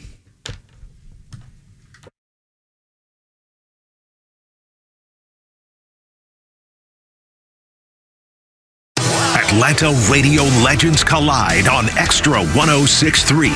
The legend Neil Bortz is live every week with Atlanta legend The Kimmer. Because when you get these two guys together, who knows where we'll end up? I am shocked. Shocked. Well, not that shocked. The Kimmer is live on your drive home every weekday afternoon from 3 to 6. And now Neil Bortz joins the show every week. And if you miss it, catch up anytime on the Extra 106.3 app. Well, how much money do you need? That's been asked to me before. When I was a kid, my dad was like, well, okay, you're going to take your girlfriend on a date. How much money do you need? And my son's asked me that too now. He's a freshman in college. And I'm like, well, how much money do you need? That's a question that gets asked all the time at First Liberty Building and Loan. How much money do you need? It's about 10 minutes that when you give them the answer, I need $250,000 or I need $9.3 million. About 10 minutes whether they can tell you, yep, we'll give it to you. It's all about business and knowing the ebbs and flows of business. Brant Frost and his family down in Noonan have been running First Liberty Building and Loan since the 90s, and they have loaned so much money to so many different businesses. I've got pages and pages of success stories. When you go to the bank, all of these have the same common denominator. People went to the bank to try to get a loan to buy a business, grow their business, buy a franchise, expand their business. And they got the same answer, no. And then they reached out to Brant, the Frost family, First Liberty Building and Loan down in Noonan, and got yes. They say yes when big banks say no. They create financial solutions for whatever your next big thing is. They're a faith-based organization. They have principles. They care about the community they live in. They share your values. I say it all the time. Don't do things you don't need. If you don't need to take out a loan, then I'm not asking you to call and take out a loan. But if you're in business and you need that capital and you can't get it, let First Liberty Building and Loan say yes to you. FirstLibertyGA.com. FirstLibertyGA.com. Join A Second Chance Bail Bond CEO Daniel Madelon and host Tug Coward for the weekly radio show Back Your Blue. They will highlight special initiatives, criminal justice programs, and community events aimed at keeping our communities safer. Tune in Saturdays at 10 a.m. to learn some good news about and from the law enforcement and justice communities. This week's guest is Marietta PD's Chuck McPhillamy. Tune in on Saturdays or catch up on all past episodes wherever you get your podcasts or at thepodcastpark.com. No one plans on going to jail, but when it happens, it's important that you know who to call. Call A Second Chance Bail Bonds, where we believe everyone deserves a second chance. Whether your loved one's been arrested in Cherokee, Clayton, or any of the other metro Atlanta counties in between, A Second Chance Bail Bonds works fast to help expedite release within hours. A Second Chance. It's better to know us and not need us than need us and not know us. Call A Second Chance 24/7 at 770-627-3235 or online at ATLbail.com. Introducing Sonder Health Plans, your trusted local partner for Medicare Advantage in Georgia. Only in Georgia. With Sonder, you'll get comprehensive coverage that's tailored to your needs. They offer $0 primary care visits, $0 premiums, and access to a wide network of Georgia healthcare providers. Visit SonderHealthPlans.com now to learn more about their value-based care that won't break the bank. Or call 888-428-4440. Sonder Health Plans, your doctors, your neighbors, your friends. I enjoy a good night's sleep, and I like to breathe while I'm sleeping. My wife appreciates that too. That's why I wear a CPAP. You want the right machine. You want expert advice. You want all the supplies that go with it. You get it all at CPAPs, etc. in Alpharetta. Machines, masks, tubing, filters, cleaning supplies, all of it, and they ship nationwide. Walk-ins, by the way, are welcome. CPAPs, etc. Alpharetta, CPAPSETC.com. Is the tax deadline causing you anxiety? Searching for elusive 1099s and trying to uncover any exemptions? If so, you're not alone. Every year, Georgians find themselves looking backwards to file with the IRS, reporting tax history. But what if you were to flip the script? Not just report your taxes, but actually planning for them. We're Master Plan Retirement Consultants. We're local, with offices in Marietta. We work with folks just like you to create a personalized, tax-efficient strategy designed to last a lifetime, a crucial piece to the holistic retirement plan. Do you have a retirement roadmap? You should. It's never too late. Visit masterplanretire.com. Don't wait any longer. Visit masterplanretire.com. Advisory services offered through Master Plan Retirement Consultants, Inc., a registered investment advisory in the state of Georgia. Insurance, tax, and commodity services offered through Fricks & Associates, Inc., DBA Master Plan Retirement Consultants. The aforementioned are affiliated companies. The Morning Extra is on till 10 a.m.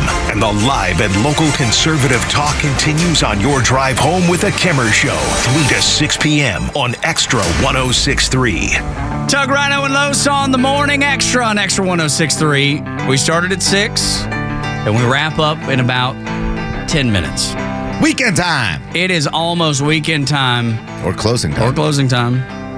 If you like semisonic, if you like some mid-90s alternative, late 90s alternative rock.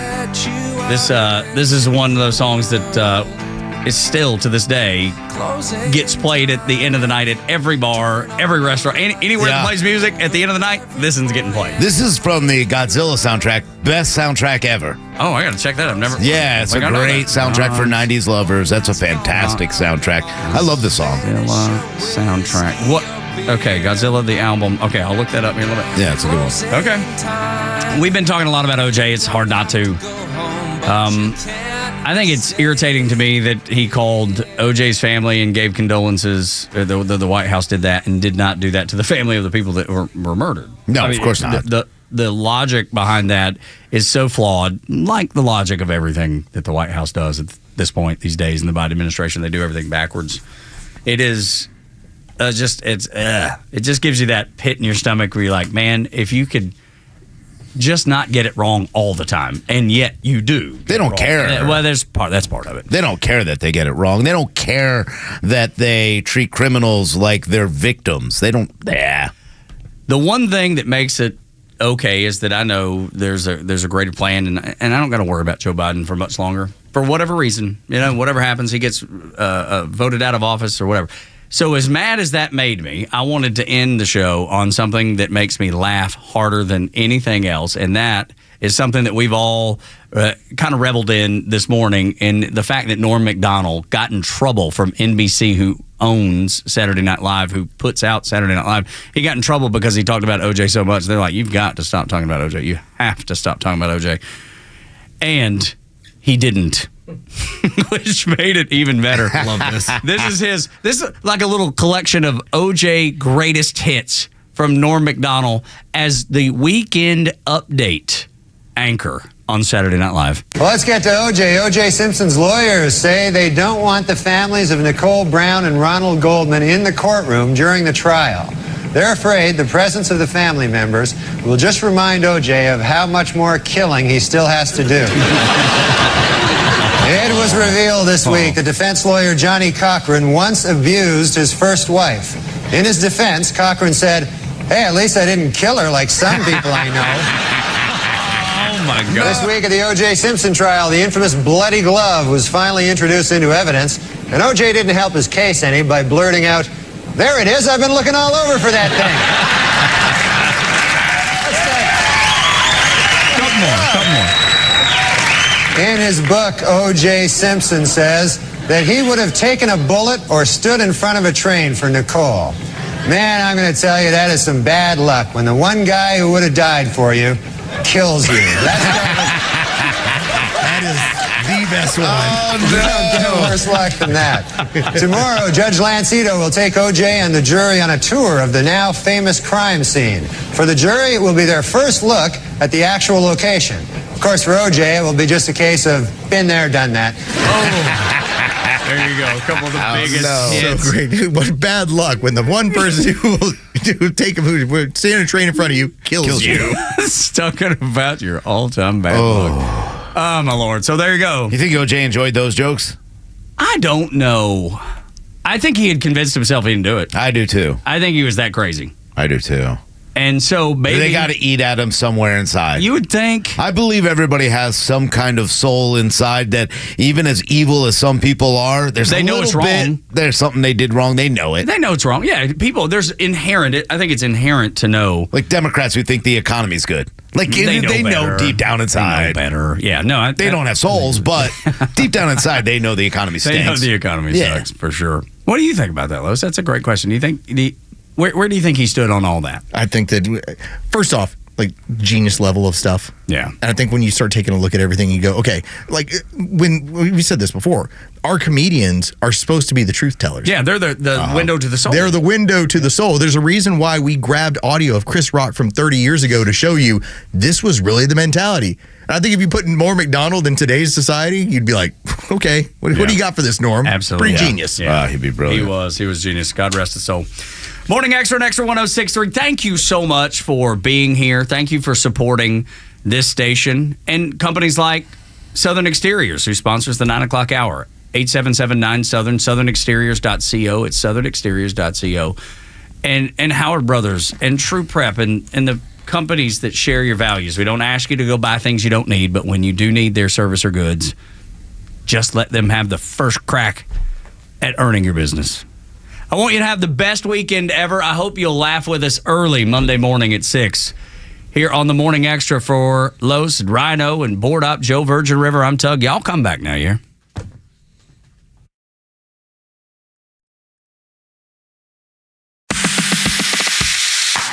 If you love news and talk, you have to connect with the biggest personalities in the South at thepodcastpark.com. It's more original Atlanta content from Atlanta's hometown talk crew. From legal news to sports and politics, and even archives of interviews from years past. Find the podcast that you love and subscribe everywhere you get podcasts.